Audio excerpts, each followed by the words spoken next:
Chapter 438. Just as Celestial Master Blazing Sun was wielding his heaven-splitting axe and using all his strength to execute the 36 moves of the Heavenly Dipper Axe technique, Chun Shi's mood could be accurately described with one idiom, and that was elation at the sight of a prey. Different cultivation methods would naturally lead to different combat habits for immortal cultivators. Based on Chun Shi's previous combat style, when faced with such a ferocious cultivation technique, Chun Shi would definitely not meet it head-on. Instead, he would constantly twist and turn and restrain his opponent until he found a flaw in his opponent's aura. Only then would he decisively strike with his sword, hoping to achieve the desired result in one strike. The axe technique was ferocious, while the sword technique was nimble. Each of the 18 types of martial arts had their own unique characteristics. It was not easy to judge which one was better and which one was worse. It was also because of the characteristics of the axe technique that Celestial Master Blazing Sun's move was not necessarily exquisite. However, it was definitely incomparably violent. Even if Yu Huan and the others joined forces, they did not dare to meet it head-on. Of course, just because Yu Huan and the others did not dare to meet it head-on did not mean that Chun Shi did not dare to meet it head-on. This was his first battle after stepping into the insightful emptiness realm, so he naturally treated this battle as a testing ground for his sword. Therefore, Chun Shi abandoned the sword technique he was most proficient in and instead used the Red Sun Saber technique, which he had not used often before. He was prepared to meet Celestial Master Blazing Sun's axe head-on, hoping to see how much progress he had made. Therefore, the moment he raised his hand and swung his saber, Saber Chi was born, instantly cutting through the void and soaring into the sky. At the same time, the area within a radius of several hundred feet was shrouded in Saber Chi, as if it wanted to destroy everything within range. It was impossible to dodge and was at the mercy of others. And this was the third move of the Red Sun Saber technique. One saber cleaves the sky, one with the saber. Great clumsiness turned into simplicity. One saber was enough. As the heaven-splitting axe came crashing down, a bright saber light with a hint of coldness shot out from the tip of the saber. Then, with an incomparably violent and domineering aura, it slashed directly at the incoming Celestial Master Blazing Sunday. At this moment, almost all the spectators, including the 10 Celestial Masters, could not help but hold their breaths, for fear of missing any exciting scenes. However, what happened next disappointed them. For some unknown reason, the moment the tip of the saber touched the edge of the axe, the giant axe formed from Celestial Venerate Sunblaze's true Yuan Qi melted like snow under the blazing sun and slowly dissipated into the void. This feeling was very strange. It was as if one side was holding a tempered steel knife, while the other side was holding an axe carved out of ice. Therefore, as soon as the two came into contact, the axe shattered into countless ice shards. Sigh! Seeing this, Chun Shi sighed silently. In the end, he still couldn't hold it in. After all, how could he, who had already grasped the laws of heaven and earth, be like before, only rely on the enormous amount of true essence to fight? If that was the case, wouldn't a Dongshu stage Xiaoxianist become a brute with nothing but brute strength? In fact, the moment Heavenly Venerate Sunblaze swung his axe, Chun Shi saw numerous law threads on his body. Therefore, he only needed to cut off one of them to easily neutralize Heavenly Sovereign Sunblaze's attack. Until this moment, Chun Shi finally understood the gap between the Divine Transformation stage and the Dongshu stage. True Yuan was no longer the only standard to measure one's strength. Understanding and grasping the laws of heaven and earth was the direction he needed to study in the future. The more laws he grasped, the closer he was to the Great Tao. So, unknowingly, he had already reached this step. Thinking of this, Chun Shi's excitement from his breakthrough immediately calmed down. When he turned his head to look at Yu Huan Tianzuan and the others again, there was only a pale feeling left in his heart. That was dull and uninteresting. So what if they were Tiandu? So what if they had more people? They were no longer on the same level. The reason was simple. It was like an adult fighting kindergarten children. Even if there were 100 children standing opposite him, he wouldn't feel any pleasure after destroying them. Punch at the Nanshan nursing home, kick at the Beihai kindergarten. This was just a joke. Perhaps this was the aftereffect of advancing to the next level. At this moment, In Chen Shi's eyes, this great world that carried all the hopes of the ancient cultivators was no different from the Beihai kindergarten. He silently looked around the room. Wherever he looked, the other party would reveal a nervous and somewhat flustered expression. It was just a casual slash. Heavenly Sovereign Sunblaze, who was known for his martial prowess in the divine capital, was seriously injured.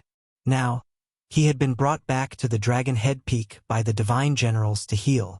Seeing this, the remaining 9 heavenly sovereigns immediately took out their life magic treasures as if they were facing a great enemy. They were prepared for any possible attacks from Chen Shi. For a moment, there was a strange silence. When Chen Shi saw their laughable expressions, he couldn't help but think of the mysterious woman in the dark space.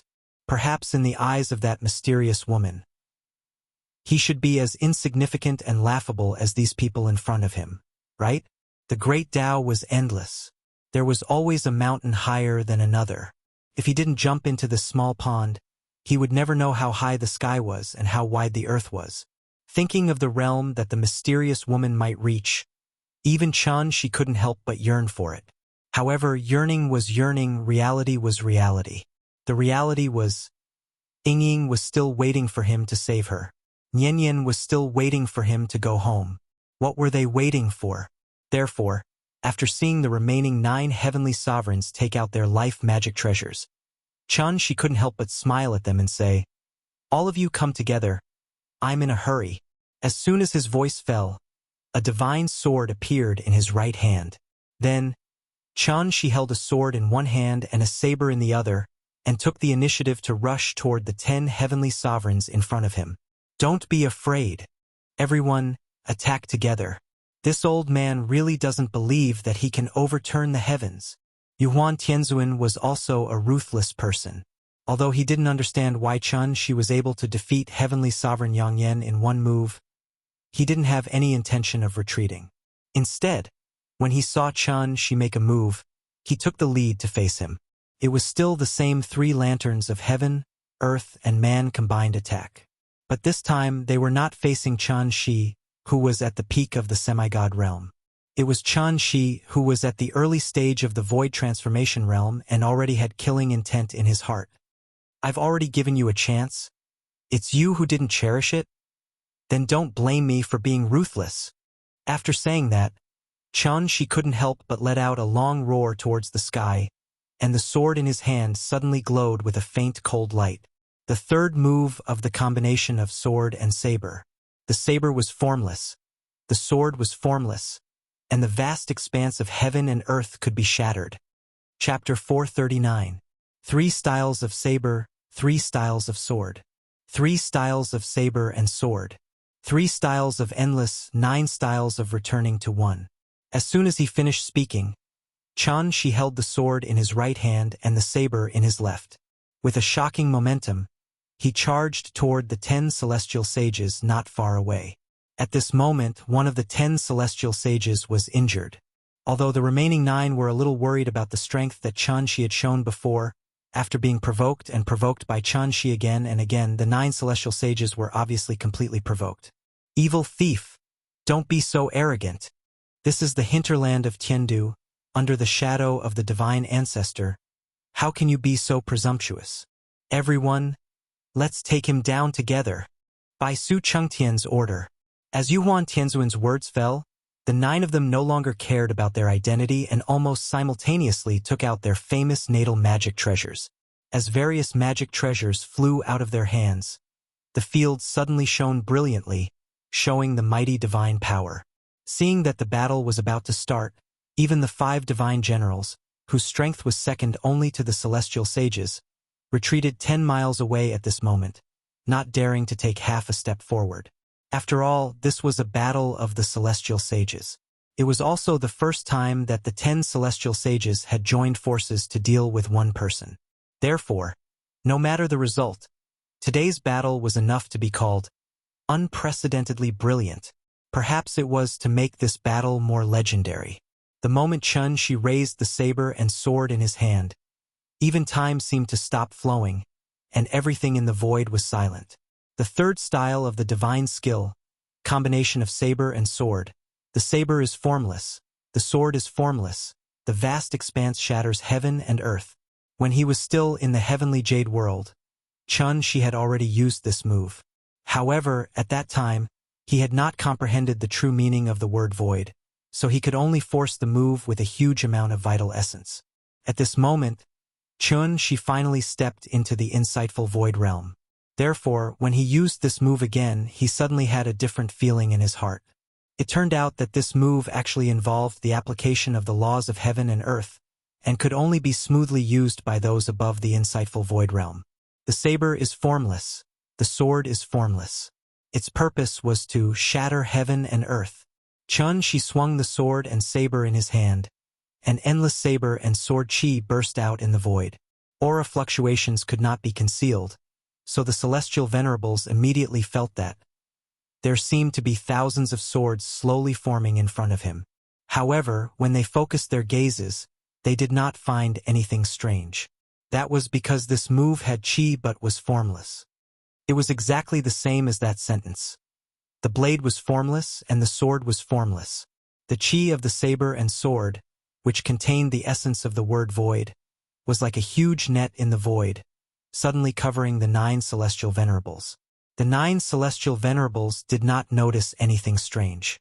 Only when the net of chi from the saber and sword came crashing down did everyone realize that they had fallen into Chun-Shi's trap. There was almost no warning. It was as if they had stepped into a void, and there was no end to their surroundings. Yuan Tianzuan tried to struggle, but found that he couldn't. It was as if he was trapped by something invisible. Seeing this, Yuan Tianzuan couldn't help but widen his eyes slightly. He quickly mobilized all the true chi in his body, trying to forcibly break free from the shackles. However, at this moment, his body suddenly felt pain, and countless bloody marks suddenly burst out all over his body. As if falling into a red dye vat, the 9 celestial venerables' clothes were instantly soaked with blood. Even with the protection of treasures, it was difficult for them to withstand the power of this move. Because this move was simply unpredictable and impossible to dodge. It was hidden in the void. If one did not comprehend the essence of the word void, it was basically impossible to detect it. And this was the terrifying part of the third divine skill. Turning nothingness into something, the world was filled with saber and sword chi, formless and formless. At this moment it was a flower. At that moment it was a bird. At the next moment, it was a scorching sun in the sky. From the perspective of a bystander, it was as if nothing had happened. However, the 9 celestial venerables' bodies were oozing blood very strangely. Just as everyone was feeling a little puzzled, Yuan Tianzuan suddenly looked up to the sky and let out a fierce howl. Then, he gritted his teeth and ignited a drop of blood essence in his body. One had to admit that this old man did have some eyesight. Once he saw that the situation was not right, he actually directly put on a desperate posture. At the price of burning his blood essence, he forcefully tore a gap in Chun-Shi's saber and sword chi net. After escaping, Yuan Tianzuan did not waste any time. He directly recalled the Jade World glazed cup and then used the ancient spirit Yi to save the few celestial venerables beside him. Looking at Yuan Tianzuan, who was covered in blood chi, a trace of shock appeared on Heavenly Venerate Wondrous Spell's face. Hearing that, Yuan Tianzuan did not immediately reply. Instead, he looked at Chun-Shi with eyes full of resentment. This person is not the same as before. He must have had some fortuitous encounter and stepped into the legendary Supreme Stage. This sentence was like a bucket of cold water poured over their heads, instantly extinguishing the burning battle intent in their hearts. Supreme Stage. That was an existence that surpassed Empyreans. Ever since the grand pure saint ancestor passed away, the strength of the great world had begun to decline. It had been a long time since a supreme stage existence had appeared. Thinking of this, everyone couldn't help but look at each other. However, Yuan Tianzuan did not give them too much time to think. Instead, he continued, "This person is not from our Tiandu. He is an external enemy. If we avoid him, how will we have the face to worship the sacred ancestor in the future? Tiandu's 10,000 years of inheritance, the sacred ancestor's illustrious name, Is it going to be destroyed in our hands today? This old man is unwilling, and also unwilling. Only because I am one of the 10 Empyreans of Tiandu. These words were so beautiful that it was as if the 8 Empyreans present had been injected with chicken blood. Their faces immediately surged with boundless pride. That's right. So what if you're a sovereign? Since we are the 10 Empyreans of Tiandu, how can we easily lower our heads to others? This seemingly long and tedious conversation actually happened in the blink of an eye. Therefore, just as Chun-Shi was about to deliver the final blow, the remaining 8 Empyreans actually ignited the blood essence in their bodies. In an instant, the true essence fluctuations caused by the 9 Empyreans burning their blood essence were like the setting sun dyeing a large area of the sky red. Seeing this, Chun-Shi couldn't help but flash a trace of admiration on his face. Immortal cultivators couldn't lose their courage. He didn't expect that the 10 Empyreans had been in high positions for so many years, but the sword in their hearts hadn't rusted because of this. His opponent was so valiant, how could he fall behind? Therefore, this time, Chun-Shi didn't think of avoiding the spearhead at all. Instead, he immediately brandished his sword to meet it. At this point, the result of this battle was destined to be a fight to the death. Then, the 10 Empyreans united and displayed all that they had learned in their lives. They charged towards the legendary Supreme Stage in their strongest state. And Chun-Shi displayed the elegance of the Void Stage. With his own strength, he fought 9 Soul Formation Stage cultivators who were burning their blood essence and risking their lives. This battle was unprecedentedly bright. Please remember the domain name of this book. 9 Heavens Divine Emperor Mobile Version Reading Website. Chapter 440. As the battle gradually reached its climax, earth-shattering explosions rang out one after another. The multicolored True Yuan was like an aurora, slowly flowing in the air above the floating island. As long as the true essence energy came into contact with Chun-Shi's saber and sword Chi-Net, it would explode with a blinding light. The scene was like magnesium powder meeting fire. Shockwaves would always follow the explosion. Wave after wave of shockwaves crashed into the nearby floating islands, causing the islands below to tremble violently. If not for the fact that both sides were virtuous enough to subconsciously carve out a few moves before making a move, countless floating islands would have already been smashed to pieces. This was a battle between heavenly venerables. Although it looked like a dazzling battle, it actually contained countless murderous intents. Thus, even from 5 kilometers away, the spectators could still feel an extremely powerful murderous intent. No one dared to take a step forward. As long as they came into contact with the saber and sword Chi-Net or the rainbow divine light, they would definitely be shredded into pieces. Almost everyone's hearts tightened, including the 10 heavenly venerables, because there was a time limit to burning blood essence. Not only did Chun-Shi know this, but even the 9 heavenly venerables knew this very well. Time was of the essence, so the 9 of them wanted to use all their strength to defeat Chun-Shi in one fell swoop before the blood essence was completely burned. But how could Chun-Shi let them do as they wished so easily? Perhaps it was because Heavenly Venerable Sunblaze was absent, but the 10 Directions Immortal Extermination formation that the 9 Heavenly Venerables had set up was clearly lacking in maturity. After grasping the true meaning of the word void, Chun-Shi could always immediately discover the flaws in the 9 Heavenly Venerables' joint attacks, even if he didn't deliberately pay attention to them. Thus, the 9 Heavenly Venerables' joint attacks were always easily resolved by Chun-Shi. The 9 of them working together still couldn't hurt Chun-Shi. Once the blood essence was completely burned, what would they use to deal with him? At this thought, Yuan Tianzuan immediately became impatient. Even the frequency of his attacks became more and more hurried. However, being impatient wouldn't help at all. Instead, it would only expose his shortcomings even more quickly.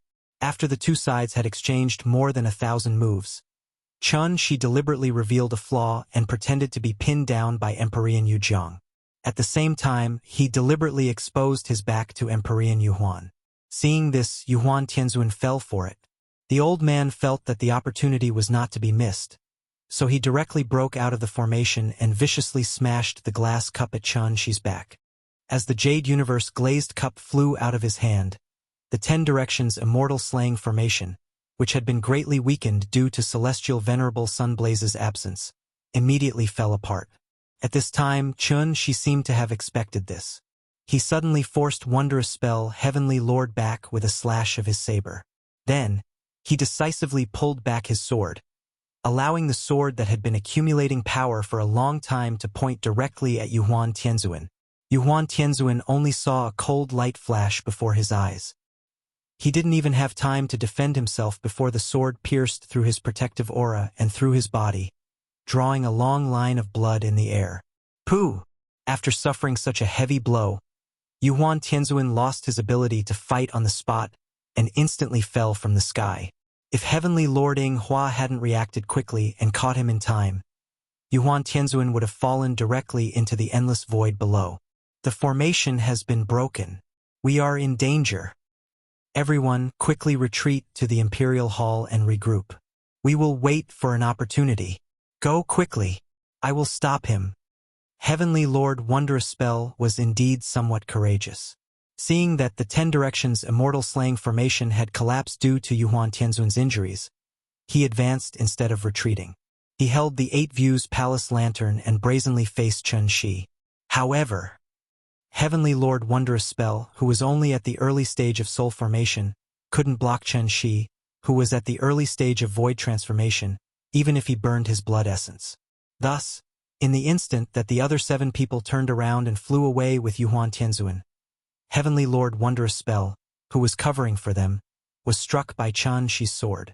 As a result, he fell from the sky and heavily smashed into the floating island below. A 1,000-mile journey collapsed because of an ant's nest. Because of Yuhuan Tianzuan's momentary mistake, the 10 Directions Celestial Lords were instantly defeated.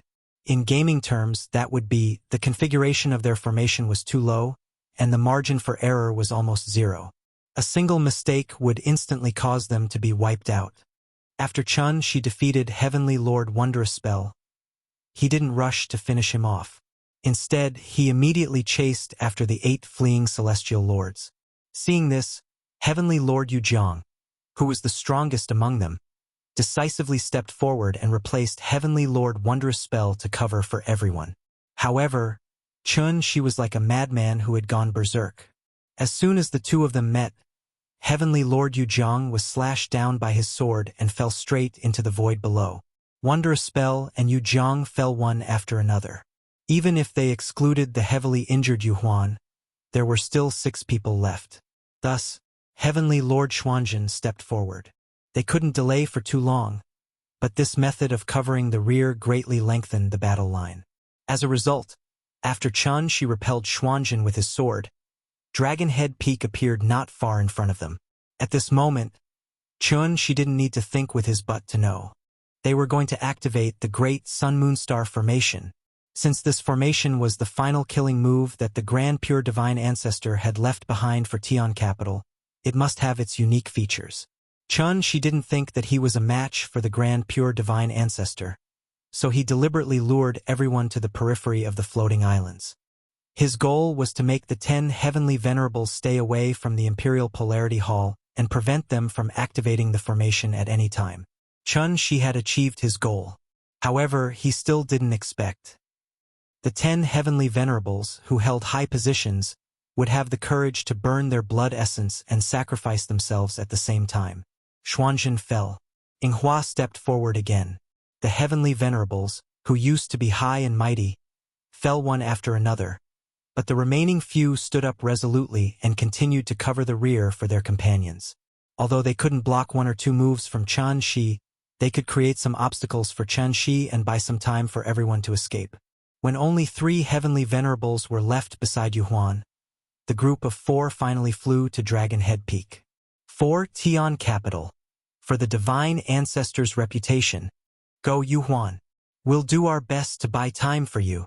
A fierce look flashed across the Taihua Heavenly Venerable's face. Then, he and the other 2 Heavenly Venerables turned to face Chen Shi, who was chasing after them with a sword. Seeing this, Chen Shi couldn't help but yell fiercely, "Get lost!" The battle was coming to an end. As long as the 3 people in front of him were defeated, Tian Capital would have no chance of counterattacking. Therefore, She no longer held back and decisively used his killing move. The saber was formless, the sword was formless, and the vast expanse could shatter the universe. The sound came with the sword, its momentum unparalleled. The three heavenly venerables with the lowest cultivation didn't even have time to scream before they were completely pulverized by the billions of saber lights and sword shadows. However, it was also because they risked their lives to stop Yuan Tianzuan successfully flew to the front of the Imperial Polarity Hall. As soon as he landed, Yuan Tianzuan suddenly let out a long howl and slammed his palm into the center of the square. In an instant, the entire floating island trembled violently. Feeling the tremors from Dragon Head Peak, Yuan Tianzuan couldn't help but tremble with excitement. After tens of thousands of years of silence, the array pattern that the Divine Ancestor personally engraved on the square finally showed its brilliance to the world. Divine Ancestor above, the Emperor's majestic North Tower. The Divine Ancestor's vast kindness shakes the southern sky. Fortunately, we did not disappoint you.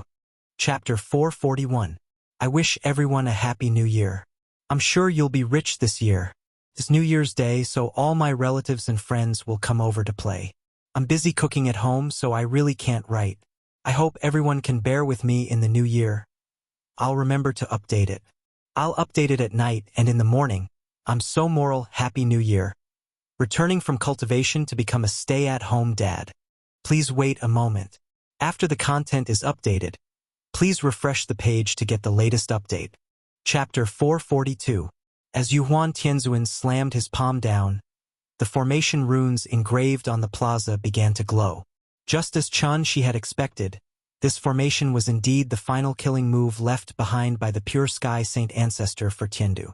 Ever since the Pure Sky Saint Ancestor led the ancient cultivators to build Tiandu, this formation had been engraved on Dragon Head Peak. But what was strange was that the ancient books left behind by the Pure Sky Saint Ancestor did not record any description of this formation, so no one knew what this formation was used for.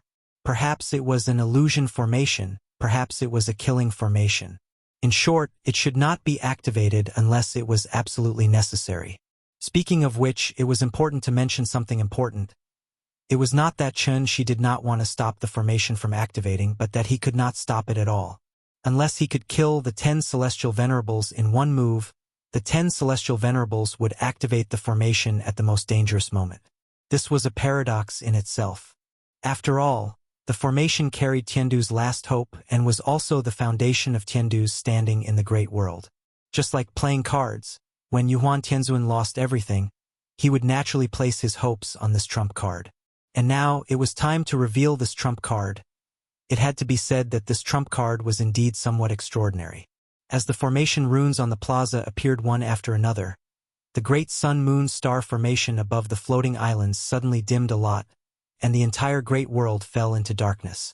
Seeing this, she could not help but be on guard and carefully analyze the changes in order to find the location of the formation's life gate as soon as possible. Whether it was an illusion formation or a killing formation, there would usually be 2 life and death gates when setting it up. On one hand, it was to prevent the formation from covering their allies, and on the other hand, it was convenient for the person setting up the formation to enter and exit the formation. But what made she feel a little strange was the formation in front of him did not seem to have 2 life and death gates. As soon as the formation was activated, one after another, flickering lines of law slowly appeared in the void. Even if Yuan Tianzuan had not grasped the true meaning of the word void, he could still see these lines of law with his naked eye. Of course, in Yuan Tianzuan's eyes, these lines of law were just waves of vital essence. The lines of law crisscrossed in the void. From afar, it looked like a large net covering the entire great world. Then, these lines of law tightened, and the 120,000 floating islands became fish and shrimps in the net. At the same time, the soul mirror stored in the Imperial Hall suddenly released a dazzling golden light and flew to the center of the plaza with a whoosh. The formation runes in the center was a circular shape with a circular hole in the middle. After the soul mirror flew, it directly landed on the circular hole. Heavenly Venerable Yuan stared blankly at everything before him. Although the formation to Tianzuan was it to the sky to it to was. However, just as he was absent-minded, the soul mirror actually automatically combined with the formation patterns. Immediately after, an extremely intense true essence fluctuation erupted, and actually blasted heavenly venerable Yuhuan flying far away all of a sudden. Something unexpected happened. The great world. The 120,000 floating islands began to shake violently under the influence of an unknown force. The spirit energy on the floating islands originated from the dragon veins on the various islands.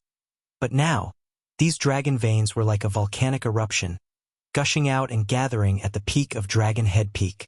The spirit energy surged crazily in one place, and for a moment, it caused an unprecedented spirit energy tide in the great world. Seeing this, she no longer cared about snatching the soul mirror, and turned to leave the center of the storm that had yet to form. But what he didn't expect was, even though he had already stepped into the insightful emptiness realm, he was still like a 3-year-old child in front of the Grand Pure One's laws. He couldn't use brute force to tear open this gradually tightening net. The inescapable net formed by the lines of law tightened, and the 120,000 floating islands gathered in one place. The floating islands in the center were still fine, as there was still some space between them, so no collisions occurred. But the floating islands at the edge were in trouble. Many of the floating islands were pushed by the net, and they collided with the nearest floating islands. The scene was so tragic that it was like a serial car accident on the highway. In an instant, mountains collapsed, the earth cracked, and rocks flew. The residents on the islands were howling in grief. This, after seeing the tragic situation at the periphery of the floating islands, Yuhuan Tianzuan felt a chill run down his back, and his heart was filled with inexplicable fear. He would never have thought.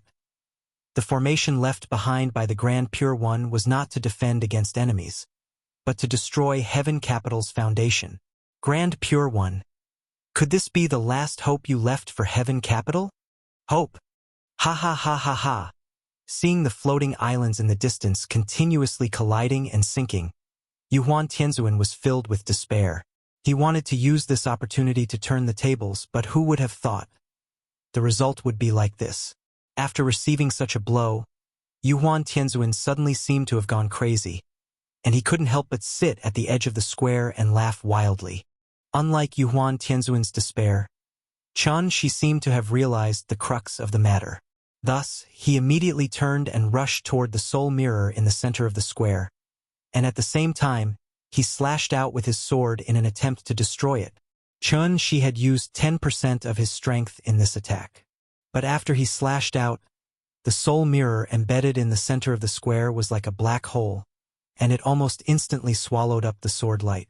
Even a stone thrown into the water would cause a splash, but Shi's sword light did not even cause a ripple. Seeing this, she did not panic. Instead, he continued to slash at the soul mirror, trying to forcibly stop the formation's operation. But no matter how many times he slashed, the result was the same. As soon as the sword light approached the soul mirror, it seemed to be affected by something and was directly swallowed up by the soul mirror. It did not even cause the slightest movement, and it disappeared without a trace.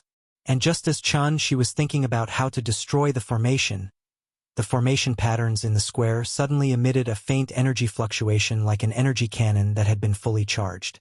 She sensed that something was wrong.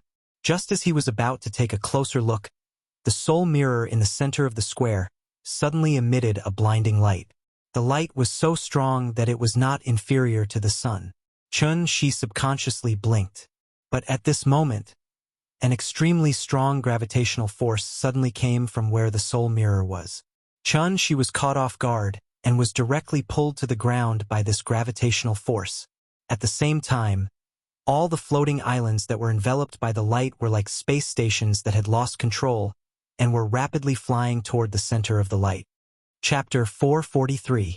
A beam of light suddenly shot out from Dragon Head Peak, followed by an extremely powerful gravitational force. This gravitational force was so strong that it could even drag Shi down from the sky, let alone other objects in the great world. No one or object could resist this powerful gravitational force. It seemed to have combined all the spiritual energy in the great world. The moment the light appeared, it pulled all 120,000 floating islands to the vicinity of Dragon Head Peak. The scene was so spectacular that it could be described as hundreds of barges and thousands of sails competing. One after another, the floating islands collided in the void. Each collision would set off an earth-shattering boom, accompanied by the cries and wails of countless living beings. Many of the weaker cultivators were turned into dust on the spot in the collision. Even those with higher cultivation, such as the 5 divine generals, could not escape the pull of the strong light even though they could successfully avoid the collision of the peaks. This scene was very similar to a flush toilet. One only needed to gently press the switch, and all the filth and turbidity in the world would rush into the sewer along with the rapid flow of water.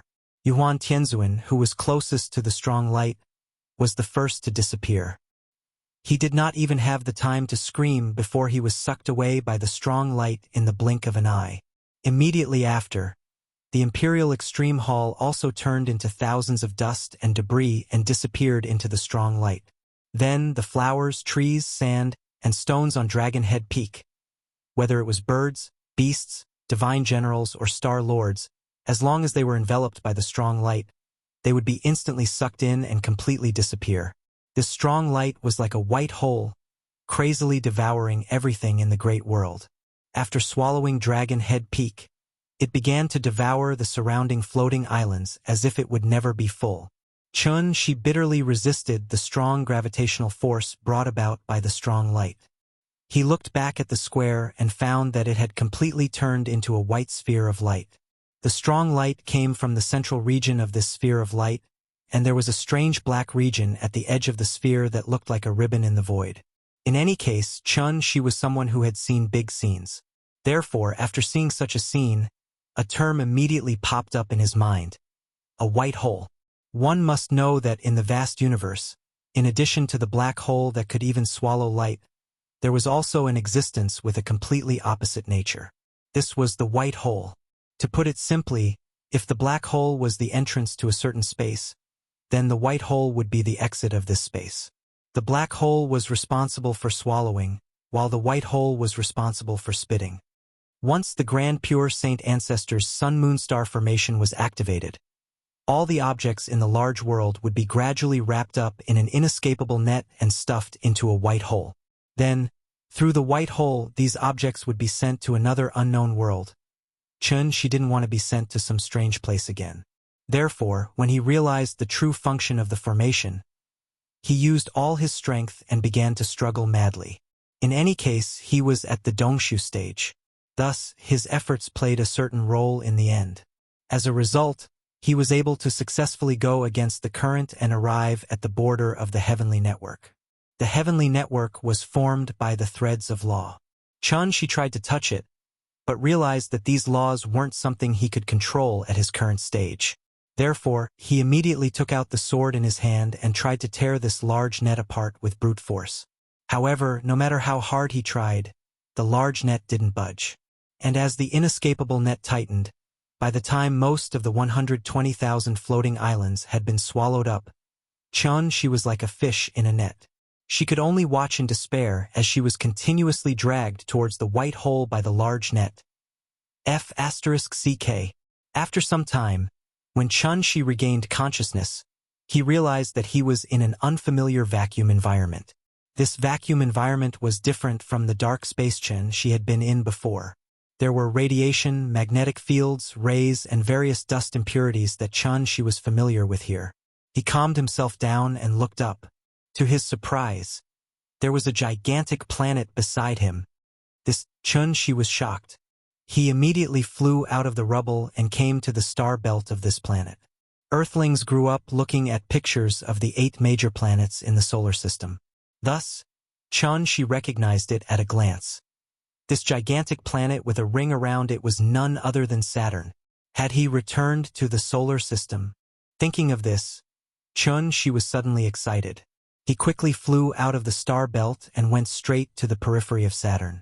A bright red star entered Chun-Shi's eyes. The sun. It really was the sun.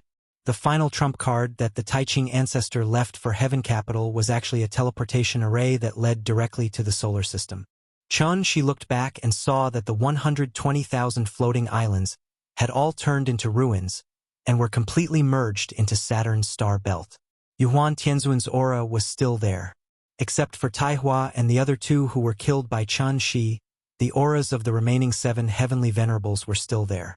They did not die because of the activation of the array. However, while the 10 heavenly venerables were fine, the residents of the Great World were in trouble. Only those whose cultivation had reached the golden core stage and above could maintain their vitality in the universe and luckily escape this disaster. However, even in Heaven Capital, there were only a few people whose cultivation had reached the golden core stage and above. As for those unlucky people whose cultivation had not reached the golden core stage right now, they had already turned into ice-cold corpses one after another. There was no pain or wailing. Just like that, they died peacefully the moment the array was activated. There were at least tens of millions of them. Seeing this, even Shi, who had long been accustomed to death, could not help but feel sad at this moment. After this battle, the vitality of the ancient cultivators was greatly damaged. It also almost shook the foundation of Heaven Capital that had been passed down for tens of thousands of years. Shi originally only wanted to go to the Great World to find the Soul Mirror and use it to get Ying back. Who would have thought that this trip would be so complicated? Perhaps, the Taiching ancestor had considered the instability of the Great World from the beginning, so he deliberately left behind such an arrangement of cutting off the tail to survive and abandoning the rook to save the king. After all, Earth was their home and where their roots lay. Shi's cultivation was the highest, so he woke up the fastest. Thus, he quietly floated in the void and began to seriously consider the next problem of how to deal with the aftermath. Right now, the core strength of Heaven Capital was gathered in the solar system. If he left it alone, even without the 10 heavenly venerables, the 5 divine generals would be enough to flatten the solar system. But if he wanted to eliminate them all in one fell swoop, wouldn't it be too cruel? How should he deal with it? This was really a complicated problem. Chapter 444. Shi hadn't considered the issue of Tiandu's aftermath for too long. After all, he hadn't even settled his own family's affairs. So where would he find the time to care about other people's affairs? He had to find a way to retrieve Ying's soul. That was what Shi needed to do right now. Thus, Shi began a careful search of the ruins of Saturn's ring. Saturn's volume was 830 times that of Earth, and its rings were formed after comets and asteroids collided. Its width alone was 25 times that of Earth's diameter. Thus, when the 120,000 floating islands were thrown into Saturn's rings, it was like sand falling into the sea, not causing any waves at all. Perhaps because the formation had just been activated, the strange energy fluctuations on the Soul Mirror had completely disappeared.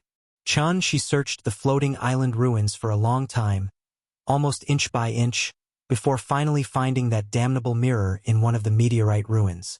The sky-bearing mirror of floating dawn.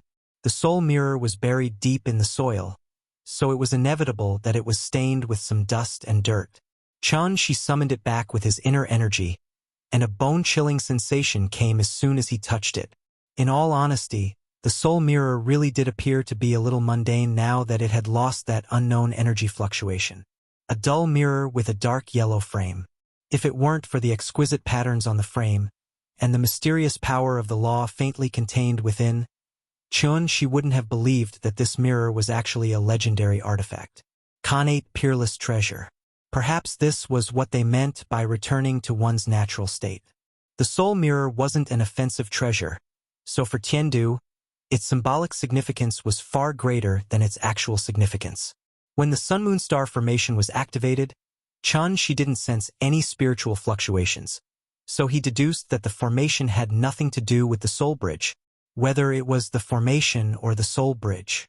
Both were meant to travel to Earth, but the methods used were completely different. The Sun-Moon Star formation was too barbaric and crude, and Xiannu's soul wasn't enough to activate it. Its true source of power was actually all the dragon veins in the Great World. That was why when it was activated, it would set off a tidal wave of spiritual qi that was close to landslides and tsunamis. She tried to infuse his true essence into the soul mirror, but there was no reaction. Thus, after a moment of hesitation, he separated a strand of his spirit from his heart aperture and carefully poured it into the soul mirror. She was already cautious enough. After all, this was a connate cardinal treasure that he had never come into contact with before. But he didn't expect that the moment his spirit entered the mirror, it was as if Shi's soul had been sucked away by the soul mirror, causing him to lose all sense of the outside world. His divine sense entered the soul mirror. It was only then that this connate supreme treasure truly displayed its uniqueness. There was a strange consciousness space within the soul mirror, which was also the place where Xian Nu's soul was stored. As soon as Shi's consciousness entered the soul mirror, he felt as if he'd fallen into the Yellow Springs or the River Styx. He was surrounded by dense resentment that refused to dissipate.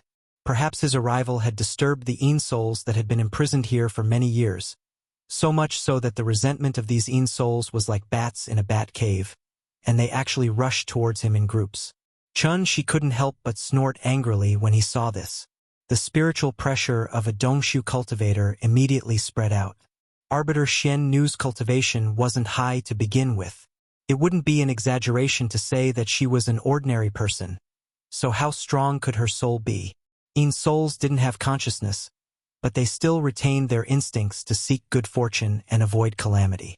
Thus, when Shi released his aura, the Yin souls scattered like frightened birds and beasts, not daring to approach him at all. One had to know that the soul mirror and the real world were two completely different concepts. The soul mirror was somewhat similar to a cultivator's sea of consciousness. In this space, the five senses were useless. They could only sense each other through their souls.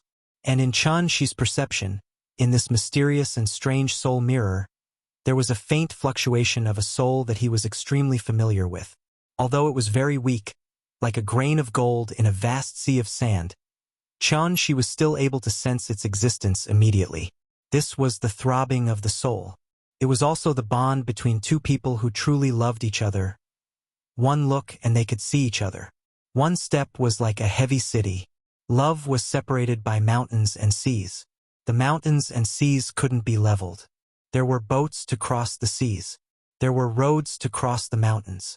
This love overturned the mountains and seas. The mountains and seas could be leveled.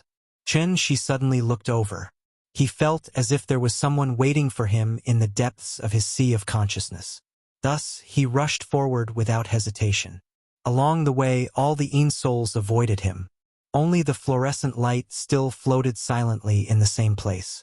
In the blink of an eye, Shi arrived at the position of the fluorescent light. Ying, is it you? I'm here to pick you up. As he spoke, he tried to reach out to the fluorescent light. However, he completely forgot that he was in a space similar to the heart aperture. There was no way he could directly touch the other party. The fluorescent light couldn't give Shi any response. But from Shi's point of view, there was no need to say anything more. Ying was right in front of him. As long as he brought this fluorescent light back to Earth, Ying would naturally wake up. Their family could also be reunited. Thinking of this, Shi was suddenly very excited. Thus, he immediately used his powerful soul to gently envelop the fluorescent light. Then, he tried to bring it out of this damned soul mirror. But at this time, she suddenly realized, this space seemed to only allow entry and not exit. There was no way out. However, after thinking about it for a while, he quickly felt relieved. After all, the spirit mirror was used to store Xian Yin souls. How could they escape so easily? If there was no exit, he could just open one himself. Speaking of which, it was strange. Ever since Shi's soul entered the spirit mirror, he completely lost his sense of his physical body. It was as if his physical body and soul were separated. Seeing this, Shi didn't panic at all. At this moment, he had already stepped into the Paradise Void stage and had grasped the essence of the word void. It was just an ownerless object. So what if it was a connate cardinal treasure? Could it be that they could really trap him to death here? Thus, Shi immediately abandoned all distracting thoughts and tried to establish a connection with his physical body. Perhaps it was his efforts that had worked. Not long after that, The physical body that he had left on the outskirts of Saturn sat down in midair with its legs crossed as if it were an electrified robot. At the same time, it began to inject its own energy into the soul mirror. The spirit mirror was not Qianxi's magic treasure, and it didn't have an instruction manual. Therefore, he could only rely on his experience to determine that activating the spirit mirror required a huge amount of true core. Qianxi originally planned to activate the spirit mirror to release the imprisoned Xian-Yin souls. With him watching over the Xian-Yin souls, no accidents would happen after the spirit mirror released the Xian-Yin souls. However, Qianxi never thought that. As he continued to inject true core into the spirit mirror, an extremely powerful energy fluctuation suddenly erupted from the spirit mirror. Then, under the influence of this unknown energy, the huge Saturn began to rotate in the opposite direction along the planet's orbit. Chapter 445. The so-called revolution was the circular movement of the 8 planets around the Sun. Every time the Earth revolved around the Sun, it meant that another year had passed. The 8 planets of the solar system were born from the accretion disk of the same star, so they all revolved in the same direction, from west to east around the Sun. The length of each planet's orbit was different, so it naturally took them different amounts of time to complete one revolution. Using Earth's time as an example, Mercury took 68 days to complete one revolution, Saturn took 29 years to complete one revolution, and Pluto, which was the furthest from the Sun, took as long as 248 years to complete one revolution. It was precisely because of this that it was very difficult for the 8 planets to appear in the same straight line at the same time. Once it did, it would become a legendary phenomenon. 9 stars aligned. Ever since the birth of human civilization, there had never been a true 9 stars aligned. Although there was a 7 stars aligned on May 20, 2000, it was only a convergence of 7 stars. The more planets there were, the more difficult it was for them to converge in a straight line at the same time. This was a geometrical problem. Compared to the age of the planets, human civilization was still far too short. With a mere 6,000 years of civilization, humans hadn't even fully explored the solar system, so how could they dare to dream of exploring the vast universe? On this day, October 21st, it was supposed to be an ordinary day. However, under the influence of the soul mirror, Tiandu unexpectedly descended into the solar system. Of course, this wasn't important. What was important was, after going through untold hardships, Qianxi finally obtained the soul mirror he yearned for day and night. Because of this, he also found Ing Ying's long-lost soul. However, what he didn't expect was, in the instant that he activated the soul mirror and attempted to release the Yin spirits within, the soul mirror didn't activate as he had imagined. Instead, it suddenly erupted with an extremely powerful and unknown force. This force was so strong that it even pushed Saturn, which was revolving in its orbit, to rotate in the opposite direction. Qianxi sensed that something was amiss in the outside world. Just as he was feeling a little puzzled, an extremely powerful tremor also appeared within the soul mirror. It was like a bottle of water being violently shaken in someone's hand, and the thousands of Yin spirits within the bottle were instantly sent flying in all directions. Qianxi hastily protected Qin Ruoying's divine soul.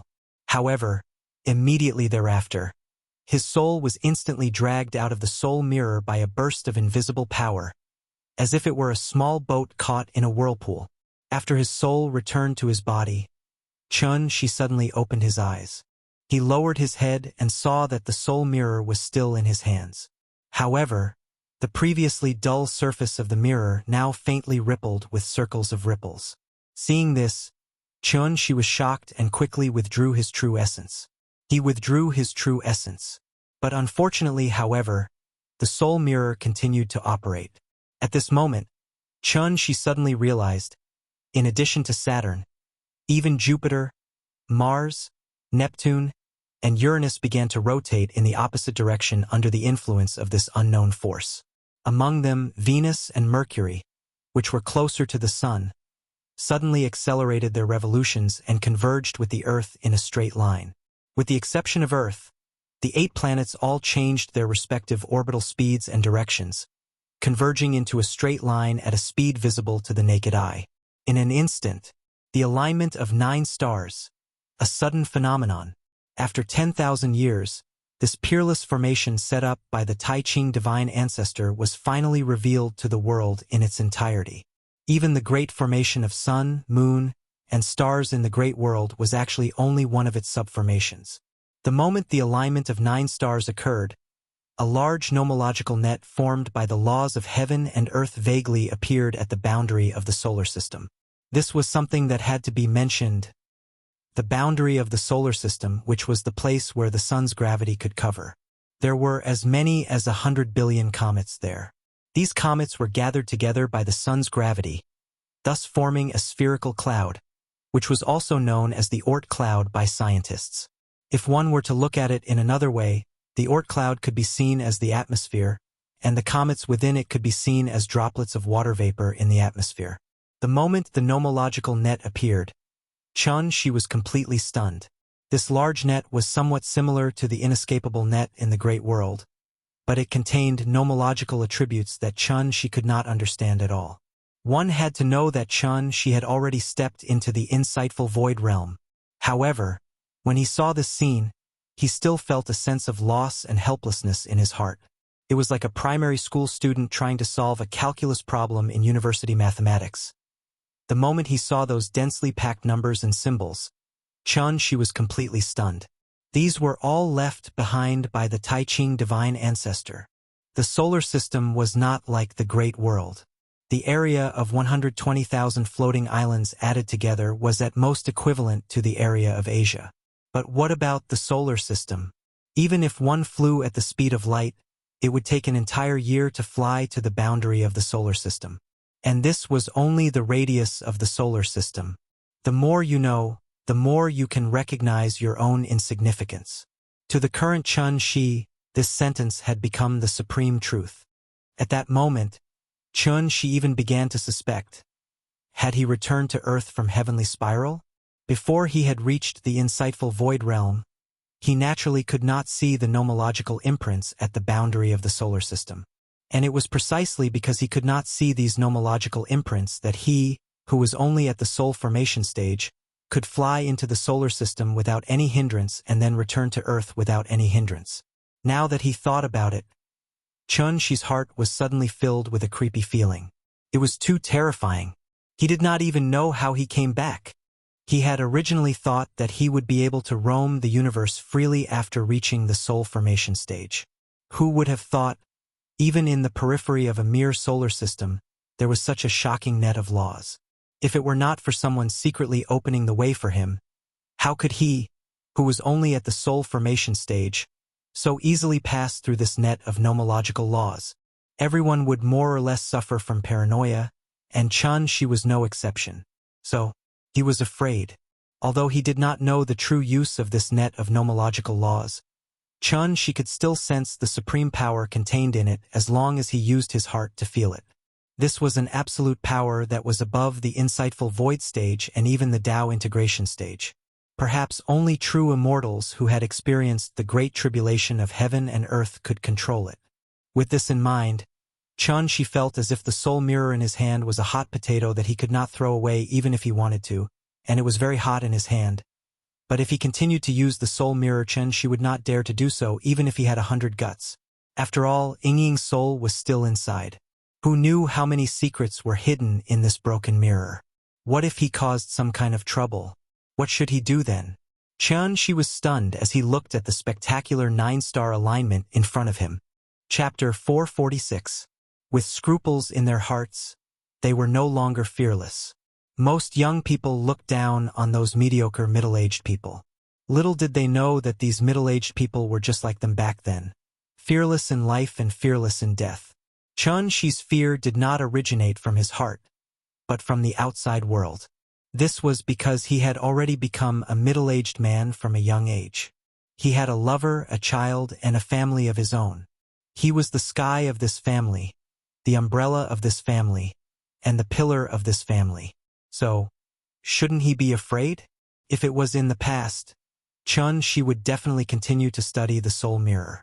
He would even try to erase the mark left behind by the grand pure divine ancestor and turn it into his natal magic treasure. But now, such thoughts did not appear in his mind at all. After all, Chun-Shi was already old. Back to the spectacular 9-star alignment, which could be called a space wonder. Under the push of the soul mirror, the 9 planets quickly converged into a straight line. From afar, it looked like a cannon was in place and ready to fire at any time. The 9-star alignment lasted for about 2 minutes. During these 2 minutes, Qianxi's mood was as tense as a string. He was afraid that the 9-star alignment would affect Earth, so he raised his essence, energy, and spirit to the highest point early on. If anything strange happened next, Qianxi would rush back to Earth immediately and take away Nian, Ying, and everyone else he cared about. He might not be able to stop the 9-star alignment, but it would not be easy to hurt his family in front of him. Qianxi had already prepared for the worst, but he did not expect.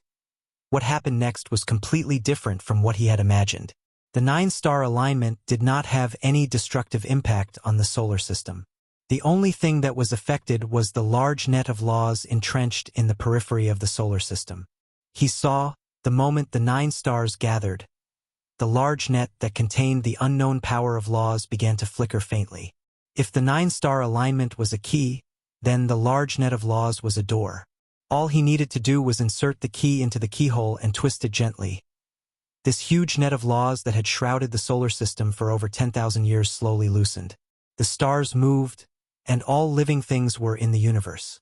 The 9 stars returned to their positions, and the laws disappeared. After the invisible power from the soul mirror disappeared, the 8 planets and the degraded Pluto began to revolve in their original orbits. This rare spectacle of the 9 stars alignment was like an unreachable mirage.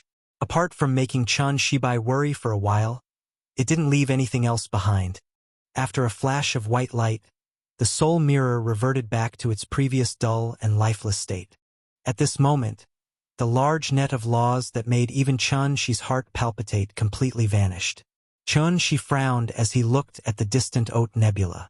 That was the boundary of the solar system, and also the boundary between the solar system and the universe. He vaguely felt that he had accidentally triggered some sort of mechanism, so he could not help but want to go to the Oat Nebula to check it out. But after thinking about it, in the end, Qianxi suppressed the throbbing in his heart and flew towards Saturn's ring with the soul mirror in hand. The people from Celestial Capital were still unconscious. Once they woke up, these people would inevitably yearn for their former home, which would bring a huge impact to Earth. Qianxi did not want any external forces to interfere with the self-development of Earth's civilization. So he set up a large formation on Saturn's ring and imprisoned all the refugees from Celestial Capital in the formation. This was only a temporary measure. Ying had not woken up yet, and Nian was still waiting for him at home.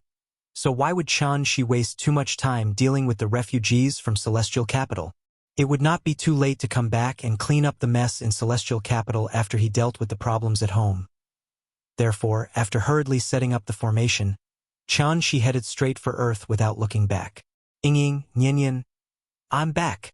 Qianxi did not know that at the same time he set off to return to Earth. Outside the distant Oat Nebula, a wooden boat was rushing into the Oat Nebula at an extremely fast speed.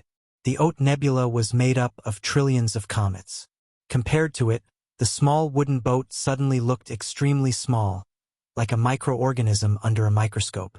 2 teenagers of 15 or 16 years old sat on the boat.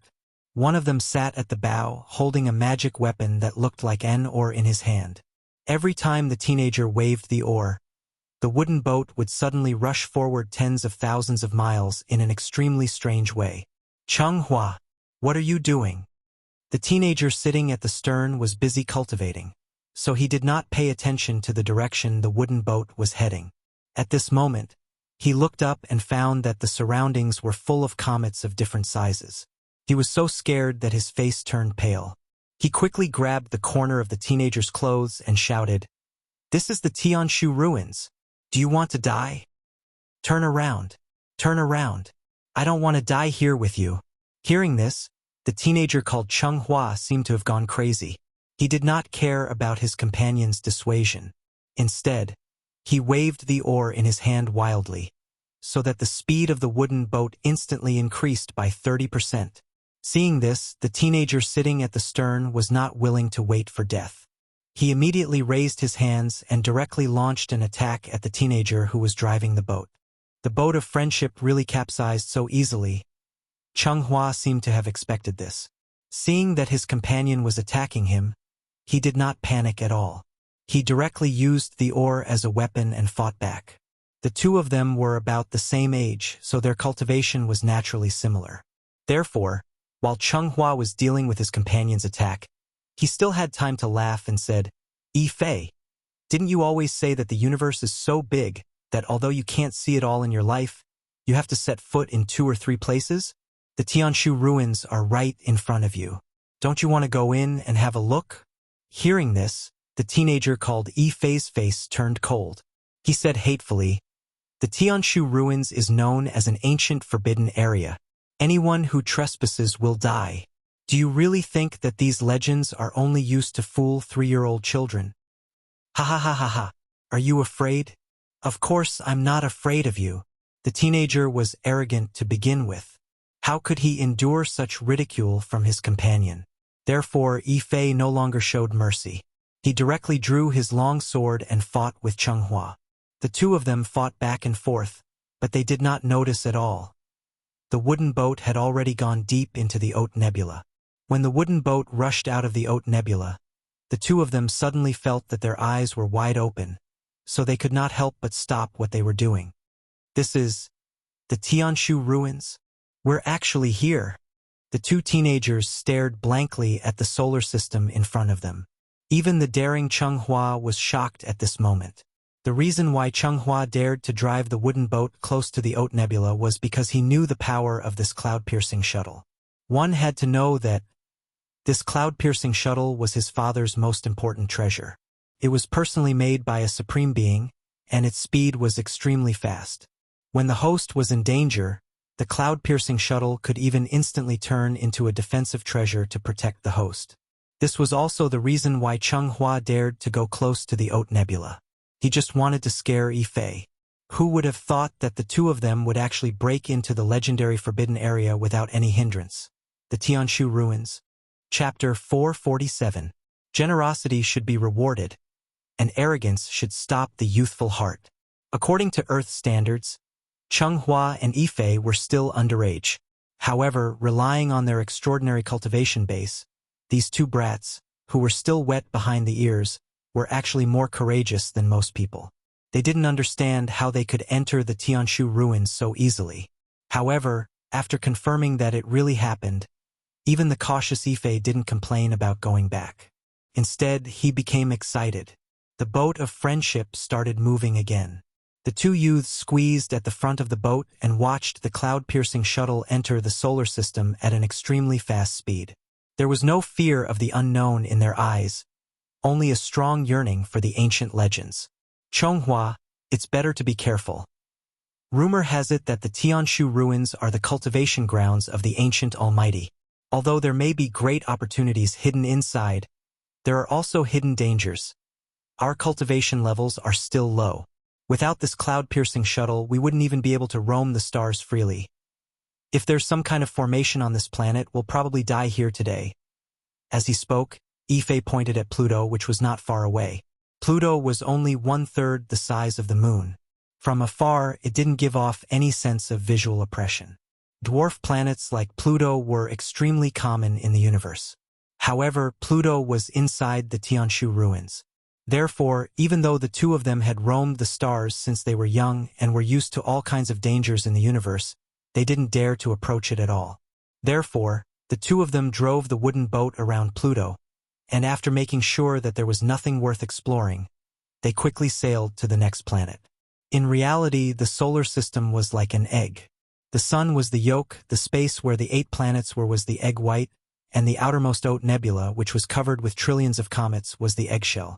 The dense comets floated around the solar system, so the situation inside the solar system couldn't be seen from the outside. And this was, in the eyes of outsiders, Tianshu ruins. For the immortal cultivators in the outside world, the Tianshu ruins were like a dried-up treasure trove.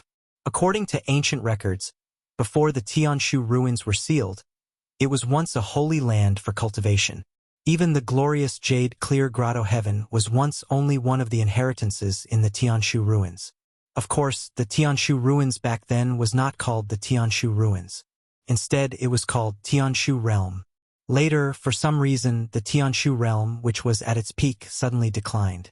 Then, an ancient almighty set up a heaven and earth formation, completely isolating this galaxy from the outside world. Under the protection of the formation, no one could approach the Oat Nebula. In the blink of an eye, tens of thousands of years had passed. Everything about the Tianshu ruins gradually faded from people's minds as time passed. It wasn't until a few years ago that a brilliant genius appeared in the jade-clear grotto heaven that the Tianshu ruins returned to the public sight. This genius had cultivated for less than 1,000 years, but his cultivation had already stepped into the ranks of Empyrean. Because of this, he was known as the #1 cultivator below the Supreme Realm. He even had hopes of becoming the next Supreme Headmaster of the Jade-Clear Grotto. But it was a pity, however. This young celestial lord was crazy for some unknown reason. He actually wanted to use the method of exploring the Tianshu ruins to make his name resound throughout the Supreme Palace enclosure. Yuan, read Yuan as in broken and ruined walls. Luoyang was known as the ancient capital of 13 dynasties, but after 2,000 years, it had become a third-tier city. The Tianshu ruins had been quiet for more than 2,000 years. Tens of thousands of years had passed. The immortal cultivators in the Supreme Palace enclosure had long forgotten its former glory. This Tianshu realm master wanted to use the Tianshu ruins as a stepping stone, but he never expected, in front of the sun, moon, and stars formation, he was like a moth to a flame. He did not even cause a spark before he turned into a wisp of smoke and disappeared from the world. This was also the reason why no one dared to approach the Oat Nebula. The young man did not know the immensity of heaven and earth. He was not afraid of the slightest thing. Thus, the two daring brats piloted the cloud-piercing shuttle and hurried in the direction of Earth. Back to Chunxi. After imprisoning the people of Tiandu in Saturn's ring, he rushed back to Earth. Shangjing City, which he had not seen in a long time. The courtyard, which he had not seen in a long time. It was late autumn. The old locust tree in the courtyard had already shed its leaves. The withered leaves were piled up on the bluestone floor. When the autumn wind blew, a few leaves drifted out of the courtyard. It was not the courtyard that was deserted, but the people's hearts. Chunxi did not like this feeling. Thus, he frowned and looked around the courtyard. After confirming that his restrictions were not damaged, he immediately waved his hand and used his supreme cultivation to forcefully reverse the flowering of the plants in the courtyard. In an instant, it was as if spring had returned to the earth. Hundreds of flowers bloomed. Even the old locust tree in the courtyard suddenly grew lush green leaves. Accompanied by the overflowing fragrance of the flowers, Chunxi strode toward the west wing. It was now 4 o'clock in the afternoon in Shangjing. Nianyan was not at home. Qin Yongyan and the big cat should be waiting for her at the school gate. Thus, in the huge courtyard, there was only a fish that could only roll its eyes all day long. Chunxi pushed open the door. Qin Ruoying's figure came into view. A year was enough time for the brand new quilt to be dyed a little dark yellow. However, it did not leave any trace on Qin Ruoying's face. She lay quietly on the bed as if she was asleep. Chunxi came to the bedside. After smoothing out her hair that was messed up by Nianyan, he gently held his lover's hand. "Yingying, I'm back. I'm sorry. I've kept you waiting." As she spoke, Chunxi took out that damned broken mirror from her bosom. This was the first time he looked at a magic treasure so carefully. It was as if he was not looking at himself in the mirror, but Qin Ruoying in the mirror. This was a Khanate treasure. Not only did it involve the soul of Shennu, but it also involved the great formation of sun and moon and stars. Thus, Chunxi did not dare to activate it lightly. He had found the soul mirror. Yingying had not woken up yet. So what was he waiting for? Chunxi hesitated for a long time. Then, as if he had finally come to a decision, he gently kissed his lover's forehead. Then he silently sat cross-legged next to Qin Ruoying. He prepared to let his soul enter the soul mirror again. Then, like last time, he would imbue the soul mirror with vital essence in order to activate it. This time, whether it was the explosion of the sky or the 9-star alignment, he must bring Yingying's soul out. Please remember the domain name of this book. 9 Heavens Divine Emperor Mobile Version Website. Chapter 448. She hesitated for a long time before he finally came to a decision. He planted a gentle kiss on his lover's forehead before he sat down next to Qin Ruoying with his legs crossed. He was prepared to let his soul enter the spirit mirror again and infuse his inner energy into it to activate it just like last time. This time, whether it was the explosion of the heavenly capital or the 9-star alignment, he had to bring Yingying's soul out. It was fine when she didn't go home, but when she got home and saw that her lover was still lying quietly in bed, Shi's heart suddenly felt very uncomfortable. He was very upset because he had failed to protect Qin Ruoying. After all, for a cultivator who had reached the Dongshu stage, what was the point of cultivating if he couldn't even protect the woman he loved? Even if I lived forever, I would be nothing more than a soulless zombie without you by my side. Therefore, she was like a tortoise eating a scalpel this time. He was determined to rescue Qin Ruoying's soul. Even though he knew that activating the spirit mirror might lead to some unexpected things, he was not willing to wait any longer. He had waited for a long time. Yingying had also waited for a long time. He couldn't live without his lover, and Yanyan couldn't live without her mother. This family couldn't live without a mistress. Therefore, after Shi made his decision, he immediately infused his inner energy into the spirit mirror without hesitation. When he gave it his all, his inner energy was as vast and mighty as the Yangtze River, or as endless as the surging Yellow River. As the incomparably dense inner energy flowed into the spirit mirror, a strange white light suddenly lit up on the surface of the spirit mirror. Seeing this, Shi immediately held his breath and entered the white light again using the method of astral projection. It was still the same strange space of consciousness. However, after Shi entered, he suddenly realized that there were many subtle changes in this place. There were even some colors. One had to know that the space of consciousness was like a universe that had yet to be developed. Consciousness was an inexplicable and inexplicable thing. There was no concept of dimensions here, so the 5 senses were naturally useless. Everything could only be felt by the heart. As a result, everything he saw, heard, and even touched here, in fact, it was just a manifestation of one's inner consciousness. Therefore, theoretically speaking, there would not be any changes in the space of consciousness, because it did not have a proper form to begin with. But the strange thing was, this time, however, Shi's feelings were completely different from last time. In his perception, this originally chaotic space of consciousness seemed to have been split open by Pangu's giant axe at this moment. There was a sky here, and suddenly there was a land. There was a dim yellow aurora in the sky and a dark green Styx river on the ground.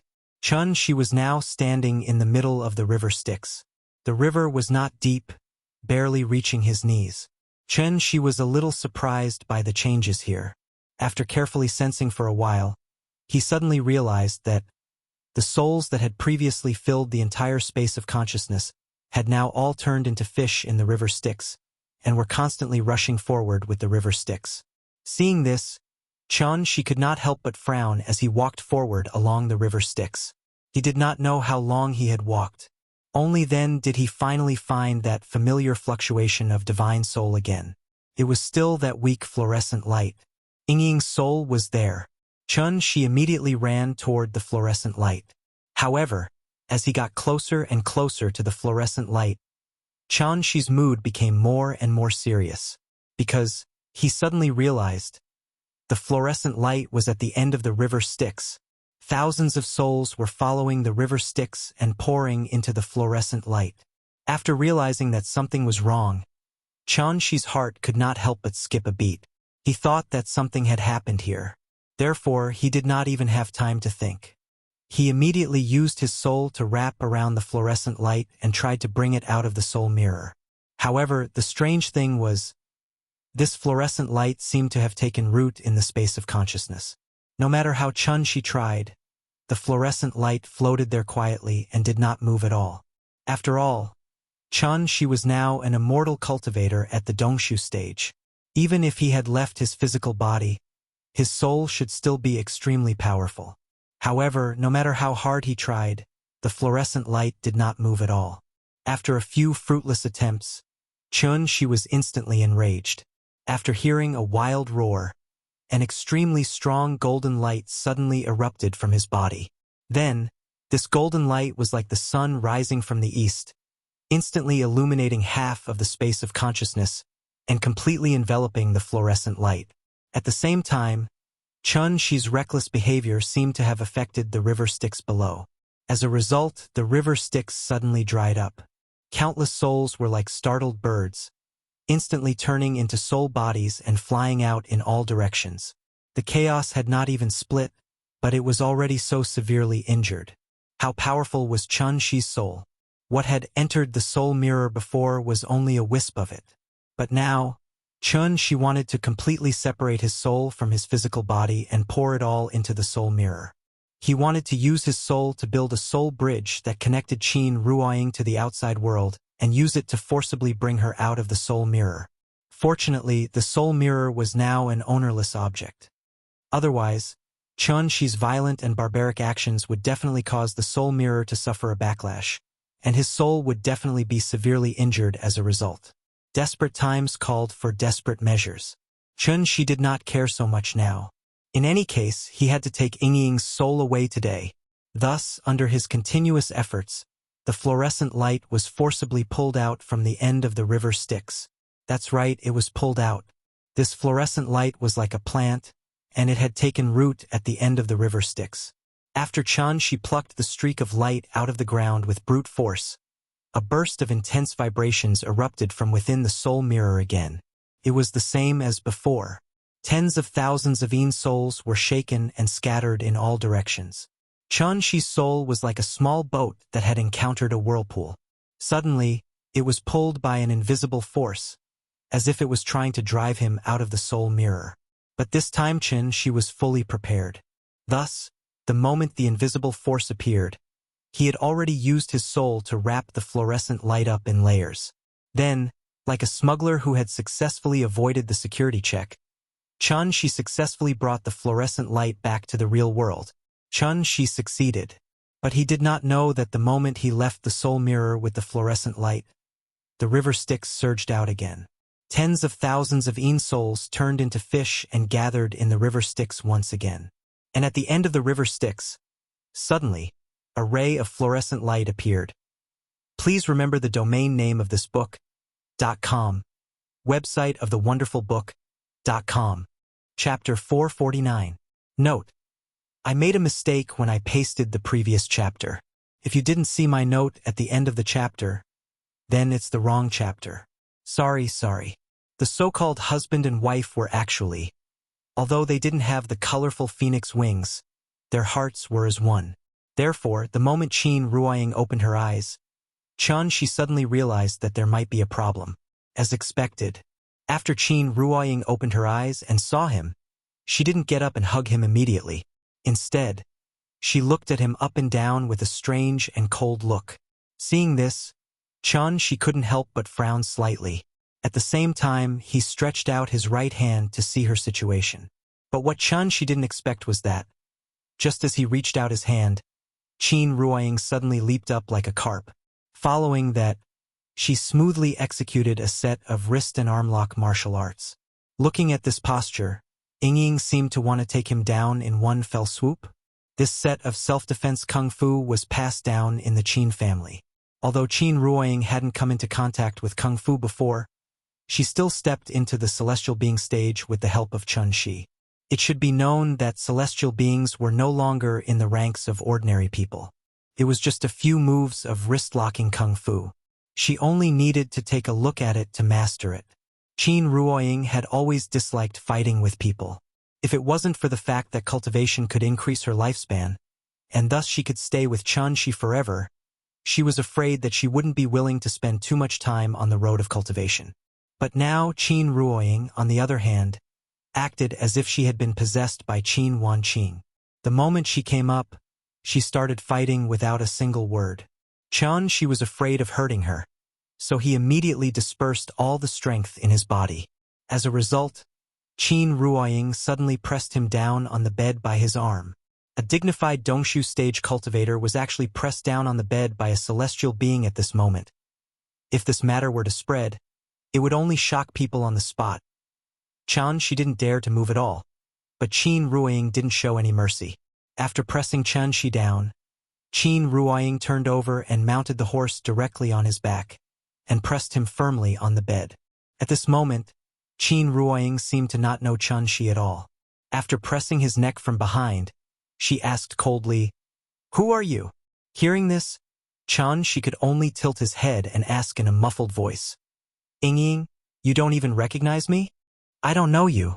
After saying that, Qin Ruoying raised her head and looked around. The room was still the same room. She didn't know where she was.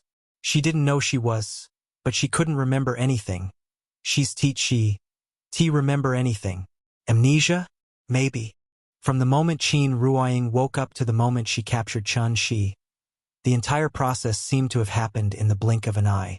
At this moment, Shi could roughly guess the reason.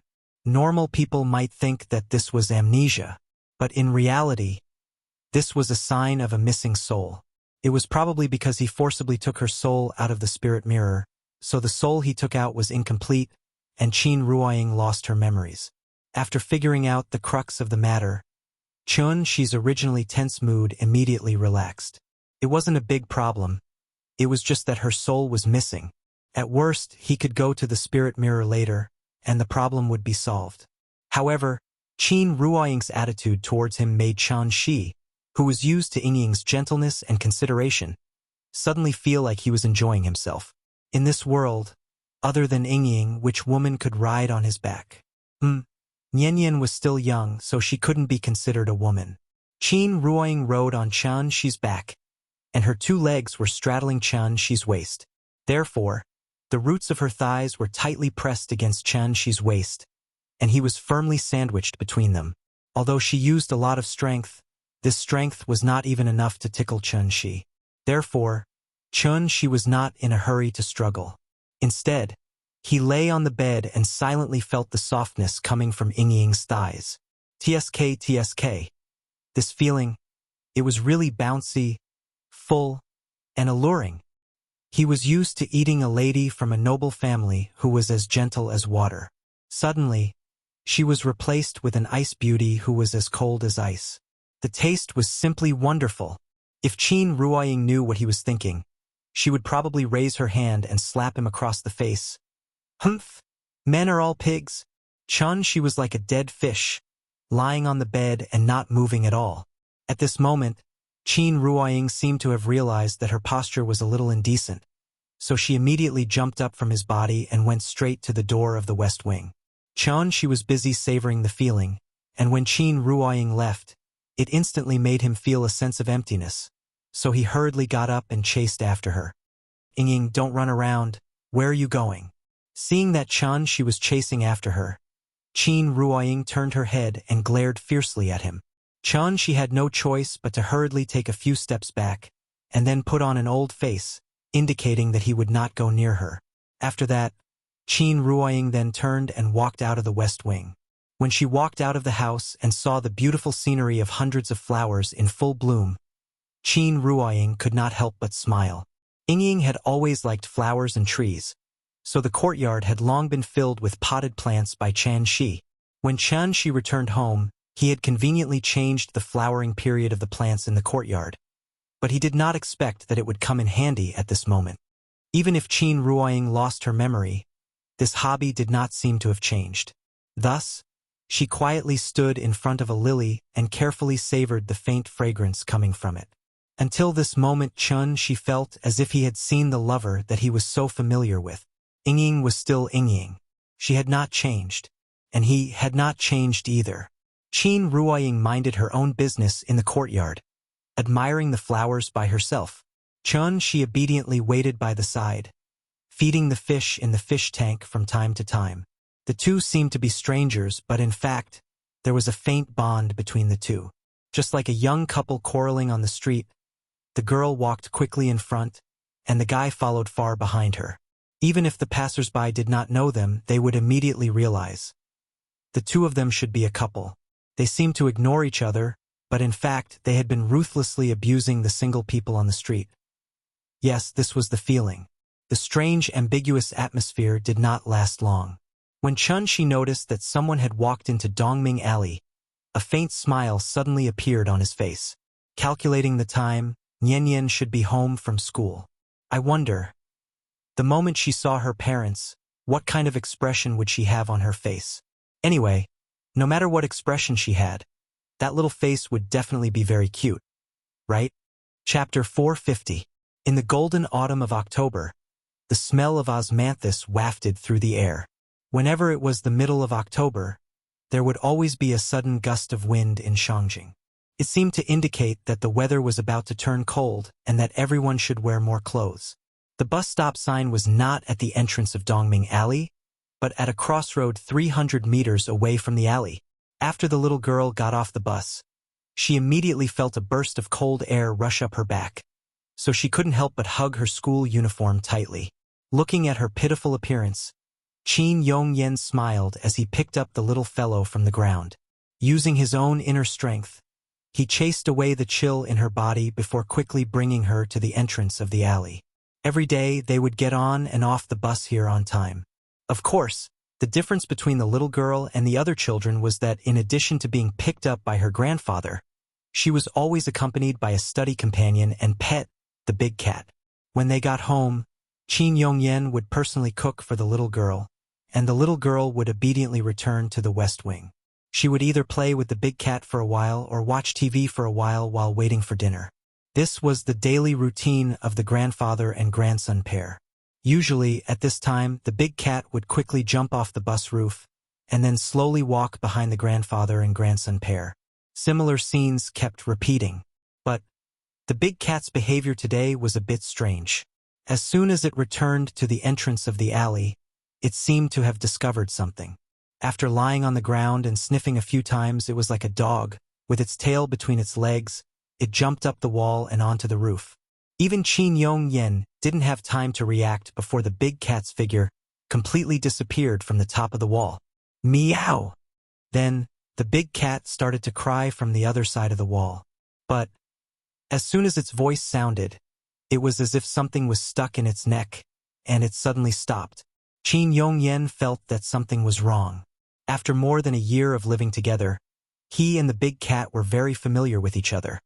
So even if the big cat only cried out softly, Qin Yongyan could roughly distinguish its thoughts based on the pitch of its voice. The big cat's cry was so strange that Qin Yongyan couldn't tell what it meant. Considering that the big cat was different from other animals, once it barked, something must have happened. Therefore, Qin Yongyan quickly carried the little fellow back to the courtyard. Wow! Grandfather, have the flowers bloomed? It smells so good. As soon as the door was pushed open, a refreshing fragrance of flowers rushed to the tip of the little fellow's nose. Thus, she hurriedly gestured for Qin Yongyan to put her down and ran towards the Chuehua gate. It was still the circular drooping flower gate. The little fellow would walk back and forth through this door several times a day. But this time, when she came to the door again, the scene behind the door became a scene that she would never forget for the rest of her life. He saw, inside this door, Chun-Shi was standing quietly in the middle of the courtyard, looking at her with a smile. Qin Ruoying stood in front of the potted plant in the corner of the courtyard. Although she pretended to admire the flowers as if nothing had happened, her eyes couldn't help but drift to the door of the Chuehua gate. That courtyard, that door, that flower, that person. The little fellow stood outside the door and was stunned for about 5 seconds. She didn't say anything and just looked at her with a smile. He watched as the expression on her face changed from dazed to surprised, and finally into a kind of crazy ecstasy. Daddy? Daddy? Daddy? Daddy? Daddy? She opened her small hands and ran towards Chun-Shi like a spoiled child. At this time, Chun-Shi threw the big cat aside, then quickly stepped forward and hugged her tightly in his arms. The best gift was a hug after a long separation. This kind of hug didn't just come from love. It could also come from family. Daddy, I missed you so much. I missed you so much. Chun-Shi squatted on the ground. The little fellow buried her head deep in his shoulder, and then started to act spoiled to him in a muffled voice. Chun-Shi hugged her small body, and his palm unconsciously rubbed her back gently. After not seeing her for a long time, Nian had grown taller again. With just a casual glance, she knew the exact height of the little fellow. 125. 11 cm. This height was considered above average among children of the same age. According to this trend, Nian should be like her mother in the future, with a pair of straight and slender legs. Yes, definitely at the level of a supermodel. Although she had been away for more than a year, the little fellow didn't look like him at all. Instead, she was more clingy to him than before. The father and daughter were lovey-dovey for a long time. The little fellow refused to let go for a long time, as if she was afraid that if she let go, she would leave again. When the little fellow was tired of being lovey-dovey in Shi's arms, her eyes naturally drifted to Qin Ruoying. "Mommy, you're awake." As she spoke, the little fellow pushed Shi away, as if she wanted to run to Qin Ruoying. But at this time she suddenly pulled her back.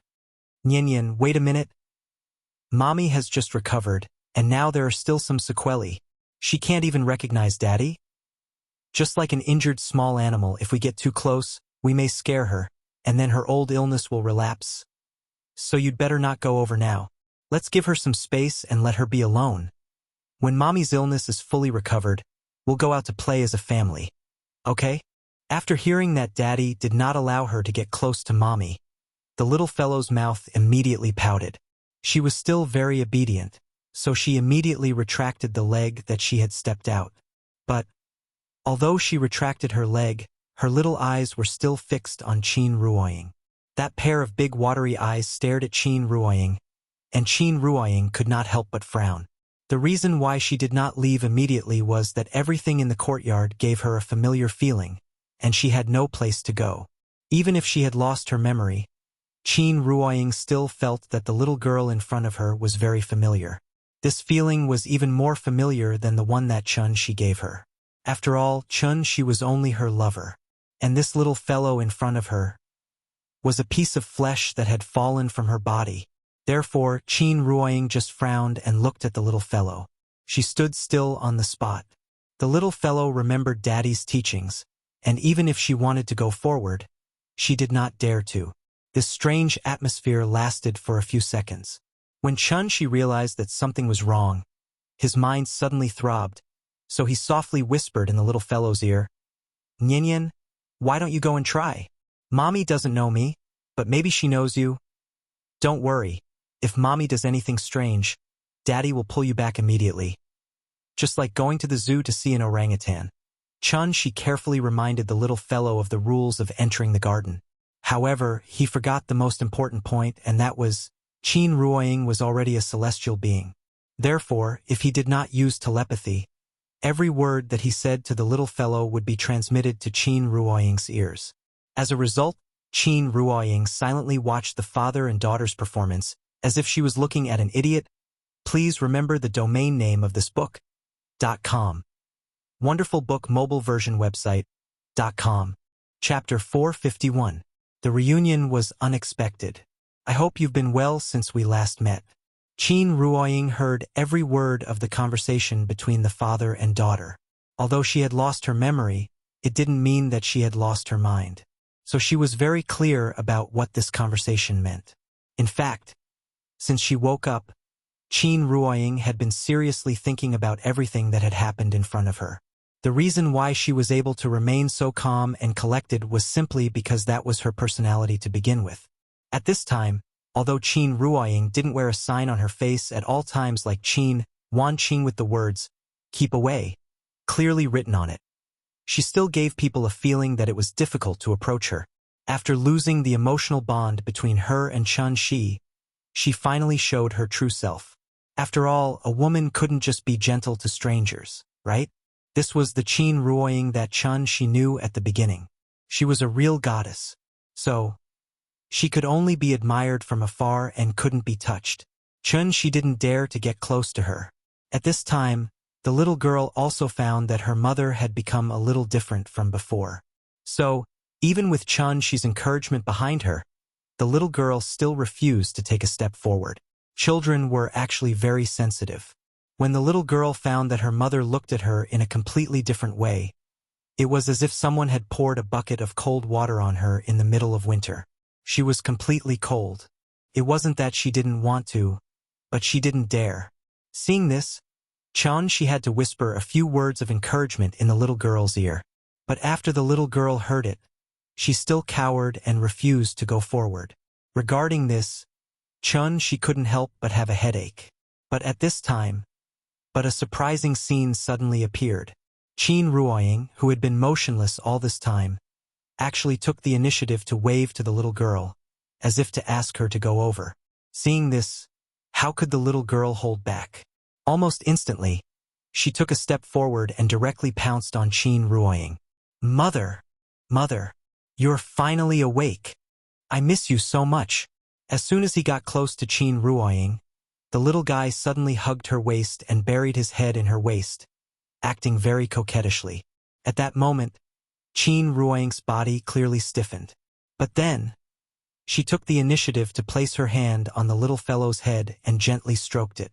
Qin Ruoying didn't know why he was so close to this little girl. After being hugged tightly by her, Qin Ruoying faintly felt a strange yet familiar intimacy. Could it be? Am I really her mother? Thinking of this, Qin Ruoying couldn't help but turn to look at Chun-Shi. At this time, Chun-Shi was smiling from the bottom of his heart because of their reunion. It was fine even if he didn't laugh. This smile made Qin Ruoying's face turn cold. She even began to wonder if she had been deceived by this father and daughter pair. This unique reunion quickly came to an end. Except for the little fellow, Qin Ruoying didn't show any face to anyone. One had to know that there were no outsiders in this house. One was her husband, the other was her father. The two most important men in her life could only stand aside at this moment, looking helplessly at her and the little fellow playing in the courtyard. Although the scene of this reunion might be a little different from what they had imagined. But at least their family was reunited. Chun-Shi was back, and Qin Ruoying was also awake. This family, it finally felt like home again. Then, the power of cooking returned to Chun-Shi's hands. In order to celebrate this reunion, Chun-Shi used all his trump cards. Whether it was flying in the sky, running on the ground, or swimming in the water, everything had to be served on the table today. In short, 9 dishes and 1 soup were served, and everything was to be perfect. The little fellow hadn't eaten Chun-Shi's dishes in a long time, so when the first dish was served, she pulled Qin Ruoying directly to their seats, and kept yelling for her father to hurry up and serve the dishes. Qin Ruoying didn't stand on ceremony. Although she hadn't acknowledged Chun-Shi yet, she didn't feel a trace of repulsion towards this man in front of her. Instead, she felt a faint tug at her heart. She was secretly observing Chun-Shi, but she didn't know that her every move had been seen by Chun-Shi. Chun-Shi was very pleased with himself, but he didn't show it on his face. If it wasn't for the fact that his sister-in-law hadn't woken up yet, and he had to go to the spirit mirror again. Chun-Shi even wanted to spend more time with Ying after she lost her memory. Dinner was quite enjoyable. During the meal, Qin Ruoying didn't say a word, so the little fellow naturally became the communication bridge between her parents. Under Chun-Shi's instructions, she kept yelling for her mother to eat. That silly little look of hers made Qin Ruoying chuckle. Qin Yongyan had never liked to interfere in his children's affairs. Seeing that Chun-Shi had returned safely, he could naturally take off the burden on his shoulders. Therefore, after confirming that Qin Ruoying's amnesia wasn't a big problem, he hastily ate his dinner, and then went back to his room to shut himself in. After dinner, the sky had already darkened. By the time Chun-Shi finished cleaning up the table and chairs, the little fellow had already pulled Qin Ruoying back to the west wing to watch cartoons. Chun-Shi hesitated for a moment outside the door.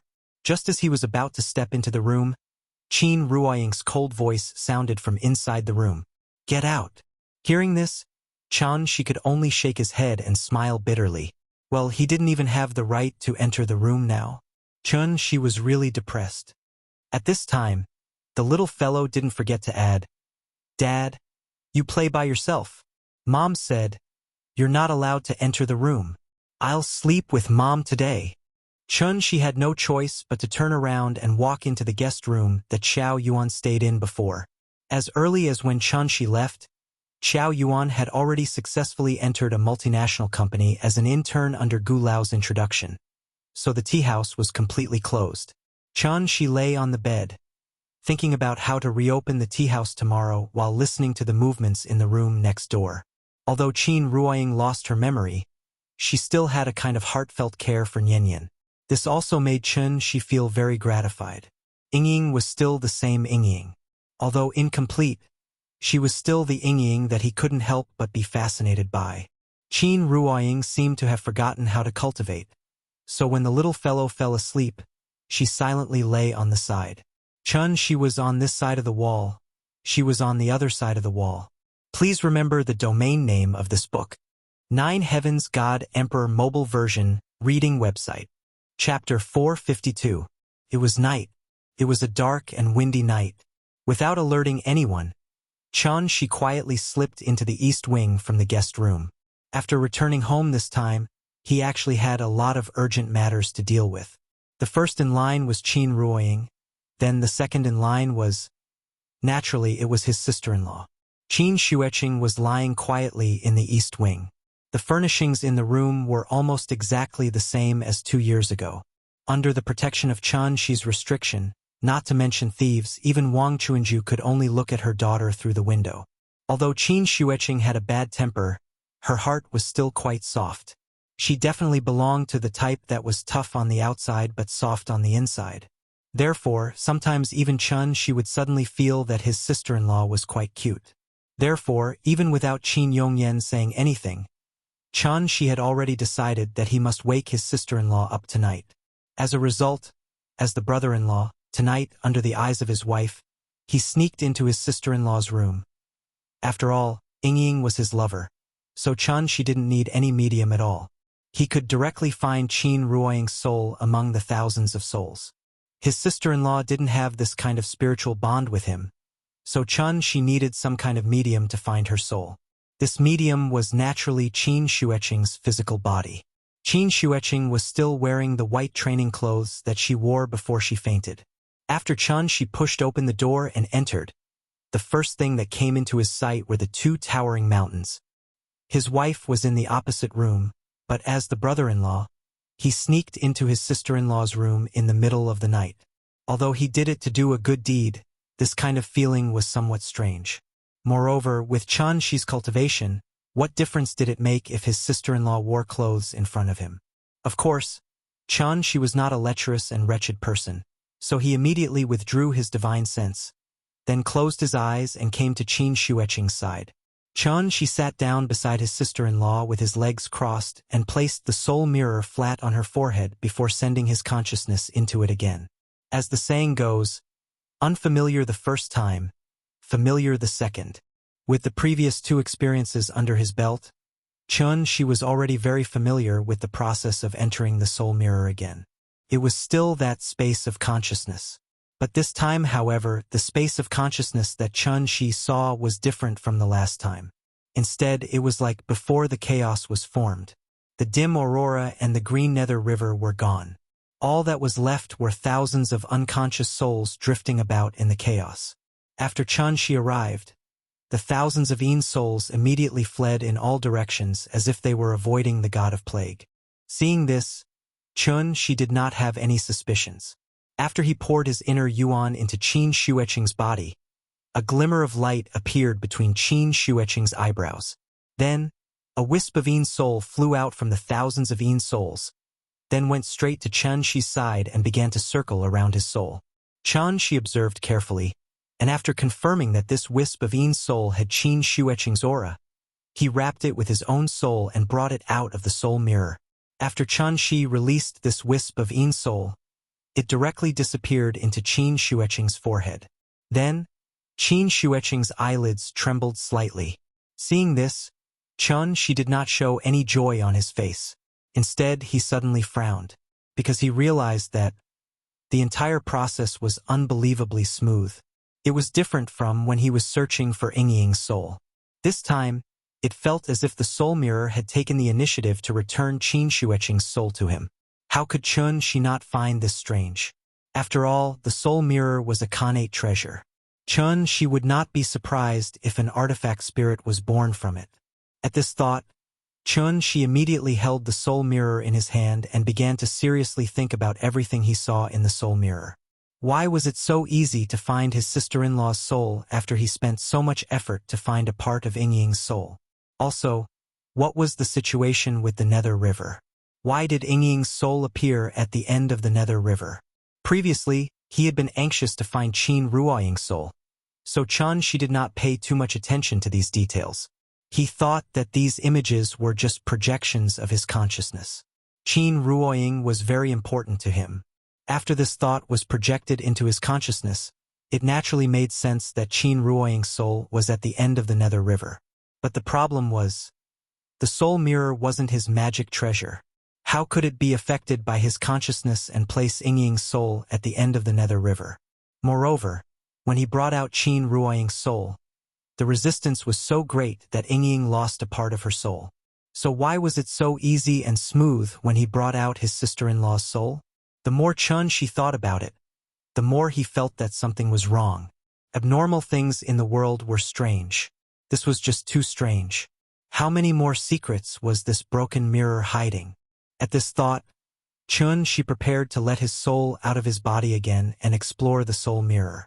However, right at this moment, Qin Xueqing suddenly opened her eyes. The soul state was unconscious, so Qin Xueqing's memory was still stuck at the time before she fell into a coma. Therefore, when she opened her eyes and saw she sitting by her bed, Qin Xueqing was stunned. She was so focused on the soul mirror that he did not notice that Qin Xueqing had woken up. Although Qin Xueqing was almost 30 years old, she was still an unmarried virgin. She had never even held hands with anyone. It was already the middle of the night. How could Qin Xueqing not be shocked when a man like she suddenly appeared by her bed? Brother-in-law sneaked into her room? How was she going to face people in the future? Her sister-in-law had a bad temper. After being provoked, he went berserk on the spot and directly kicked at Qi's waist. This kick, she had used 120% of her strength. After all, Qin Xueqing had already stepped into the heavenly man stage and was a genuine golden core stage cultivator. At such a close distance, plus the fact that she was completely unguarded. Therefore, by the time she reacted, her leg had already kicked Qi's waist. Crack! With a muffled sound, her sister-in-law's right leg was immediately fractured. Then, her entire body was thrown away by she's protective chi like a rag doll that had been casually thrown away. If she had not used his true essence to catch her in time, Qin Xueqing would have crashed through several walls before falling to the ground. Hey, that... she tried to explain, but Qin Xueqing did not give him a chance to explain. Instead, she pointed at the door and shouted, "Get out! Get out of here!" "Okay, don't be agitated, I'll go out now." He had clearly come to do a good deed, but in the end, he was like a thief who had been caught red-handed. In this regard, she could only helplessly shake his head and then run out of the east wing like he was escaping. It was bad enough to be misunderstood by his sister-in-law. Who would have thought? As soon as she walked out of the east wing, he met Qin Ruoying's cold gaze head-on. How sharp were the eyes and ears of a heavenly man. As soon as Qin Xueqing made a sound, she had already gotten up to check on the situation. After seeing she come out, Qin Ruoying did not say a word. After a bang sound, she closed the door and went back to the room to comfort the little fellow who had just woken up. She stood in the courtyard with a helpless expression. He looked left and right at the east wing, then at the west wing only to feel a chill in his heart. This was great. The yellow mud had really fallen into his crotch. Even if it was not sh*t, it was sh*t. Then, she gloomily set up a soundproof restriction in the courtyard. "Please, remember the domain name of this book. .com. Wonderful book mobile version website. .com. Chapter 453. There were 8 immortal arts. Pills, talismans, weapon formations, and witchcraft.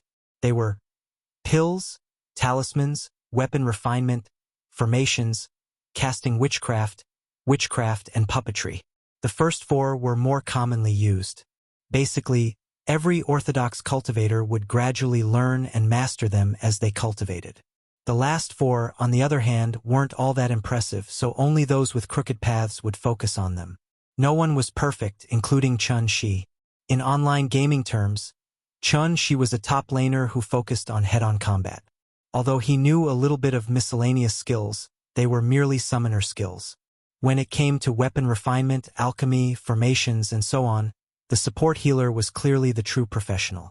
Hence, Chun Shi's head hurt. The heaven-bearing efficacious floating mirror was a connate peerless treasure. Chun Shi didn't know much about connate peerless treasures. It was said that only tribulation ascension cultivators who'd undergone the baptism of heavenly tribulations could refine their own personal treasures with the connate true essence in their bodies. Only then could they truly refine a connate peerless treasure. From this, one could see just how rare connate peerless treasures were. It was for this reason that Chun Shi, who'd only been in the soul formation stage, didn't have the right to come into contact with a connate peerless treasure. Of course, even if Chun Shi had obtained a connate peerless treasure by chance, that didn't mean he could use it for himself. The logic was actually quite simple. It was like a poor bastard suddenly obtaining the keys to a Ferrari. He probably wouldn't even know how to start the engine after getting in. There were many types of treasures. Judging from how the soul mirror had been activated a few times, it was most likely a support-type treasure. Support-type treasures were usually refined for specific situations and weren't very practical. Hence, after the Grand Pure Divine Ancestor passed away, the soul mirror had been placed in the Imperial Hall to collect dust. The soul mirror was far beyond what Chun Shi could grasp. Hence, he couldn't find the correct way to activate it after flipping the mirror over and over again for an entire night. Speaking of which, it was strange. After Chun Shi brought out his sister-in-law's soul, the soul mirror suddenly shut down like a phone with no battery. After that, no matter how hard he tried, he was unable to let his spirit enter it again. It was as if the soul mirror had been reduced to an ordinary item, and the space of his consciousness had been completely shut off. He couldn't very well try to break open the soul mirror, could he? Magic treasures needed to be recharged. Soul mirror had created a white hole to engulf a large world, then forcibly reversed the orbits of the 9 planets, thereby expending a lot of energy. Was that why it needed some time to recover? Chun Shi pondered for a long time before coming to such a conclusion. Only then did he feel slightly relieved. Heaven and earth can bear witness. He really didn't want to use this opportunity to spend a few more days with the amnesiac Ying so that he could have a change of taste. The next morning, following the loud and clear cry of the rooster next door, the little fellow slowly woke up from her sleep. She didn't know what happened last night, but she was keenly aware that her mother didn't give her father a good look during the meal. As such, the smart little fellow wisely kept her mouth shut and put on her little backpack after breakfast. Perhaps it was because his sister-in-law was too embarrassed to see anyone after the farce last night. So she left the courtyard in the middle of the night, and no one knew where she was now. Chun Shi wanted to explain the situation to her, but he saw that she was being very unapproachable, so he wisely disappeared from her sight. His sister-in-law had left, but Qin Ruoying was still there. Thus, Chun Shi made his way to the west wing and politely knocked on the door before yelling into the room. "Nian, let's go. Daddy will take you to school today." Okay. The little fellow immediately ran out of the room after hearing Chun Shi's call.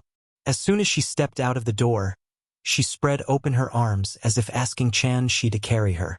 After Chun Shi picked her up from the ground, the little fellow turned her head and coyly asked into the room, "Mommy, aren't you taking me to school?"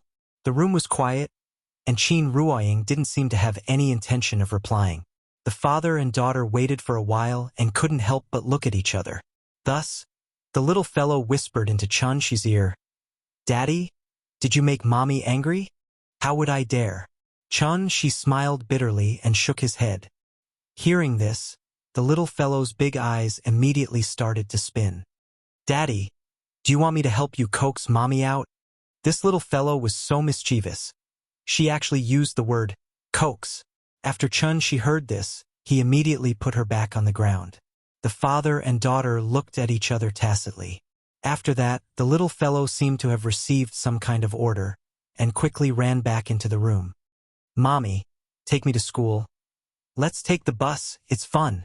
You haven't been to my school yet. The teacher said she wants to see you.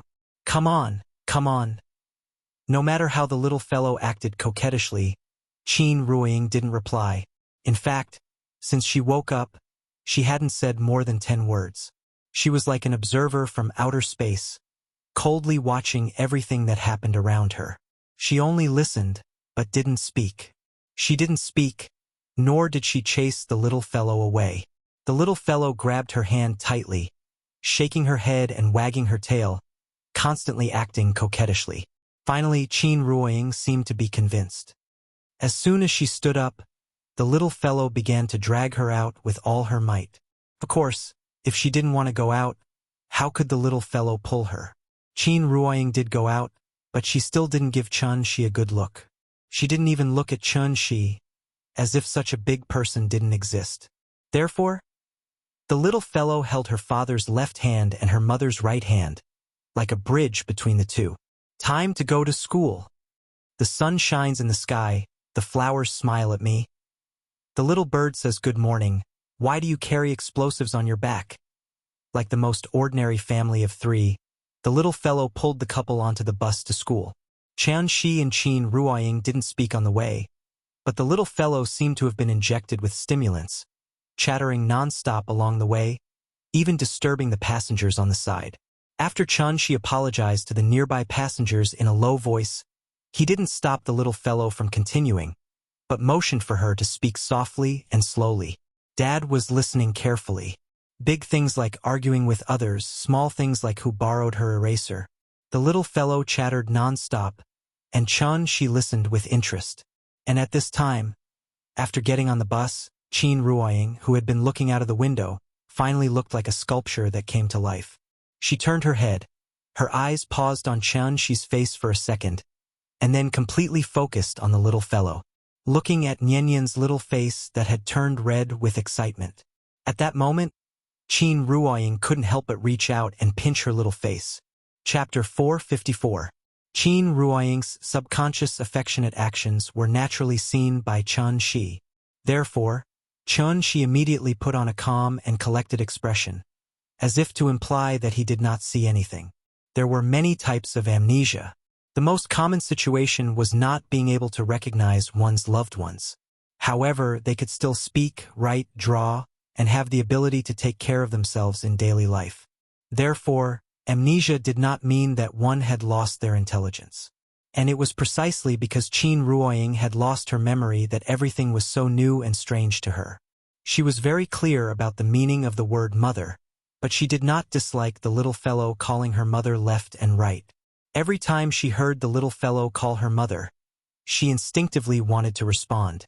If it was not for the special reserved nature of women stopping her, Qin Ruoying would have already held the little fellow in her arms and caressed him. Of course, Qin Ruoying could accept the little fellow, but it did not mean that she could accept Chun Shi. Women always had to be a little guarded against men. The kind of woman who would completely fall into a man's good intentions could only play the role of a victim in a relationship. The one who cannot get is in an uproar. The one who is favored is fearless. No matter where it was, this sentence was absolutely regarded as the supreme truth. Therefore, even though Chun Shi had already stepped into the insightful emptiness realm, he was still deeply immersed in it, and even somewhat enjoyed it. The capital-affiliated primary school was not far from Hohai, about 7 or 8 stops away. After the family of 3 got off the car, the little fellow, like other children, held his father in one hand and his mother in the other, and skipped towards the school gate. Although the school was chosen by Chun Shi, this was the first time he came, so he could not help but use his divine sense to carefully scan the school. And, overall, it was not bad. At least he did not find any filth hidden under the sanctimonious surface. The management of a primary school was not as loose as a kindergarten, so Chun Shi and Qin Ruoying could not even enter the school gate, and could only stand at the school gate and say goodbye to the little fellow. Dad, goodbye. Mom, goodbye. I will listen to teacher obediently. Remember to pick me up after school. Perhaps it was because Chun Shi and Qin Ruoying were sending Nianyan to school for the first time, and because the couple was too good-looking, even the guards at the entrance couldn't help but take a few more glances at them. Nian was the most popular person in the class. Therefore, after many parents sent their children to school, they could not help but stand at the side and whisper to each other. Is that child the one who dared to hit someone on the first day of reporting? Yes, he's in the same class as our Yang. He's very handsome, but his temper is too bad. He doesn't look like a girl at all. I don't know how his family educated him. Didn't you say you were going to fire her last time? Why are you still here? Expelled? Don't joke around. She's the class monitor now. She got full marks in the first half of the exam. Every parent-teacher meeting, she'll be singled out for praise. Oh, this little girl is so powerful? How is she powerful? Isn't it because her family is powerful? At this point, a trace of displeasure flashed across the parent's face. Then, with a look of disdain, she said, I heard that her family has an education system. They're different from us commoners. Her performance in school directly affects the evaluation of the school. How can a child like this not be powerful? I see. She quietly listened to the conversation from the side. It was because Nian's performance in school was too outstanding that these parents began to suspect that the school had given Nian special treatment. If one thought about it carefully, this kind of narrow-minded thinking could be understood. Every parent wanted their child to be outstanding and stand out from the crowd. Any child who was able to enter the capital-affiliated primary school had at least gone through several rounds of screening. Basically, it could be concluded that they were good seedlings that far surpassed their peers. But it was a pity that excellence was always measured by comparison. Compared to Nian, even the smartest and most outstanding child could only be reduced to ordinary in the end. After all, when it came to comparing fathers, no one could compare to her. When he left the last time, she was worried that he would take a long time to come back, so he took the initiative to remove the first layer of seal on Nian's body. It was also from then on that Nian gradually became different from other children. Although Nian didn't know how to cultivate, she had already found a sense of qi when she was 5 years old. This innate affinity for spirit energy was something that many people didn't have. This was the so-called talent that was bestowed to her by God. Others couldn't be envious of it. She had been gone for more than a year, and Nian had also been washed by the tide of spirit energy in the courtyard for more than a year. She was still young, so she couldn't see anything for the time being. But if she continued to develop at this speed, it was estimated that it wouldn't be long before Nian would be able to skip a grade. Skip from first grade to third grade to sixth grade. Skip from first grade to third grade, and directly enter university in first grade. At that time, she probably wouldn't be an adult and would have graduated from university. Could it be, in the future, would he have to send Nian to the junior class of the Chinese Academy of Science? She was still seriously thinking about whether to put the seal back. After Qin Ruoying saw Nian's figure disappear, she turned around and walked out along the street. Seeing this, she had to temporarily put this problem to the back of his mind, and then quickly followed. Hey, Ying, where are you going? This time, there was no little guy in the middle to act as a bridge, so she didn't dare to follow too closely. Seeing that he was so self-conscious, Qin Ruoying let him be.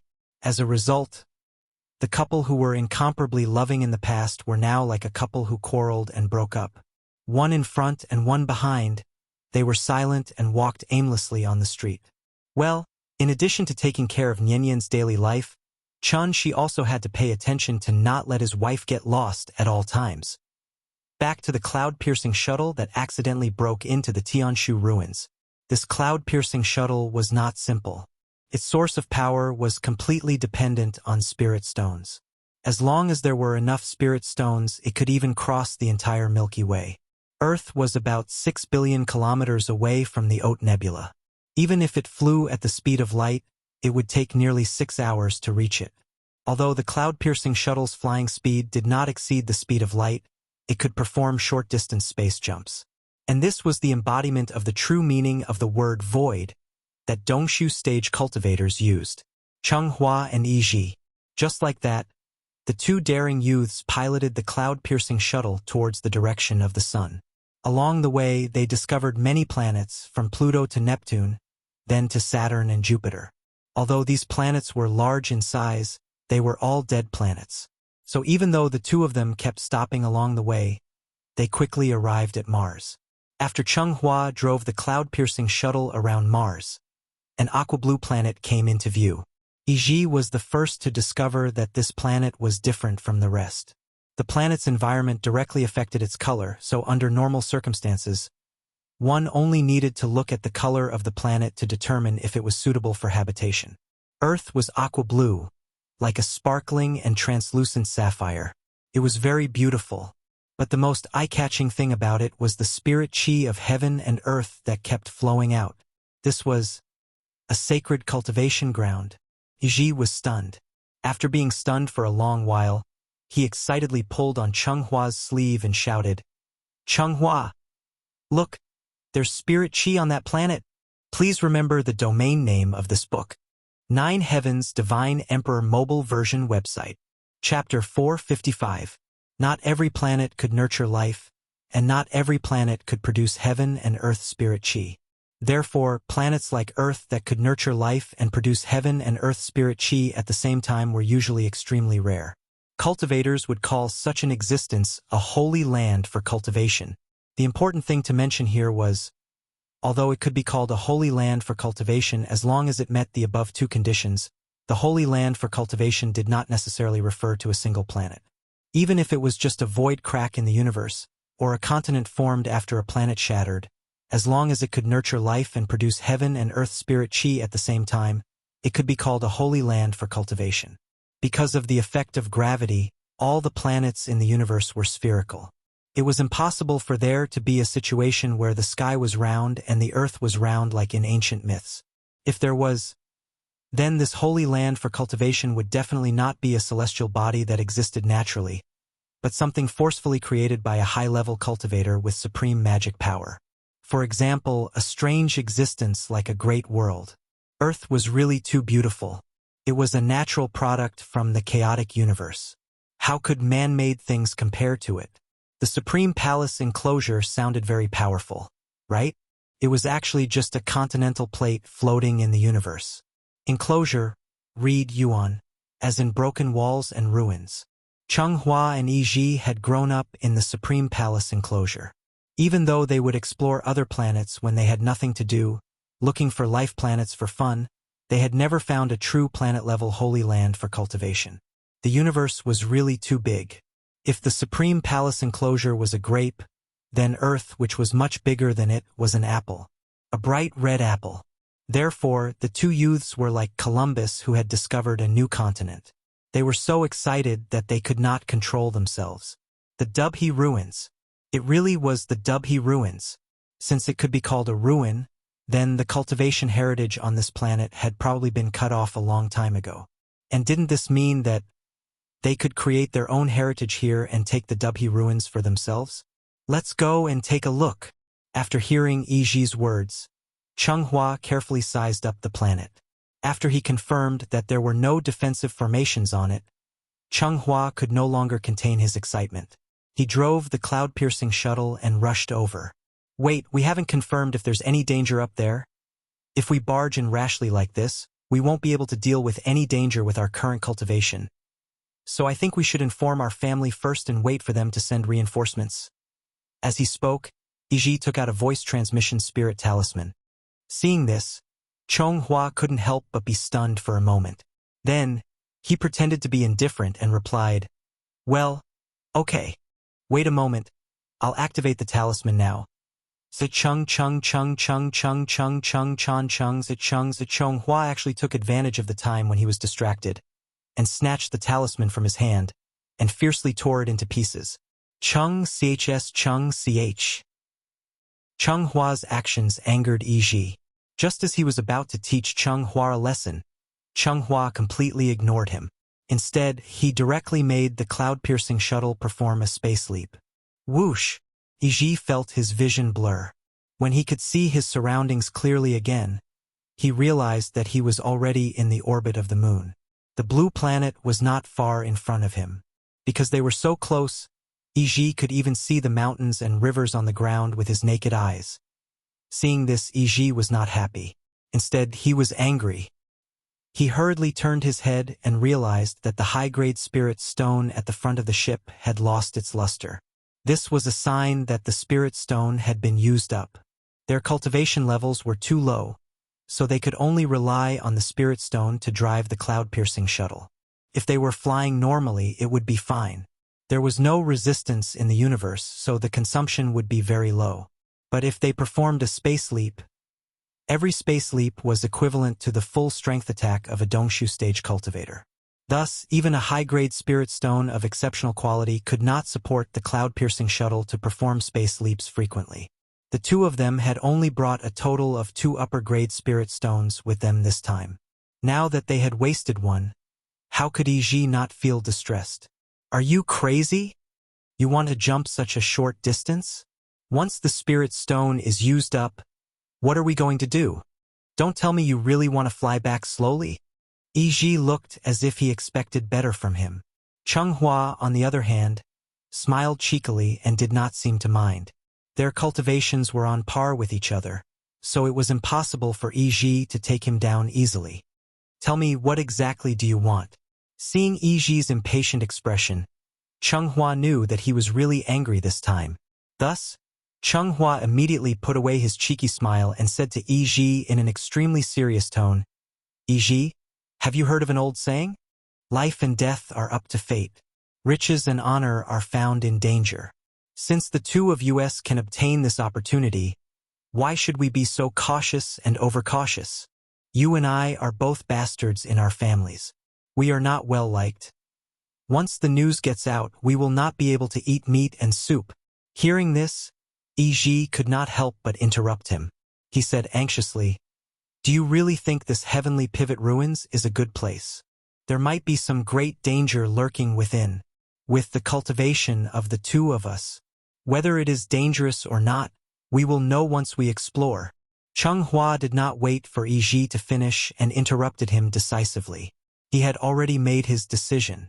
So no matter how much Yi objected, Chunghua had to go and explore today. Yi wanted stability. Chunghua wanted danger. This was the first time the two of them had such a huge difference in opinion. Chunghua stiffened his neck and refused to budge. Seeing this, Yi could only sigh and compromise. Fine, I am afraid of you. I will listen to you, but you must remember, the moment we discover anything wrong, we must leave this place immediately. I do not want to be buried with you. His anger was real, and so was his friendship. Seeing Chunghua so determined, Yi could only let him be. All right, don't worry.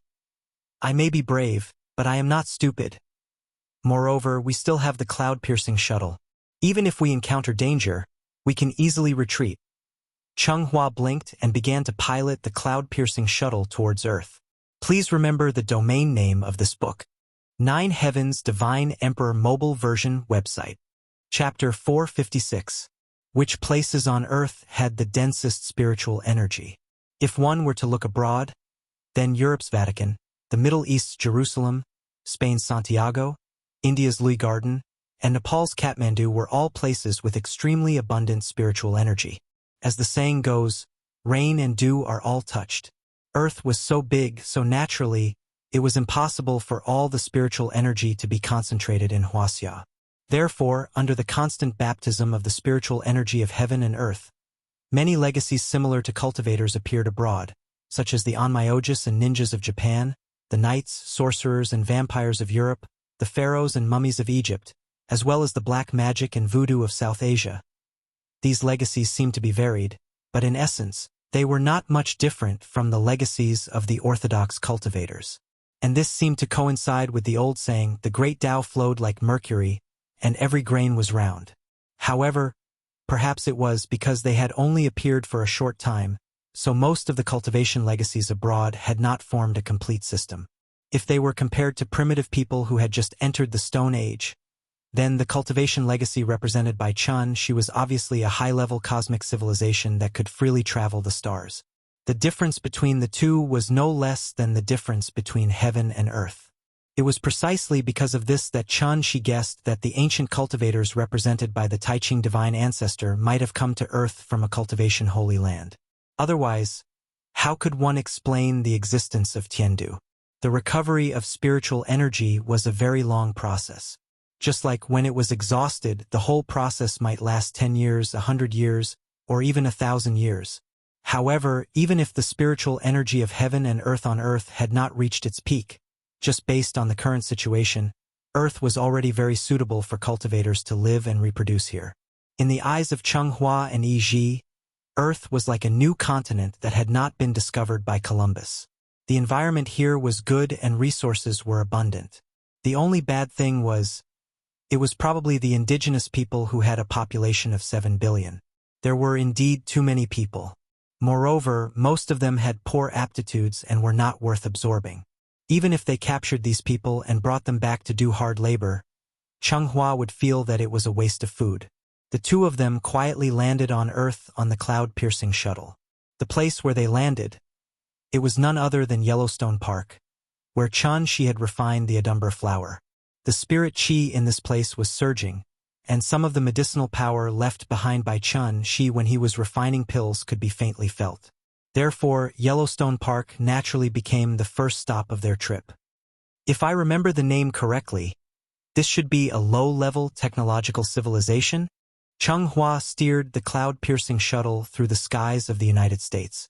Occasionally, he would lower his head to look at the buildings below. Naturally, the buildings on Earth were extremely strange to the two of them.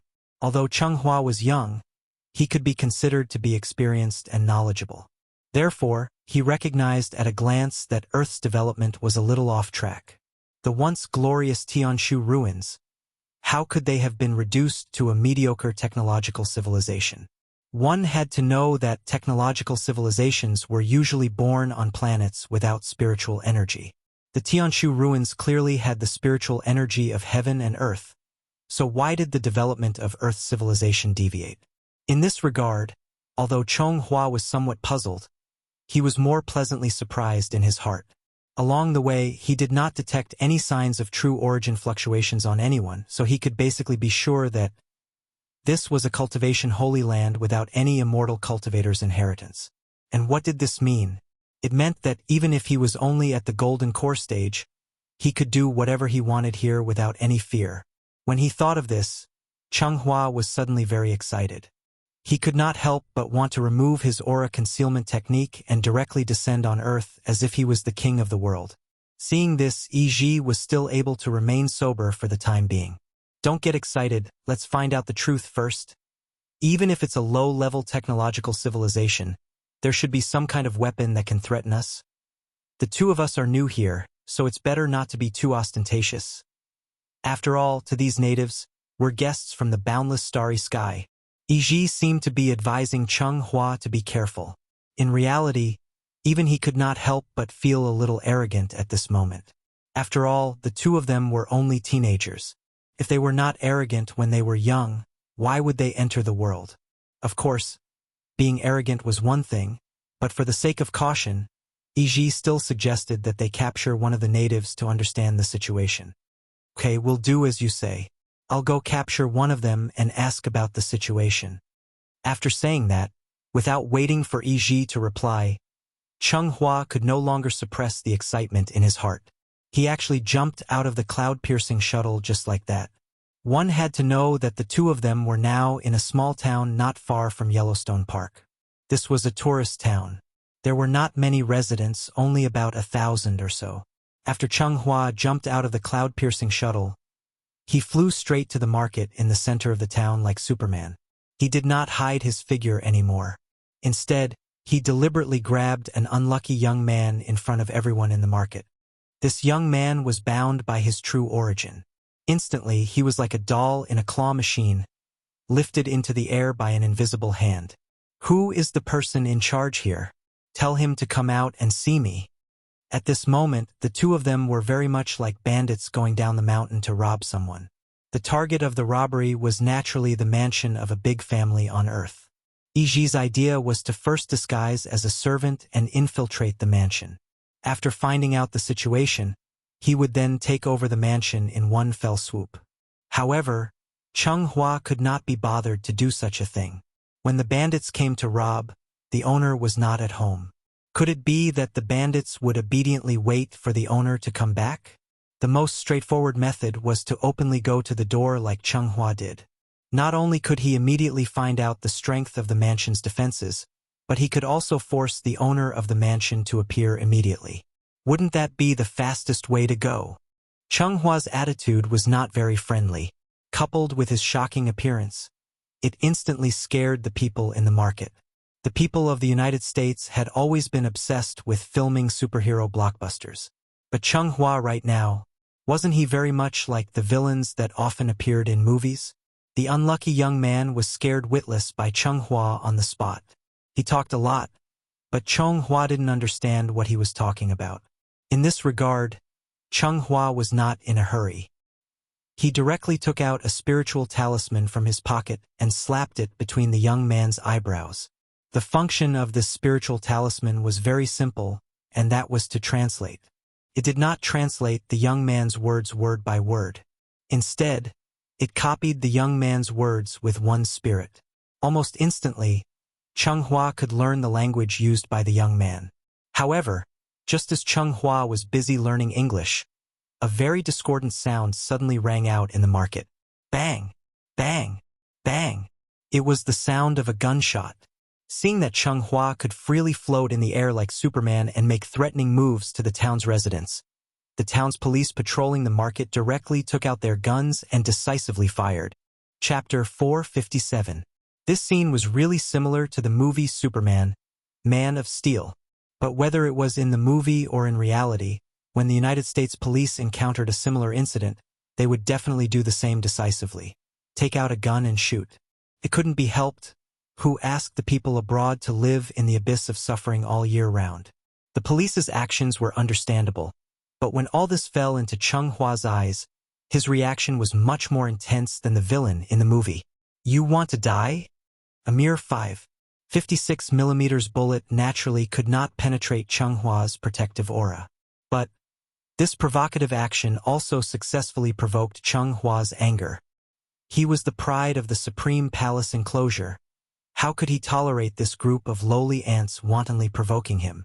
So, without any hesitation, Cheng Hua directly formed a sword with the fingers of his left hand and pointed at the unlucky United States police below.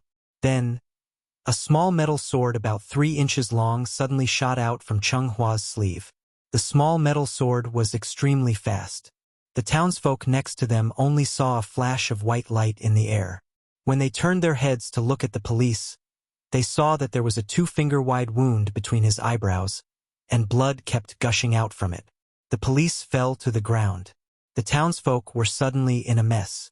And just as everyone screamed and fled back to their houses, a burst of urgent sirens suddenly sounded on the street not far away. It must be mentioned here that the United States was not only the country with the highest crime rate in the world, but also the country with the fastest police speed in the world. Therefore, just as Cheng Hua killed a police officer, the town police station had already received the news and organized a large group of people to rush here. Cheng Hua naturally heard the movement in the distance, but he had no intention of hiding. Instead, he just floated over the market and threw the young man he caught before to the ground. One had to know that Cheng Hua was now flying in the sky, about 4 or 5 stories above the ground. Therefore, when the young man fell to the ground, he immediately let out a heart-wrenching scream. However, Cheng Hua didn't seem to hear it. Instead, he was still looking at the various objects and decorations in the market with interest. Such an act of disregard for life was indeed in line with the old saying, "Those who are not of my race are bound to have a different heart." Just a low-level technological civilization. In Cheng Hua's opinion, these people were actually more like ants walking upright, so how could he possibly feel guilty for trampling a few ants to death? Cheng Hua was deliberately looking for trouble today. The bigger the commotion, the more they could use it to find out the details of the Tianshu ruins. This action seemed a little reckless, but in fact it was the most direct and effective method. After all, Cheng Hua had the cloud-piercing shuttle with him. Even if he really encountered any danger, he could use the cloud-piercing shuttle to escape. It was truly a situation where one could advance to attack or retreat to defend. Before the battle had even begun, one had already obtained the initiative. Cheng Hua's provocation with great fanfare quickly attracted the town's police department's encirclement and suppression. Towards this non-human existence, the police chief was very wise not to shout and persuade him to surrender. Instead, he directly ordered Cheng Hua to be killed on the spot. The equipment of the United States Police was much better than the equipment of the Wuxia police. Following the police chief's shout of fire, the town that hadn't been so lively in a long time suddenly became as lively as the new year. A series of crackling gunshots rang out, more lively than the fireworks of the new year.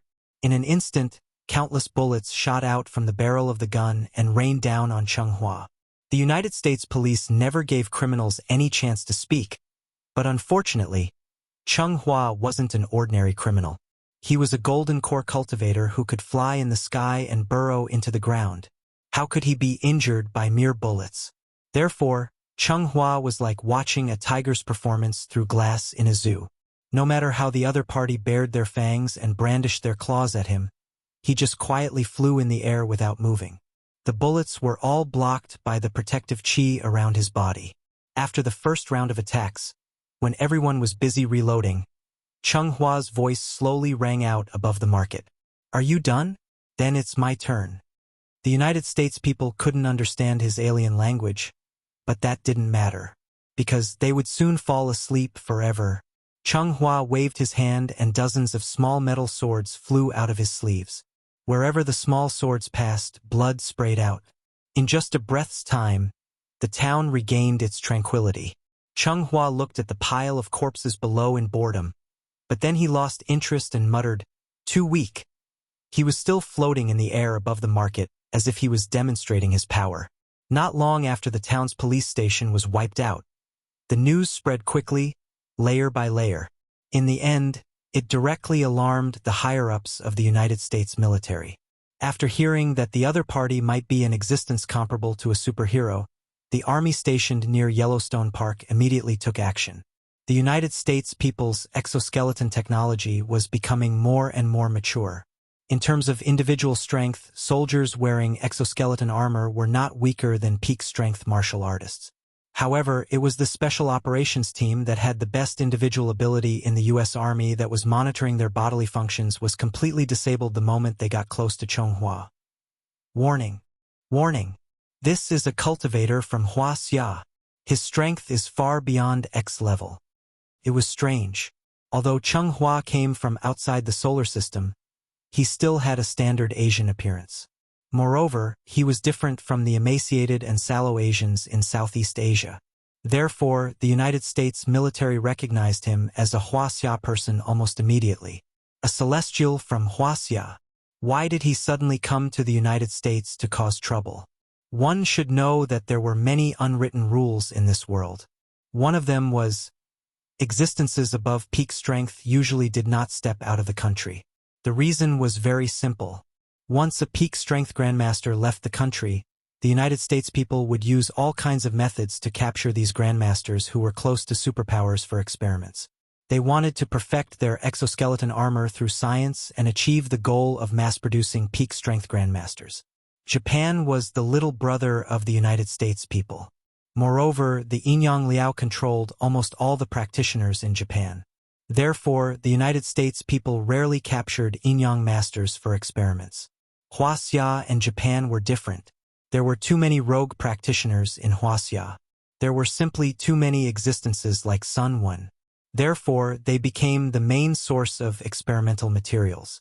Although martial artists and necromancers had combat strength far beyond ordinary people, they were still too weak to fight against the state machine.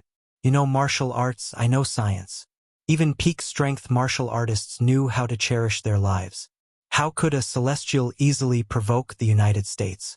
Other than Chen Shi, no one would want to test the power of a nuclear bomb. X level was very powerful and rare. The United States people had been coveting this level for a long time. They just could not find suitable experimental materials.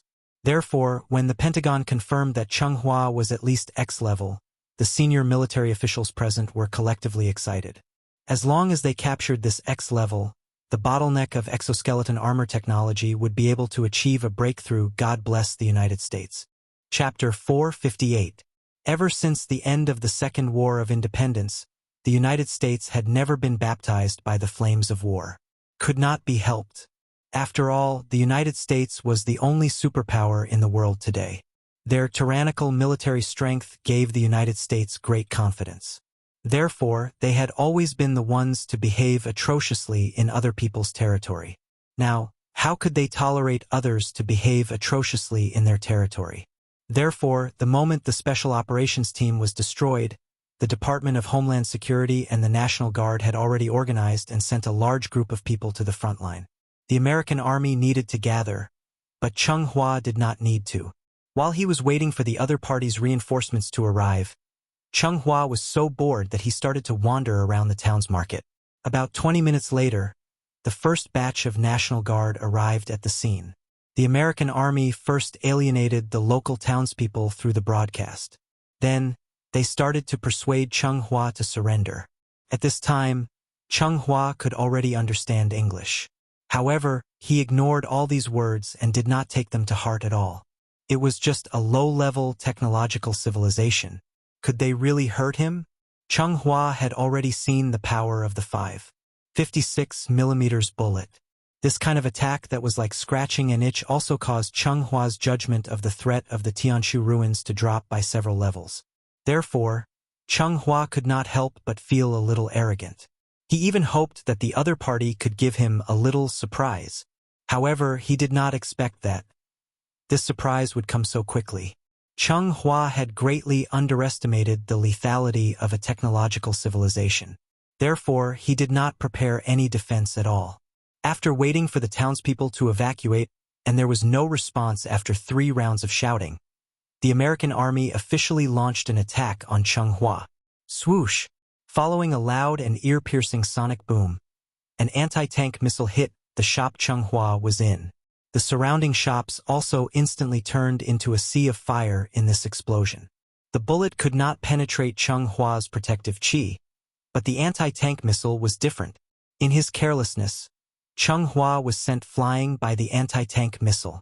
If it weren't for the fact that he still had a defensive magic treasure on him, he was afraid that he would have suffered heavy injuries on the spot because of this.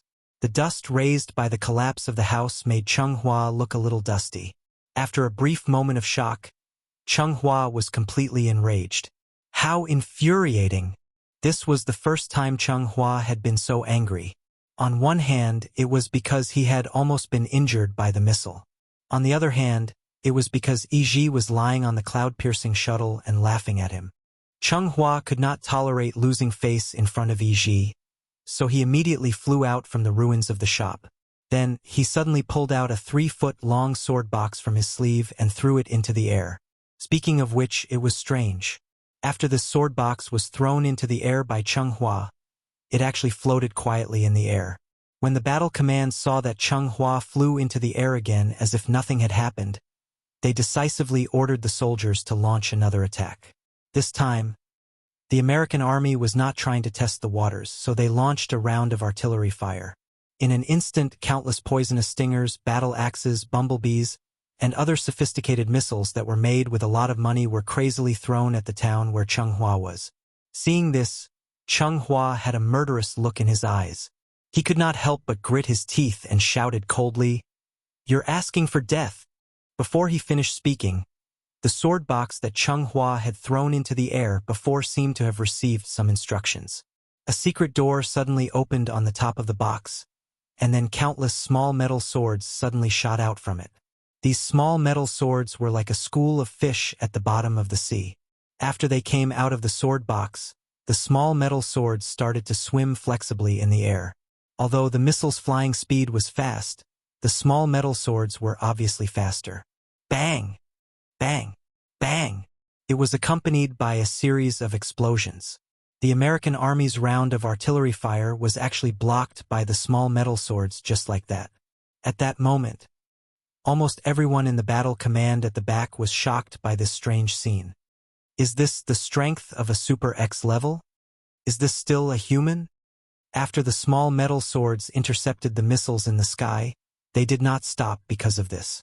Instead, they continued to fly toward the location where the American army was. These small metal swords were only about 10 centimeters long. Logically speaking, the sword box should not be able to hold many of them. However, What was strange was, from the moment Cheng Hua activated the sword box, there was an endless stream of small metal swords flying out of it, and they did not stop for even a moment. Therefore, in just a short while, the sky of the town was even covered by the small metal swords released from the sword box. The densely packed small metal swords rushed toward the location where the American army was like a swarm of locusts passing through. When had the ordinary soldiers ever seen such a strange scene?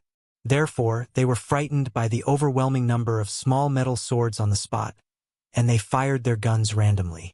The muzzles of the guns spat out tongues of fire crazily. The bullets hit the small metal swords, and instantly there was a series of ding-ding-dang-dang sounds of metal colliding. However, it was a pity. In the end, these actions were futile. The small metal swords quickly rushed into the American Army's armored battle group. It did not matter whether it was the drivers hiding in the armored vehicles or the fully armed soldiers. In front of the small metal swords, human lives were as cheap as grass. A light cut would instantly cause a large number of them to fall. In less than 5 minutes, this rapid reaction force of 3,000 people had been completely wiped off the face of the earth by Cheng Hua. Fresh blood stained the ground red. The vast grassland that was bustling with noise and excitement earlier seemed to have turned into a mass grave 10 miles away at that moment. Even from afar, one could smell the thick stench of blood in the air. Such indiscriminate killing. Cheng Hua, I'm afraid you're going to suffer retribution in the future. Yi looked at the battlefield below and could not help but frown deeply. He really did not expect that Cheng Hua was actually so vicious and merciless. Looking at the situation, Cheng Hua did not seem to treat these golden-haired natives as humans at all. The scene had already been broadcasted through the satellite and was clearly presented on the big screen of the battle command at the rear. At this moment, the entire battle command was silent. Almost everyone was stunned by the tragic and bloody scene in front of them. Nuclear bomb. Request to use nuclear bomb. After coming back to his senses, the supreme commander of this battle seemed to have gone mad as he frantically requested the military headquarters to use nuclear bomb. However, what no one expected was, the military headquarters actually rejected his request very decisively. The Yellowstone Park supervolcano is in an active period. Once the nuclear bomb is used, it is very likely to cause the supervolcano to erupt accidentally. The moment he heard this reason, the colonel despaired. However, what he did not know was, when the military headquarters rejected his use of nuclear bomb, they also submitted another request to the White House. The use of nuclear bomb is restricted. The military situation is urgent. Please inform Wuxia and ask Wu Lian to urgently dispatch X-level military support to us. Chapter 459. From the day the Declaration of Independence was issued, the United States had only been established for 200 years. Therefore, even if the United States was very powerful today, it was inevitable that people would call it a country without a history. This was the so-called heritage. It was also the only thing the United States lacked today. Therefore, after confirming that nuclear bombs could not be used, the military staff decisively turned their attention to Wuxia on the other side of the ocean. Unlike the United States' pale historical heritage, Wuxia had countless talented people since ancient times. Although most of these people were wild cranes, they had always liked to drift with the wind and call the world their home. But this was not a big problem because the international Wu Lian had been established. In the end, Wuxia was still a country that paid attention to human relationships. Even if they were wild cranes, they still had to have their own home, right? Just like when Wang Chunju found out that Chun Shi was a cultivator, she would always invite Chun Shi to join for various reasons. This was a very good virtuous cycle. With the support of the country as the foundation, the power of the country gathered the scattered heritages of the people together. And at the same time, these talented people had the opportunity to interact with each other. Just like universities, as long as there were the best teachers in the world, it would naturally attract more and more cultivators to voluntarily join. Therefore, from the moment the Wu Lian was born, its strength continued to grow, and now it had already become the most powerful cultivator organization in the world. Wuxia called them cultivators, while the United States called them superpowered people. The United States lacked the corresponding heritage, so naturally, they could not establish a superpowered organization like the Wu Lian. And this was the fundamental reason why the United States vigorously developed exoskeleton armor in recent years. The individual ability of a cultivator was extremely outstanding. Even if it was a single person, it might not be a problem for them to fight against a platoon, a regiment, or even a brigade, but what if they had to fight against an entire country? It should be known that the annual military expenditure of the United States was as high as $700 billion, which was equivalent to half of the total military expenditure of all countries in the world. If the United States were really forced into a corner and threw missiles like scattering flowers, how many could Cheng Hua successfully intercept? 1,000? 10,000? Or 100,000? The true essence in his body was limited. Once the true essence in his body was exhausted, what would Cheng Hua use to resist the continuous bombardment of the army? Of course, the premise was that Cheng Hua wouldn't escape on the cloud-piercing shuttle. Therefore, the United States was not considering whether or not they could take down Cheng Hua. Instead, they were considering the price they would have to pay to take down Cheng Hua. If he really wanted to take Cheng Hua by force, let's not talk about whether he could successfully take him down. Once the war started, the United States would definitely suffer a lot of economic losses. Don't damaged tanks need to be repaired? Doesn't a destroyed town need to be repaired? Don't the people who have been affected by the war need the state to step in and provide subsidies? Behind each bullet was a brand new US dollar bill. Behind every soldier who died in battle, there was also a thick stack of compensation money. This was all money. Did they really think that the United States wouldn't know how to settle scores? It wasn't that they didn't know what to do with Cheng Hua. They just wanted to solve this problem in a simpler way. Cheng Hua wasn't a grinning alien. At first glance, they could basically confirm that he was from Wuxia. Since he was an esper from Wuxia, then naturally Wuxia should step in and take him away. The decision made by the military actually meant that they had given up on this great opportunity to capture an X-level esper alive. Thinking about it carefully, it really did hurt a little. Cheng Hua didn't know what the United States were thinking. After destroying this rapid response team, he put away the sword case and leisurely returned to the small town's market. He wasn't in a hurry. After beating up the naughty kid, wouldn't it give him time to go back and find his father? Thus, he began to wander around the market without a care in the world. There was a convenience store in the market. Cheng Hua picked up a piece of chocolate and tore open the packaging. After thinking that it was some kind of food, he decisively put it into his mouth. What is this? Why is it so delicious? E.g. I found something good. Come down and try it. In the Taiwei enclosure, where industrial development was almost non-existent, there were no such delicious snacks. Therefore, this bite also completely opened the door to a new world for Cheng Hua. French fries, biscuits, candy, cheese, beef, ice cream. The convenience store wasn't big, but it had everything. Cheng Hua ate enthusiastically, but he didn't forget to ask his companions to come down and eat together.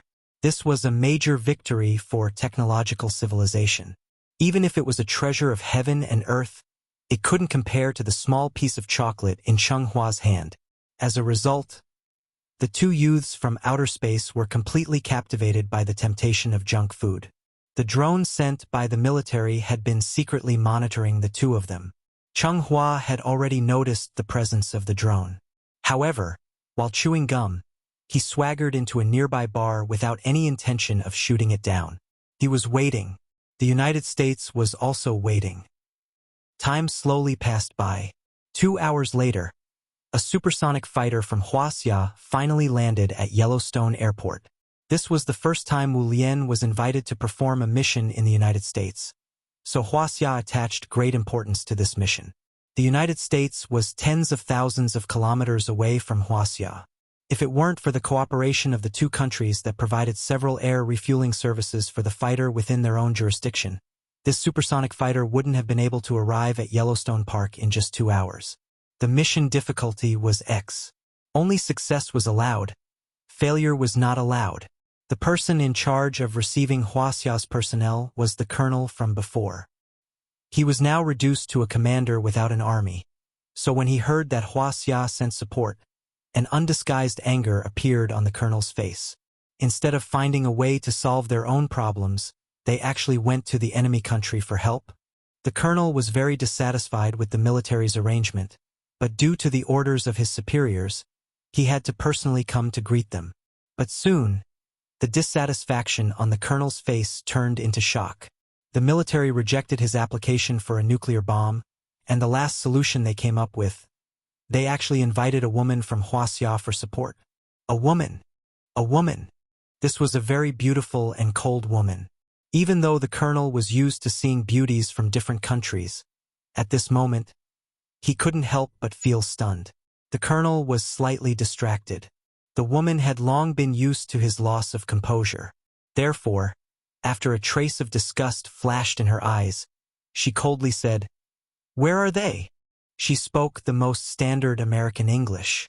After the colonel heard this, he suddenly seemed to come back to his senses and quickly extended his hand to invite the woman to the battle command center for a detailed discussion. Based on this situation, this woman should be the person in charge of Wuxia. Reinforcements should still be on the way. The colonel pondered and couldn't help but look up and down at the woman. But what he didn't expect was, the woman actually rejected his invitation without any hesitation. No need. After speaking, the woman flew up into the air in front of everyone, and then flew straight to the location of the town. Like a comet, the woman's figure quickly disappeared into the horizon. At this moment, the colonel couldn't help but open his mouth wide. He looked in the direction that the woman disappeared and couldn't help but mutter, "Oh, my God! She's Superman." Please remember the domain name of this book, .com. Wonderful Book Mobile Version Website, .com. Chapter 460. There was no doubt about it. This extremely beautiful and cold woman who came all the way from Wuxia was obviously Qin Shueqing, who had just woken up from her coma a few days ago. With such a beautiful and capable daughter, Wang Chuanju and Qin Yongwang really benefited a lot from her. As a result, the couple's status in the Wu Lian had been rising steadily in recent years. Qin Shueqing was in charge of external affairs, while Qin Yongwang and his wife were in charge of internal affairs. The family had become a giant within the Wu Lian. And this was without taking into account the mysterious foreign aid, Mr. Chun. Wuxia attached great importance to the United States' request for help this time. So after the Wu Lian received the news, they immediately began to strictly select the candidates for the battle. Qin Shueqing was not the only X-level in the Wu Lian, nor was she the strongest X-level. However, she was the only X-level who took the initiative to apply for the battle. No one knew if Qin Shueqing had eaten gunpowder recently, but after returning to the headquarters in Shangjing, she had a cold face all day long. In addition, she had disappeared for more than a year, so when she came back this time, not many people dared to talk to her. Perhaps it was because of some kind of violence gene hidden in her bones. So after she saw the battle video from the United States, this woman who looked forward to going on a mission all day suddenly couldn't sit still. Before the higher-ups even made a formal decision, Qin Shueqing had already gone to the airport to prepare for departure. Not everyone was as violent as her, and not everyone liked to use war to support war. Since Qin Shueqing wanted to do this kind of thankless task, no one would jump out to compete with her. So, Qin Shueqing set off. Although the enemy in the battle video looked to be only 15 or 16 years old, Qin Shueqing didn't underestimate the enemy at all. Instead, she adjusted her state of mind along the way, hoping to be in the best state to face this mysterious celestial being. This was also the first time she had officially fought someone since breaking through to the celestial being level. Qin Shueqing soon arrived above the town that the colonel had mentioned. Her arrival naturally alarmed the two youths who were drinking in the town's bar. Then, with a beer bottle in one hand and a chocolate in the other, Cheng Hua swaggered out of the bar. As soon as he stepped out of the bar, Cheng Hua saw this strange woman with a cold and arrogant face. Qin Shueqing quietly floated above the market. Cheng Hua stood casually at the entrance of the bar. He raised his head slightly and looked at her. Cheng Hua sized up the woman in front of him. Qin Shueqing was also sizing up the young man in front of him. The two stared at each other for a few seconds before Cheng Hua seemed to have thought of something. He couldn't help but grin, and then greeted her in the broken English he had just learned. "Hello." Hearing this, Qin Shueqing didn't immediately reply. Instead, she frowned slightly. Perhaps it was because she had lived in the same courtyard as Chun Shi for a long time, but Qin Xueqing's perception of true essence was slightly better than other cultivators of the same level. Although this young man in front of her was young, his true essence fluctuations were definitely something that only X-level cultivators could have. X-level, which was the level above the celestial being level. At the same time, it was also known as Golden Core level. Yi followed Cheng Hua out of the bar. At this moment, a trace of seriousness appeared on Qin Wanqing's face. Two people. There was clearly something wrong with the information provided by the United States. Yi had always been cautious. Even after leaving the cloud-piercing shuttle, he didn't remove the aura concealment technique on his body. Thus, the drone didn't discover his existence at all. Although Qin Xueqing had a strong personality, she wasn't a reckless person. The two young men in front of her had a similar level of cultivation as her. If she had known that this would happen, she would have brought more people with her. However, it was too late to say anything now. The enemy was right in front of her. Running away before the battle was not Qin Xueqing's style. Thus, after hesitating for a moment, she asked coldly, "Where are the two of you from? Who are you from? Why are you causing trouble here today?" Qin Xueqing thought that the two of them were the disciples of some hidden expert. Thus, she didn't hold back. The moment she stepped forward, she acted as if she was going to interrogate them for their crimes. Seeing this, Cheng Hua didn't immediately reply. Instead, he secretly used his divine consciousness to discuss with Yi. "This woman's cultivation level seems to be about the same as ours? If that's the case, the inheritance of the Tianshu ruins shouldn't have been lost." The two of them silently discussed. Qin Xueqing's appearance also successfully stopped the two of them from continuing to act presumptuously. Since the Tianshu ruins still had the inheritance of immortal cultivators, they urgently needed to confirm a question. That was, what exactly was the cultivation level of this woman in front of them considered in the Tianshu ruins? If she was just a small fry, then there must be a very powerful sect behind her.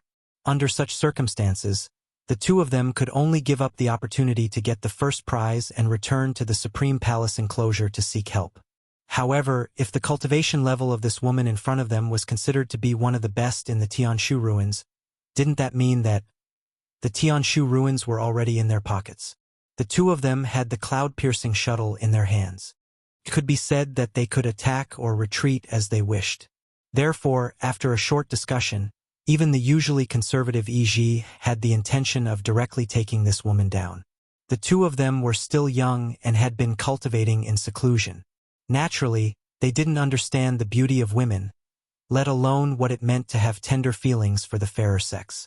Thus, after the two of them exchanged a look, they suddenly rushed toward Qin Xueqing. "Let's take her down first? Let's do that."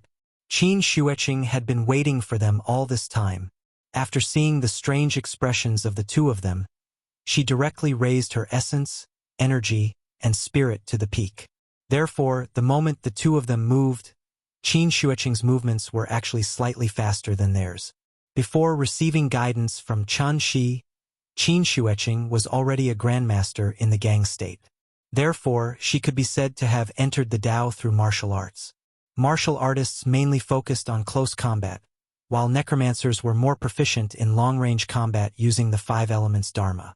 Qin Xueqing had been practicing martial arts all her life. Walking, sitting, and lying down were the principles of martial arts. And as she stepped into the realm of oneness of heaven and man, after converting all the vital qi in her body into vital essence, her combat power increased exponentially. It was fine if she didn't move, but once she moved, it was like a thunderbolt breaking through bamboo. Qin Xueqing's figure was slender and graceful. However, when she moved, she was like a fierce tiger coming down from the mountain, instantly setting off a strong and unparalleled momentum. Immortal cultivators were beyond the scope of ordinary people, so it was rare for them to fight in close combat. This could be seen from the situation when Chun Shi fought with others before.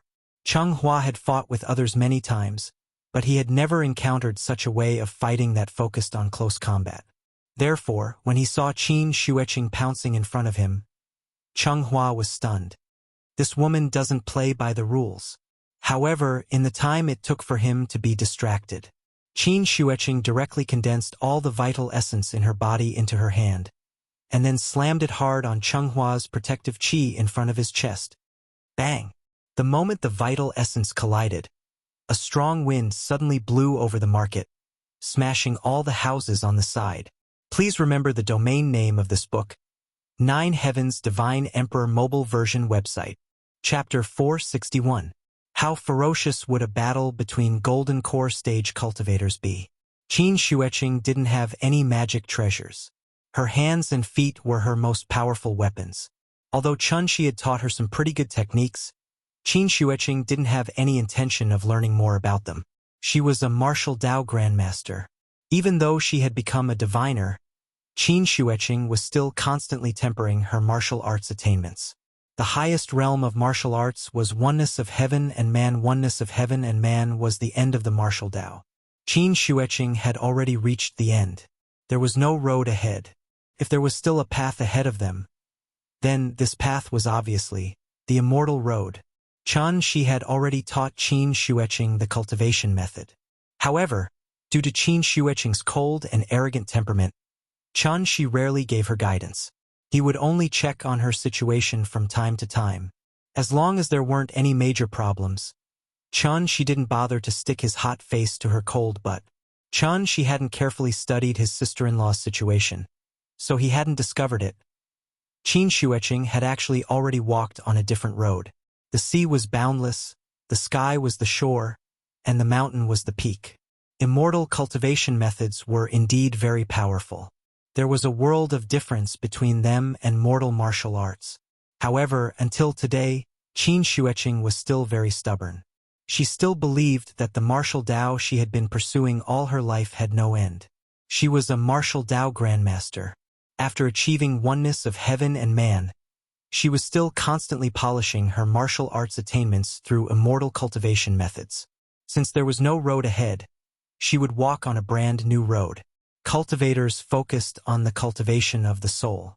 Qin Shueqing wanted to do the opposite and focus on the cultivation of the physical body. With this unique cultivation method, who knew what she could do in the future? The reason why she could easily flatten her was that the gap between their realms was too big. If the two of them were put on the same level, would this brother-in-law be able to beat his sister-in-law? This has become a big problem. She had never seriously fought with Qin Shueqing, and Qin Shueqing had never seriously fought with a cultivator of the same realm. Therefore, after seeing Cheng-Hua make a slight move, Qin Shueqing immediately used all of her strength. Like a fierce tiger pouncing on its prey, she viciously pounced on Cheng-Hua. Like a scholar encountering a soldier, Qin Shueqing's gorgeous and smooth series of attacks stunned Cheng-Hua on the spot. He wanted to counterattack, but Qin Shueqing's hands always easily bypassed his defense and easily hit his protective shield. Cultivators rarely experienced such a tangled fight. If it weren't for the fact that Cheng-Hua had a defensive magic treasure on him, which reduced the majority of Qin Shueqing's strength, Cheng-Hua would have been slapped into the ground by Qin Shueqing. Cheng-Hua! Yi watched anxiously from the side. He wanted to help, but the two of them were too close. He was afraid that he would accidentally hurt his companion, so Yi didn't dare to rashly make a move. However, Cheng-Hua wasn't stupid. After dozens of palms, he finally found a gap. At the cost of taking a palm from Qin Shueqing, he successfully shook off Qin Shueqing's entanglement. This time, Cheng-Hua finally learned to be smart.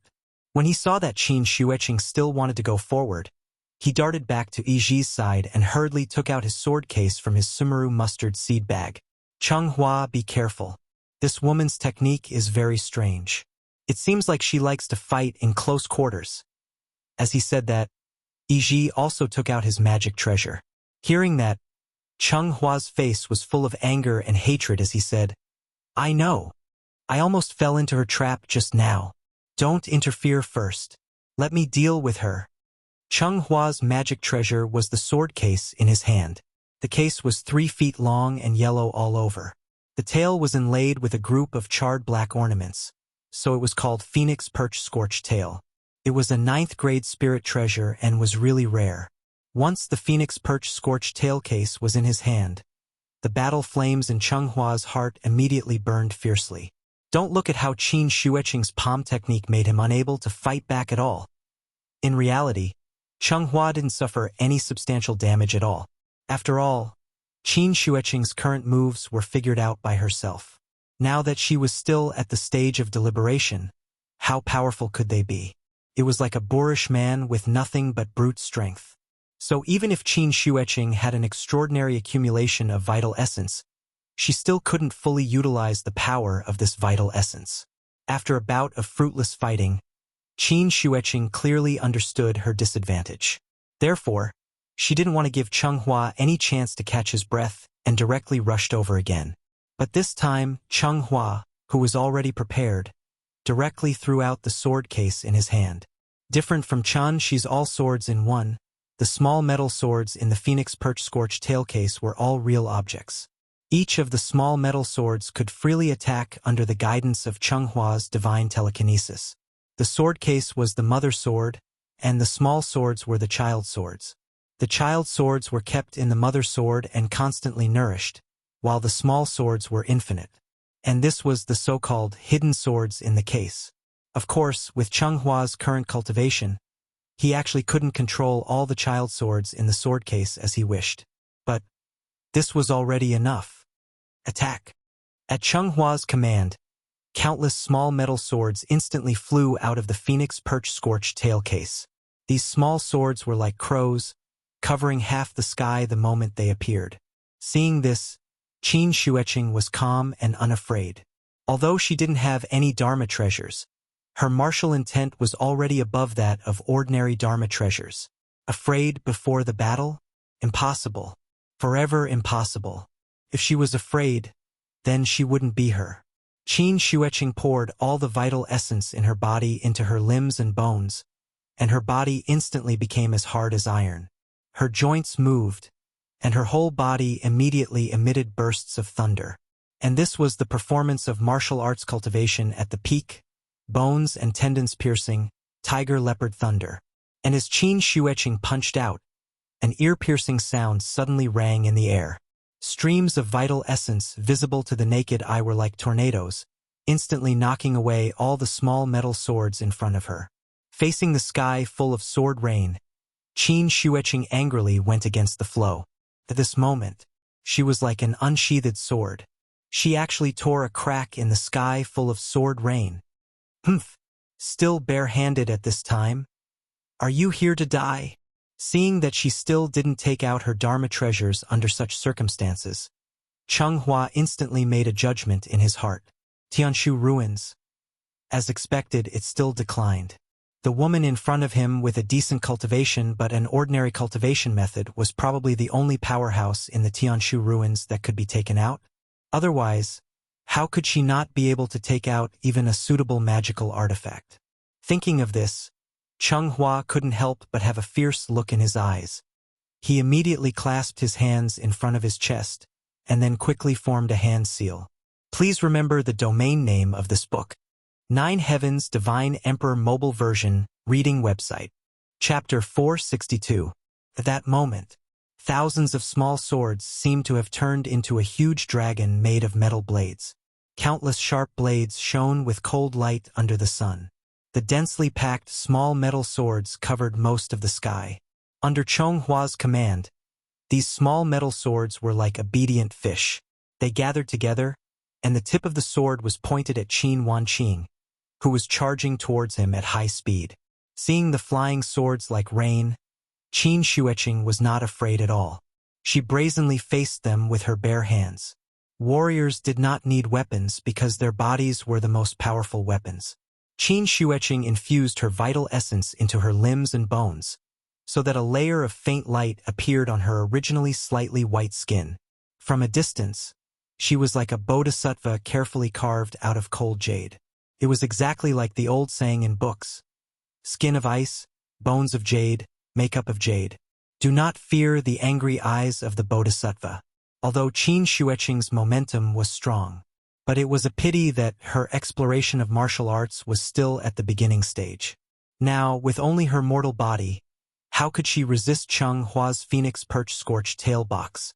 Countless small metal swords kept hitting Qin Shueqing's protective shield. At first, Qin Wanqing could still rely on the quintessential essence in her body to repel the small swords. However, as wave after wave of flying swords continued to attack, Qin Wanqing's protective shield couldn't help but begin to weaken. Soon, a small metal sword successfully pierced through her protective shield. Qin Shueqing could not dodge in time. This small sword immediately left a shallow wound on her face.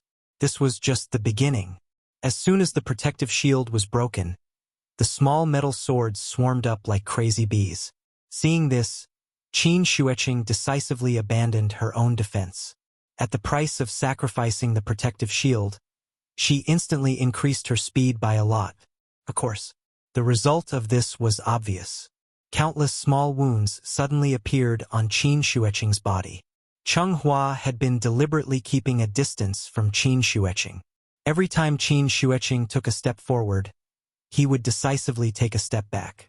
Seeing Qin Shueqing suddenly accelerate, Cheng Hua didn't react in time, and Qin Shueqing successfully closed in on him. "Bitch, do you really think I'm afraid of you?"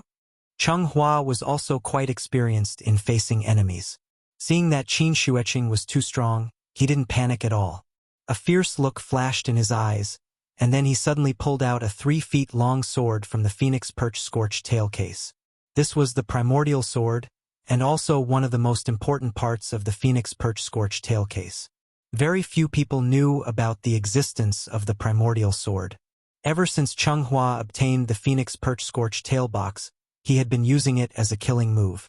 Cheng Hua had always been arrogant because of his talent, and his heart was higher than the sky. How could he tolerate Qin Wanqing chasing after him like a dog? Today, he was also forced into a corner by Qin Shueqing.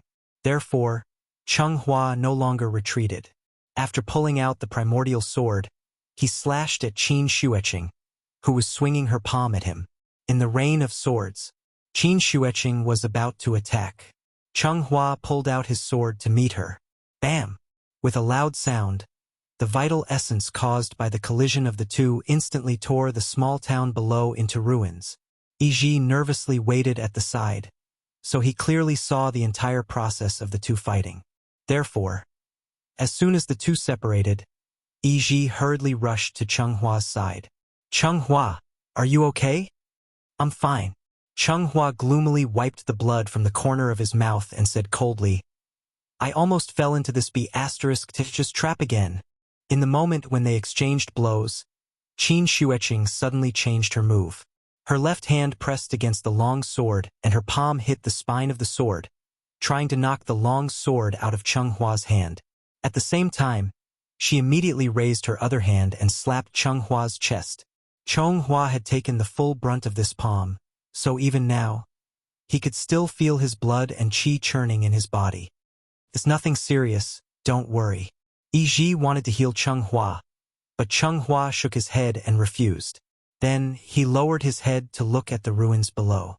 That D********. Wasn't she lying in the ruins of the small town, covered in blood?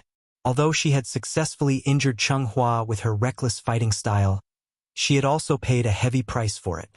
Speaking of which, Qin Shueqing was once again at a disadvantage because she didn't have a magic treasure. She hadn't expected.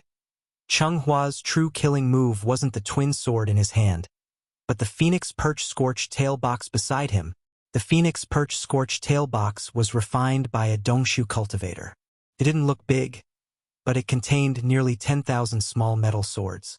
With Cheng Hua's cultivation, he could only use a third of them. The rest of the sub-swords were all hidden in the sword box. Although Cheng Hua couldn't control the remaining sub-swords normally, he could still detonate the Phoenix Perch Scorched Tail box and release all the sub-swords in the box in an instant. Just like the principle of a fragmentation grenade, once the Phoenix Perch Scorched Tail box exploded, it would not only set off a powerful shockwave, but also release countless sub-swords to increase the destructive power of the explosion. A 9th-grade spirit treasure could explode just like that. Cheng Hua had really put in a lot of effort this time, but then again, a 9th-grade spirit treasure in exchange for the life of a golden core cultivator. This seemed to be a good deal. Division Chief Qin. Division Chief Qin? Are you okay? Please answer. Please answer. Whether it was Wuxia or the United States, the satellites of the two countries had been monitoring the small town from afar. But because Chenghua and Qin Xueqing both had vital essence protecting their bodies, the satellites couldn't directly capture the situation of their battle. Now that the battle was over, Qin Xueqing's figure finally appeared on the surveillance satellite. The keyhole satellites of the United States had reached a resolution of 0.05 meters. They could basically see license plates directly, so the moment Qin Xueqing appeared, the surveillance satellite immediately locked onto her. However, the moment she saw the big screen, Wang Chuanju was stunned. She saw Qin Xueqing lying in the ruins, covered in blood. Her clothes were stained with blood, and at the same time her face was also blurred. She just lay quietly in the ruins of the small town. She didn't move at all. No one knew whether she was dead or alive. Qin Xueqing? At that moment, Wang Chuanju felt as if she had been struck by lightning. She couldn't even stand properly. If it weren't for the staff members' quick reflexes, this famous Iron Lady would have fallen to the ground on the spot. Qin Xueqing had lost. This news seemed to have grown wings. It didn't take long for the news to spread all over the Wulian. Wang Chuanju sat on the chair with a dull look in her eyes. Although she liked power, she wasn't the kind of ruthless person who would abandon her family for power. Qin Xueqing had only fought with her permission, because she had confidence in her daughter. Who would have thought the result would be like this? At that moment, Wang Chuanju's heart was dead. Leader, why don't you rest for a while? The higher-ups have already sent reinforcements. The three big shots are moving together. They should be able to make it. Director Qin is strong. Even if she's injured, it's not a big deal. You don't know the exact situation here, so don't worry too much. We have to have confidence in Director Qin. The staff carefully comforted Wang Chuanju. However, Wang Chuanju seemed to have lost her soul. She stared at the screen without moving. After a long while, she seemed to have suddenly thought of something. She actually jumped up from the chair excitedly. The staff at the side was shocked by Wang Chuanju's actions. He was about to go up and comfort her when Wang Chuanju pushed him away. Then, she quickly took out her phone from the cabinet. Please remember the domain name of this book. .com. Wonderful Bookhouse. Chapter 463. These few days, Chun Shi's life was quite fulfilling. In addition to taking care of the little girl's daily life, he also had to be careful not to let his wife get lost. Speaking of which, Qin Ruoying was really like an old person with Alzheimer's. She didn't talk much. Every day, after sending the little girl to school with Chun Shi, she would wander aimlessly on the streets. No matter how Chun Shi tried to strike up a conversation with her, Qin Ruoying didn't care at all. They used to be very close, but now they were gradually drifting apart. Of course, these seemingly estranged situations were, in fact, only superficial. In fact, every time when the little girl was out of school, Chun Shi only had to say that Nian was out of school, and Qin Ruoying would immediately stop and look back at him silently. At this time, Chun Shi would immediately call for a taxi, and then the couple would take a taxi back to school to pick up the little girl. Day after day, the cycle repeated itself. Although Chun Shi was still a little worried about Qin Ruoying's situation, he didn't panic because of this. Anyway, the soul mirror was in his hands, and Yuhuan Tianzuan was imprisoned in Saturn Ring by him. They had been separated for too long, and now that they were finally reunited, how could Chun Shi leave so easily? In addition, the soul mirror seemed to have run out of energy recently. No matter how he tried, the soul mirror didn't respond. Therefore, Chun Shi planned to wait for a while until his life gradually stabilized. Then he would find time to return to Saturn Ring to have a good chat with Yuhuan Tianzuan. At that time, wouldn't Yingying's situation be solved? But then again, after returning home this time, Chun Shi obviously felt that his life was a little different from before. The reason was the little girl. Nian was more than 6 years old. Generally, from this time onwards, the burden on the shoulders of the parents would become a lot lighter. After all, the child spent half of her time in school every day. The school shared a portion of the responsibility for the parents, so the parents naturally didn't have to work as hard as before. At this stage, The child's academic performance and performance in school would become the main concern of every parent. And what was Nianyan's greatest strength? Wasn't she smart and sensible? Whenever the school arranged an exam, the little guy's results would always be the first in his grade. As for her performance in school, there was no need to mention it. Some time ago, at the request of the school, the teacher gave each child in the class an application form for joining the Young Pioneers. After Nianyan submitted her application, the school quickly approved it. Because they were still in the first grade, there were only 10 places in each class. With Nianyan's usual performance, there was naturally no problem for her to enter the first batch. Therefore, as the class monitor, she led her classmates to stand under the national flag and made a declaration to join the team. At the same time, she stood on the podium with the same batch of young pioneers and sang the Young Pioneer song. We are the successors of communism.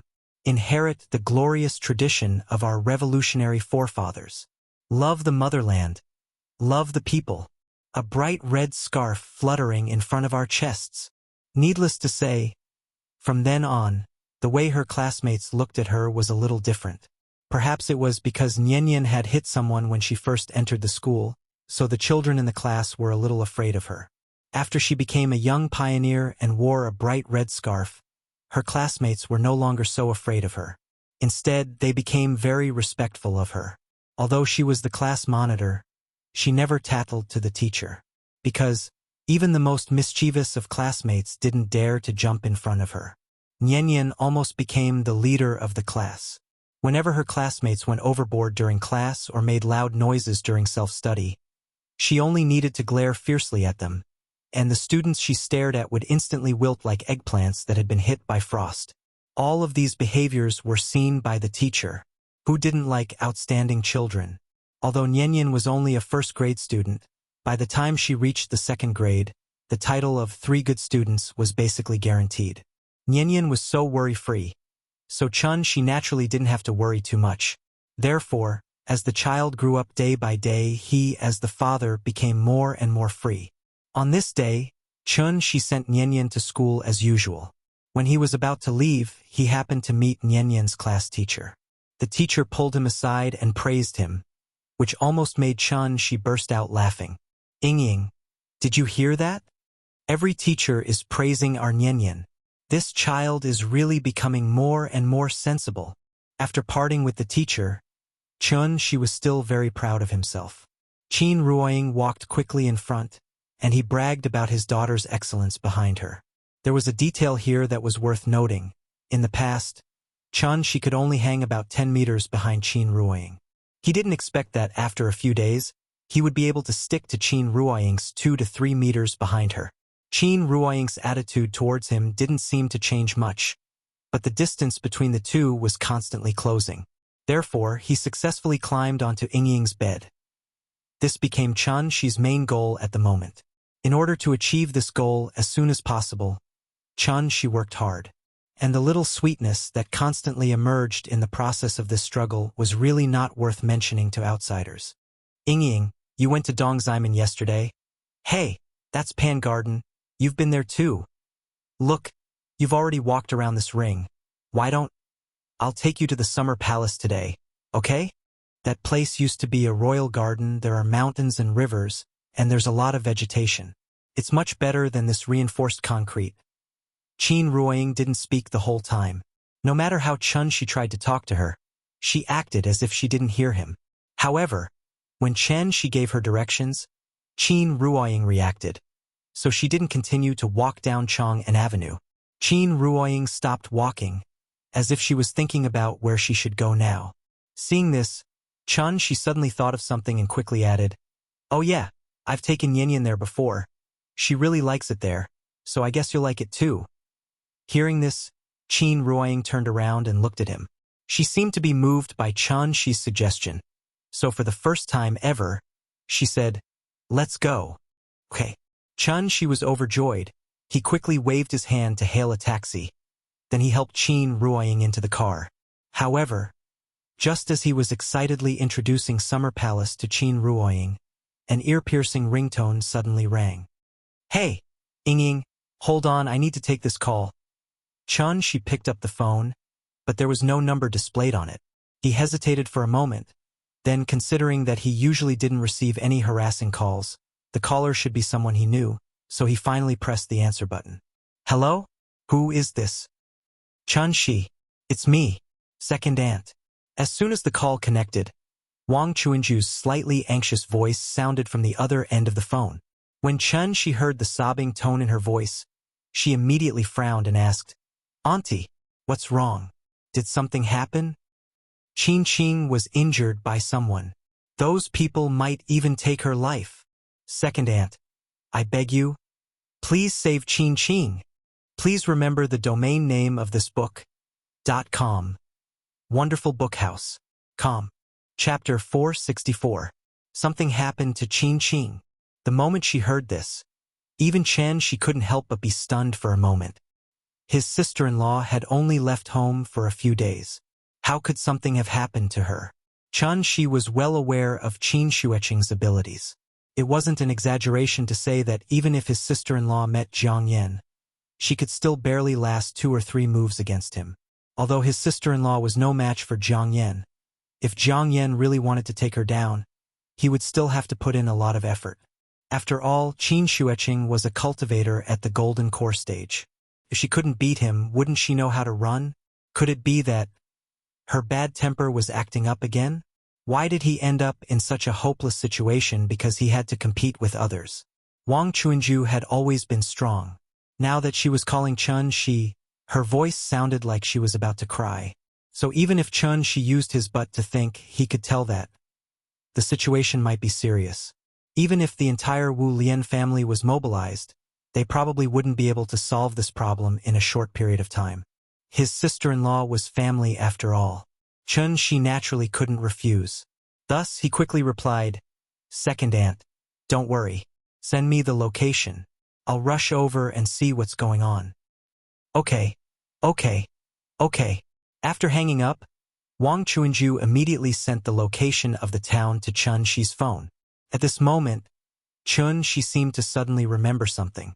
He quickly said to Qin Ruoying, Ying, something happened to Qing. I have to go and see. Qin Ruoying glanced at him indifferently. She didn't seem to know who Qing was at all. Sigh. Seeing her cold expression, she could only shake his head and sigh. What should he do? Bring Ying with him? She probably wouldn't agree at all. But if he left Ying here alone, she would feel a little uncomfortable. He wasn't really afraid that Ying would get lost, but he was afraid that she would feel lonely. In such a big city like Shangjing, she was unfamiliar with the people and the place. Where could she go by herself? She was a little hesitant. Qin Ruoying seemed to have suddenly understood his difficulties. She suddenly said, You go, I'll go by myself. Just 7 words. This was the longest sentence that Qin Ruoying had said to Shi during this period of time. Hearing this, Shi couldn't help but smile. After he quickly signaled the driver to stop by the side, he quietly left a restriction on Qin Ruoying. At the same time, he didn't forget to remind her, Ying, don't run around. I'll come back to find you as soon as I'm done here. Nian gets out of school at 4 o'clock. We'll pick her up together. You know that kid's temper. If she doesn't see you after school, she'll definitely be angry with me again. She leaned on the car door and kept muttering.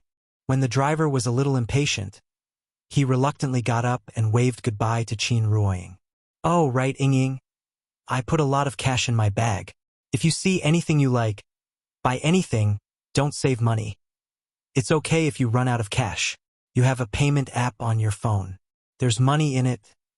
The taxi gradually went away. She was still standing on the side of the road. He kept waving in the direction of the car. It was only a temporary separation, but he made it seem like a separation of life and death. This made the passers-by stunned. It wasn't until the car merged into the traffic and completely disappeared from his sight that she slowly retracted her arm and turned to walk into a side alley. At this time, Qin Ruoying, who had already left in the car, seemed to have just noticed the wallet that she deliberately put on the seat. She picked up the wallet and opened it. Good Lord, it was full of $100 bills.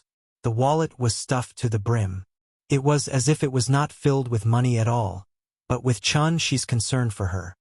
Girl, I can see that your husband is really good to you. It's rare to see a man as considerate as him these days. You two have children already, right? Uncle is experienced. Husband and wife quarrel at the head of the bed, but make up at the end. So, I'll take the liberty of advising you. It's about time you give him a way out. This man, although loosening and tightening can firmly tie his heart, you have to do it in moderation, right? The driver was an old man. He had been secretly observing the two of them ever since they got on the car. According to his understanding, this must be a young couple having a conflict. So he smiled and put in a good word for Chan Shi. Qin Ruoying sat in the back without saying anything. So the driver did not notice that a faint smile had already appeared on her lips. In the sky above the small town, after Cheng Hua detonated the Phoenix perch-charred tailbox to knock down Qin Xueqing, he and Yi Ji discussed how to deal with this woman. Why don't we just kill her? Although he succeeded in seriously injuring Qin Xueqing, Cheng Hua actually did not feel good. After all, he took a solid hit from that palm. So Qin Xueqing's true essence kept wreaking havoc in his body. This true essence was extremely rich. Not only did it disrupt his breathing, but it also left some internal injuries in his body. It was a good thing that Qin Ruoying did not have a magic weapon. Otherwise, this palm would have directly hit his internal organs and caused him to be in pain. No, we haven't figured out the details of the Tianshu ruins yet. We can't kill her so rashly. Yi Ji reached out to stop Cheng Hua. After thinking for a while, he frowned and continued, "The commotion just now was too big, and you're already injured? Since the inheritance of the Tianshu ruins is still there, then we should do things more safely. Now that the enemy is in the dark and we are in the light, it's a big taboo for a military strategist. So let's take this woman and retreat first. Find a place to wait for you to recover first." Yi Ji's analysis was very reasonable. After hearing this, Cheng Hua thought for a while, then nodded and replied, "Okay, I'll listen to you. But where should we go now? Where should we go?" His voice fell. Not only was Yi Ji stunned, but even Cheng Hua, who said this, was stunned. Because the first "where should we go" was said by him. But the second "where should we go" was definitely not said by him. The two "where should we go" sounded almost at the same time. Cheng Hua and Yi Ji were stunned for a full 2 or 3 seconds. Then they lowered their heads to look at the source of the sound. They saw a strange man suddenly appear in the ruins of the town. The man stood so casually beside Qin Xueqing, but Cheng Hua and Yi Ji did not know when he came. "Who are you?" Cheng Hua was shocked and subconsciously wanted to attack this man. But at this time, Yi Ji pulled him behind him, then directly took out his life source magic weapon, the Tian Luo umbrella. Once the Tian Luo umbrella was taken out, it was like a cloud suddenly shrouded the ruins. The sky instantly darkened. Yi Ji's expression was stern. Almost without any hesitation, he directly launched the fiercest attack on this man, and the first move was a killing move. Crown Cloud Shadow, hidden killing intent. The Tian Luo umbrella expanded at the speed of the naked eye, then like a large net, from top to bottom, directly enveloped the man. Seeing this, the man chuckled coldly. "Didn't the teacher teach you? Children are disobedient. You'll get beaten up. This is too much. Once I start writing my daily routine, I say I'm water, then I'll have to trouble you big bosses.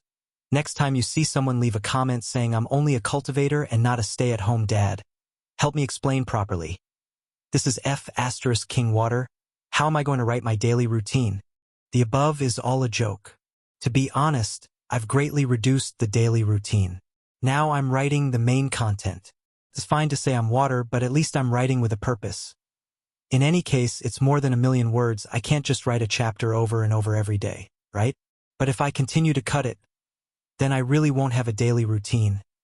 After all, I can't have my cake and eat it too. This is all I can do. Please remember the domain name of this book, .com. Wonderful Bookhouse. Chapter 465. This man who had appeared out of nowhere was obviously Chun Shi. Wuxia was about 12,000 kilometers away from the United States. It would take about 20 hours to get there by civilian airliner. That sounded very far away. But with Chun Shi's current level of cultivation, that distance was nothing. In his words, he could just walk out the door and take a turn to get there. The so-called true meaning of the word void included the concept of space. Therefore, it also made space jumping a method of travel that could be controlled by immortal cultivators. This was a qualitative change. It also marked that cultivators had officially stepped into the third stage from the second stage. And this third stage was understanding and using the laws of heaven and earth. Compared to Yi Ji, Cheng Hua's reaction was much slower. Chun Shi had appeared right under their noses. Cheng Hua didn't understand the crux of the matter. Instead, he stared blankly at the person in front of him. Cheng Hua, we can't stay here for long. I'll hold him back. You go and activate the cloud-piercing shuttle. Hurry! Everything happened in the blink of an eye. Yi Ji immediately used his best move. At the same time, he pushed Cheng Hua far away.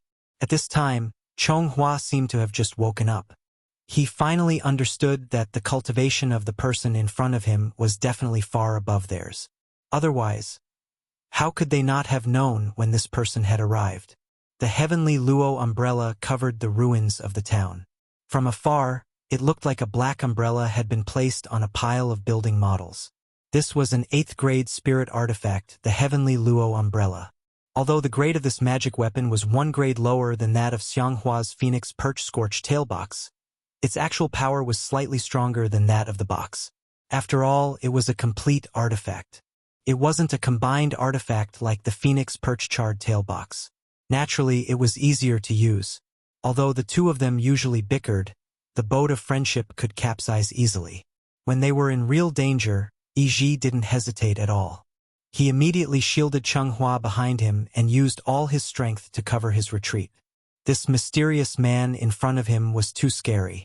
This was because Yi Ji couldn't sense any trace of true chi fluctuations from him.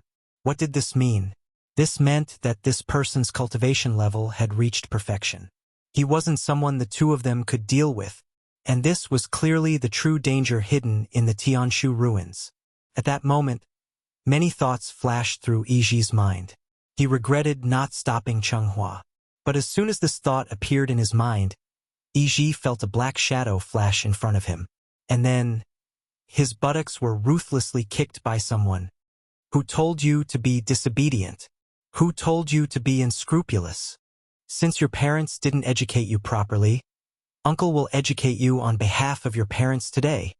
He was a golden core cultivator, but now he was like a child who had made a big mistake and was being punished by his parents. Chun Shi kicked Yi Ji far away. You! Yi Ji was stunned. He endured the pain from his butt and looked down at the Tianluo umbrella. Then he pointed at Chun Shi and exclaimed as if he had seen a ghost, "How did you escape?" Once the Tianluo umbrella was opened, nothing could escape. Right now, the heavenly Luo umbrella was perfectly fine above the ruins. But Chun Shi suddenly appeared behind him like a ghost. How could Yi Ji not be shocked? Qi refining, foundation establishment, golden core, yuanying, soul formation, dongshu, from golden core to dongshu, there were several big realms between. Therefore, in Chun Shi's eyes, Cheng Hua and Yi Ji were two naughty kids who hadn't even grown their hair yet. The two of them were not old, about 15 or 16 years old. Cultivators had the ability to slow down aging and retain their youth, but this was also based on a solid foundation of cultivation. Therefore, it was obvious that their background was not simple. In order to facilitate the interrogation later, Chun Shi did not kill them directly. Instead, he used a more gentle way of physical punishment. But the young man was very proud. How could he be willing to endure such humiliation? When Chun Shi kicked Yi Ji's, but for the third time, Yi Ji could not help but explode. "Damn it! You deserve to die!" With a loud shout, Yi Ji, who had always been elegant and cautious, was now like a mad bull, fiercely charging at Chun Shi. Yi Ji's courage was commendable, but unfortunately, anger could not solve any problems. Seeing Yi Ji's expression of wanting to eat him alive, Chun Shi could not help but laugh coldly. Yi Ji's speed, which he was so proud of, was as slow as a turtle in Chun Shi's eyes. Therefore, when Yi Ji aggressively rushed in front of Chun Shi, She did not care what move he used. He raised his hand and slapped him. Pa! With one slap, Yi was slapped until the sky turned dark and he saw stars. Like a spinning top that was whipped, Yi quickly spun a few rounds in the air before falling heavily. Kid, Uncle will give you a word of advice today. A young man who has achieved success should not be arrogant. You still have a long way to go. As he spoke, she looked back at Hua, who had already flown far away. Naughty children had to be educated one by one. His sister-in-law was seriously injured, so she naturally would not let the two of them go so easily. Now that Yi had fallen to the ground and could not get up, where could Hua run to?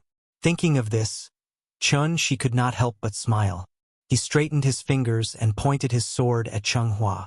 However, just as he was about to shoot out the sword light, Hua suddenly let out a fierce howl. Immediately after, a strange-looking ship with a dragon head at the bow and a phoenix tail at the stern appeared out of thin air above the town. This time, it was Shi's turn to be stunned.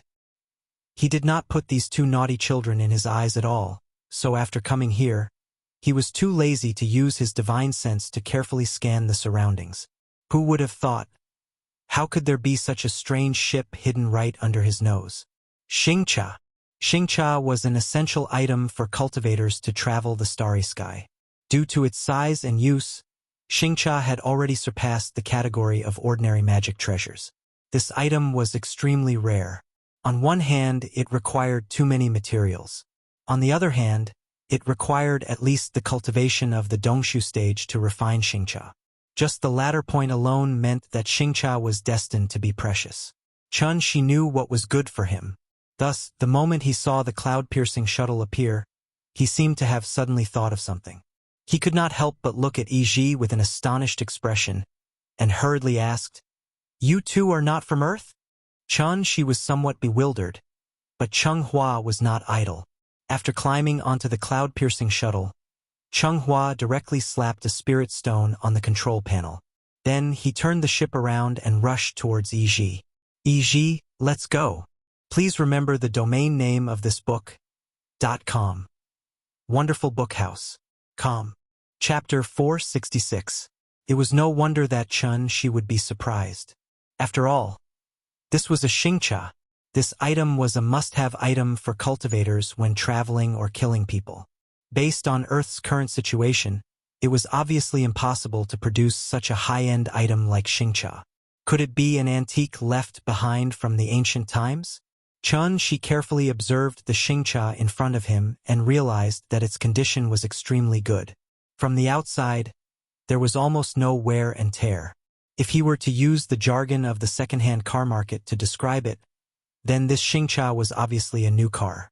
It was impossible for it to be an antique that had been buried in the soil for tens of thousands of years. After eliminating this possibility, the problem was naturally simple. This Xingcha in front of him, either it came from Tiandu or it came from the distant outer space.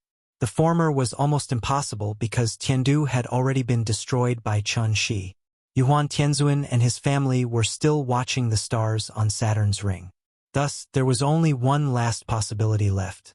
However, in that instant, countless thoughts flashed through Shi's mind.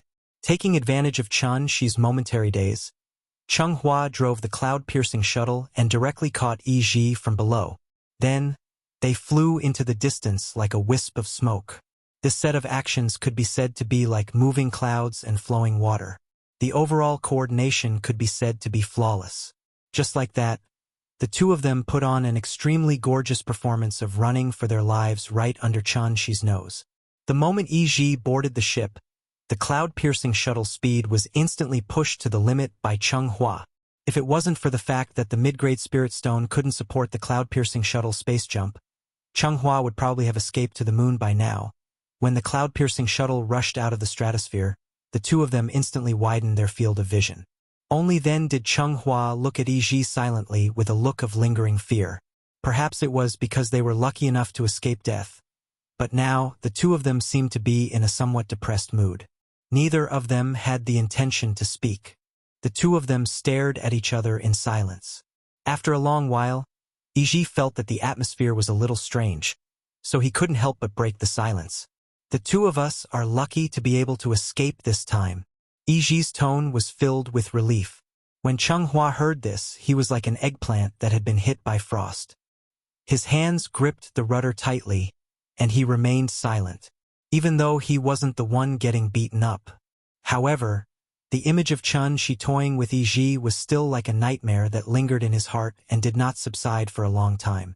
That man was really too scary. He could actually pinch Iji in his hand and play with him as he pleased.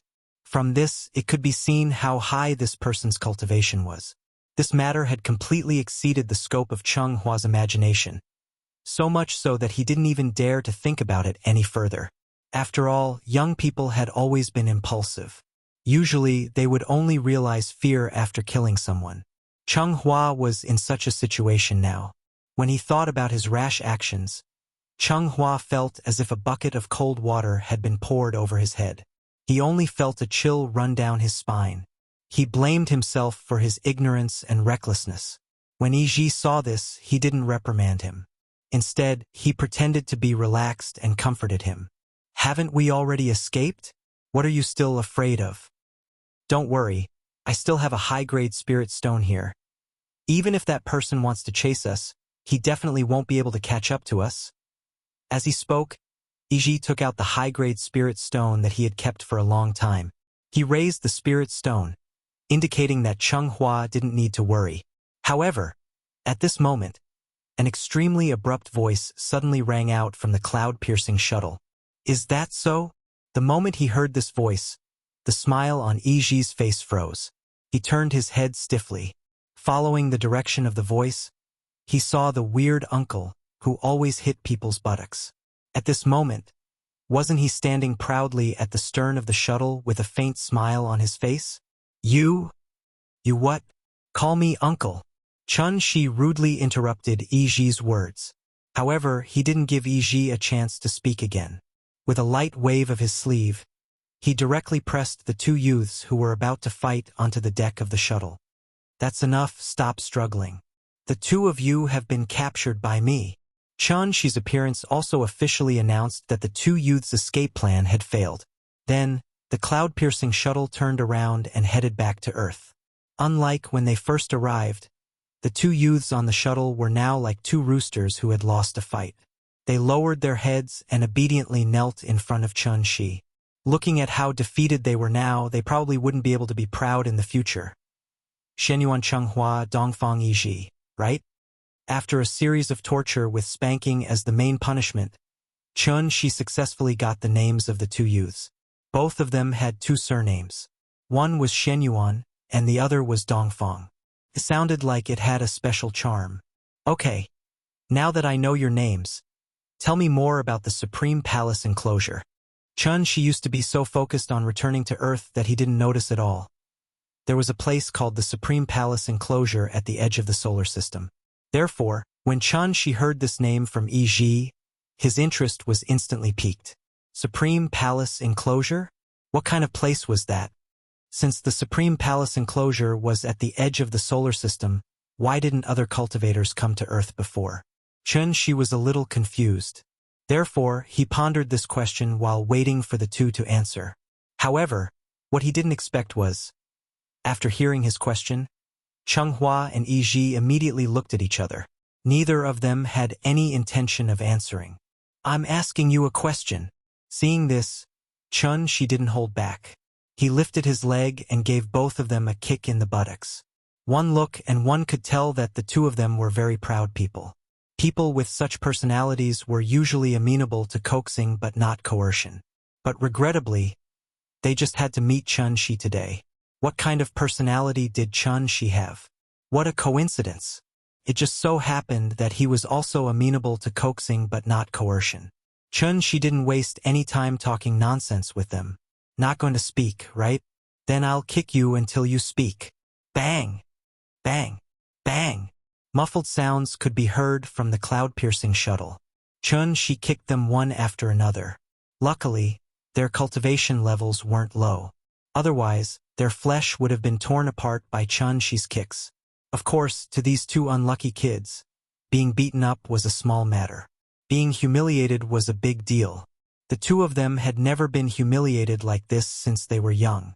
Therefore, after being kicked by Chen Shi more than 10 times, Chunghua finally stopped cowering like a quail. He straightened his neck and shouted angrily, "Don't blame me for not warning you. I Shenyuan Chunghua swear right here and now. If you kick my buttocks one more time, I will definitely cut you into 1,000 pieces." Oh, hearing this, Chen Shi couldn't help but laugh. He laughed as he walked in front of Chunghua. He reached out and patted Chunghua's cheek. Then, he asked jokingly, "Are you angry?" Chunghua didn't say anything. He wanted to spit at Chen Shi, but he was trapped by Chen Shi's true yuan. Other than answering the question honestly, he couldn't do anything else. "If you're angry, then hit me. You even swore that you would cut me into 1,000 pieces? Ha ha ha ha. Little guy, are you a clown sent by the monkeys?" At this moment, Chen Shi no longer had the demeanor of an expert. He laughed proudly, and his words were full of ridicule and mockery. When had Chunghua ever been humiliated like this? As a result, this young man, who had always wanted to compete with the saints of the all heavens, broke down on the spot. The rims of his eyes turned red, and in front of Chen Shi and Yi Ji, tears silently fell from his eyes. Chapter 467. You're crying. Seeing Chunghua suddenly cry, Chen Shi couldn't help but sigh in his heart. The psychological quality of young people these days was really bad. That's enough. What's a man like you crying for? Someone like you still dares to go around and do evil? It would have been better if Chen Shi hadn't said that. Now that he did, Chunghua's tears were like floodwaters that had been opened. He couldn't stop them. While Chunghua was crying like a girl, Yiji's eyes were darting around non-stop. He saw that Chen Shi didn't seem to have any intention of harming their lives, so he mustered up his courage and begged for mercy. "Sir, we know our mistakes. Sir, please be magnanimous. Can you let us go today? I promise. We definitely won't barge into the Tianshu ruins again." Tianshu ruins? Chen Shi softly repeated this name. Then, he flicked his sleeves and turned to walk to the helm of the ship. "You've caused such a huge mess, and you still want to leave? I can ignore the grudges between you and the United States, but do you know who the woman you injured is?" Hearing this, Yiji's heart skipped a beat.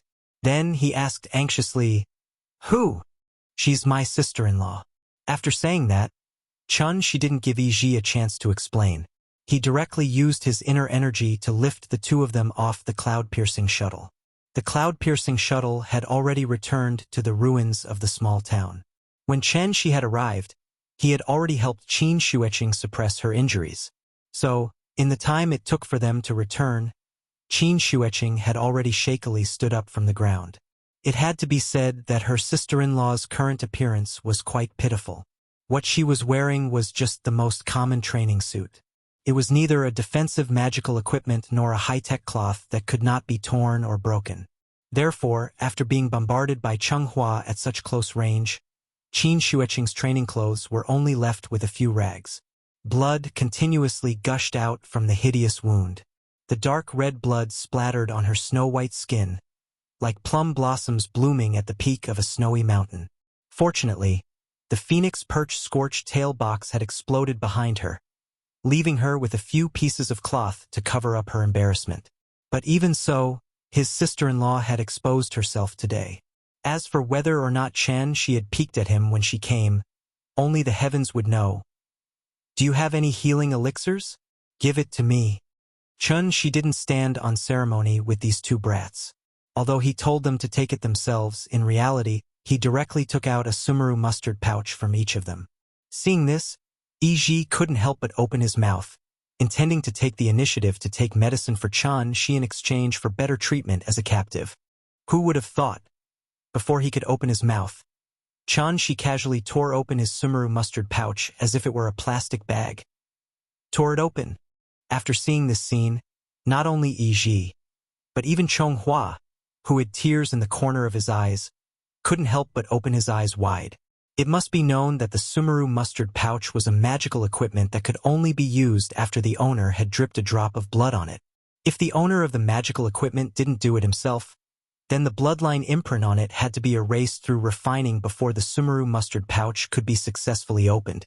But now, Chen-shi opened their Sumeru mustard pouches so easily in front of them, then lowered his head and started rummaging through them. You. This time Iji was really frightened. After stuttering you 3 times in a row, he still couldn't squeeze out a complete sentence. You what? Call me uncle. Chen-shi glared at him, then ignored these 2 unlucky brats. After taking out a faintly glowing elixir from the Sumeru mustard pouch, he walked straight to Qin Shueching.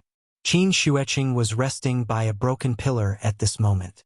Seeing Chen-shi walking over with the elixir, she didn't stand on ceremony and swallowed it in one gulp. Needless to say, these 2 brats really had a lot of good stuff on them. The quality of this elixir was pretty good, probably almost a third of the medicinal properties of the Adumbra flower. Therefore, after Qin Wanqing took it, her originally pale face immediately became rosy at a speed visible to the naked eye. Thank you. Oh, I haven't seen you for a few days and you've learned to be polite. Chen-shi replied with a smile. After carefully observing her condition, he immediately felt relieved. Her condition was still pretty good. After all, his sister-in-law was at the golden core stage. As long as her golden core wasn't broken, her physical injuries would naturally heal after a period of time. Chen-shi started to help his sister-in-law recover, while Cheng-hua and Iji still hadn't recovered from their shock. My father said that only important people who have comprehended the true meaning of the word void can casually tear open the Sumeru mustard pouch. You're actually a paragon? Because they were too shocked. Even the usually steady Iji couldn't help but raise his voice when he said this. It sounded like a cat whose tail had been stepped on. It was only now that the 2 of them finally realized. The man in front of them who didn't have the slightest demeanor of an expert was actually a paragon with unparalleled cultivation? A paragon from the Tianshu ruins? Was there a mistake? The 2 of them were completely shocked by this sudden conclusion. Thinking about how he had just made a heart demon oath to kill a paragon, Cheng-hua couldn't help but tear up again. A newborn calf wasn't afraid of a tiger. That was because the calf didn't know how scary a tiger was. Once it realized how scary a tiger was, how could it not be afraid? Looking at the mysterious man in front of him, then looking at the woman who was covered in wounds, a sense of despair instantly spread rapidly in Iji's heart. It's over. This time it's really all because of you. Back to the Aote Nebula. Just as Cheng-hua and Iji were captured by Chen-shi, a gigantic Xingcha arrived at the place where the 2 of them had been before. Compared to Cheng-hua's Xingcha, the Xingcha in front of them was like a cruiser. There were many people standing on the ship. As soon as the Xingcha stopped, a man who was obviously the leader turned around and walked into the cabin. Second madam, we're here. There was a very beautiful woman sitting in the cabin. She was about 30 or 40 years old, but she didn't look old at all. Furthermore, the unique charm of a mature woman gave her an indescribable and strange charm. The man didn't seem to dare to look at the woman. As soon as he entered the cabin, he quickly lowered his head and silently waited for the woman to speak. However, the woman didn't say anything. She got up and walked to the window. After looking through the window at the densely packed meteorites outside, she suddenly thought of something and couldn't help but ask softly, "This is the place where Hua was last seen?" Second madam, yes. Hearing this, the woman fell silent. After a long time, her voice slowly sounded in the cabin. "Silly child. Do you think you can prove that you're stronger than your brother by risking your life like this? Silly, you're really too silly." After hearing the woman's muttering, the man hesitated for a moment before carefully asking in a low voice, "Second madam, why don't I send 2 men of sacrifice in to check it out?" "Go in?" The woman seemed to have heard a joke. After chuckling, she waved her hand with a tired face and then muttered in a low voice, "No need. Since the Tianshu ruins is known as the Heavenly Venerable Forbidden Area, even if you send 2 Heavenly Venerables in, you'll just lose 2 lives in vain. Silly child, it's fine if you don't cherish your own life. As the head of the guards in the family, don't you understand this principle? This subordinate knows his mistake. All right, I'm tired. Let's go back. Yes. The man quickly walked out of the cabin. At this moment, the woman changed her face like a master of Sichuan opera. Her originally gentle and calm expression suddenly became extremely gloomy and fierce. She glanced coldly outside the window and muttered in a low voice with a gloomy face, "Hua-er, don't worry. If something happens to you, Mother will definitely bury the entire Shenyuan family with you." Chapter 468. After Qin Xueqing recovered a little, Shi was ready to depart with the two unlucky kids. However, just as they were about to leave, there was a small episode. The Americans, who didn't even see a shadow during the fight, saw that Shi had settled everything and was ready to leave. They eagerly sent a messenger to negotiate with him. The United States hoped that Shi could hand over Chenghua and Yiji to them. In exchange, the United States were willing to provide Wuxia with some cutting-edge exoskeleton armor technology. After witnessing the power of the X-Class, how much did the United States want Chenghua and Yiji? They were eager to dissect and study these two X-Class soldiers of unknown origin. They were even willing to give up years of research results in exchange. The United States had always been used to taking whatever they wanted. They only treated the world as their backyard. This time, they actually offered enough sincerity in exchange. How could Wuxia not be tempted? After all, in terms of cutting-edge technology research and development, Wuxia and the United States were at least 20 years apart. After hearing the instructions from the top, the Wu Lian executives nodded and agreed. But what no one expected was, after the order was passed to Qin Xueqing, Shi only used one word to send the messenger away. F***ck off. Shi's attitude was very bad. After the messenger heard this, he was as obedient as a grandson. He didn't even say a word and left on the spot. This kind of behavior really fit the old saying, these days whoever has the biggest fist has the final say. Without the nuclear bomb as a trump card, the United States couldn't even deal with Chenghua and Yiji. How would they dare to provoke Shi, who easily captured the two brats? Therefore, the thousands of American soldiers could only wait obediently at the side and watch as Shi and the others swaggered onto the cloud-piercing shuttle. Fuck! Fuck!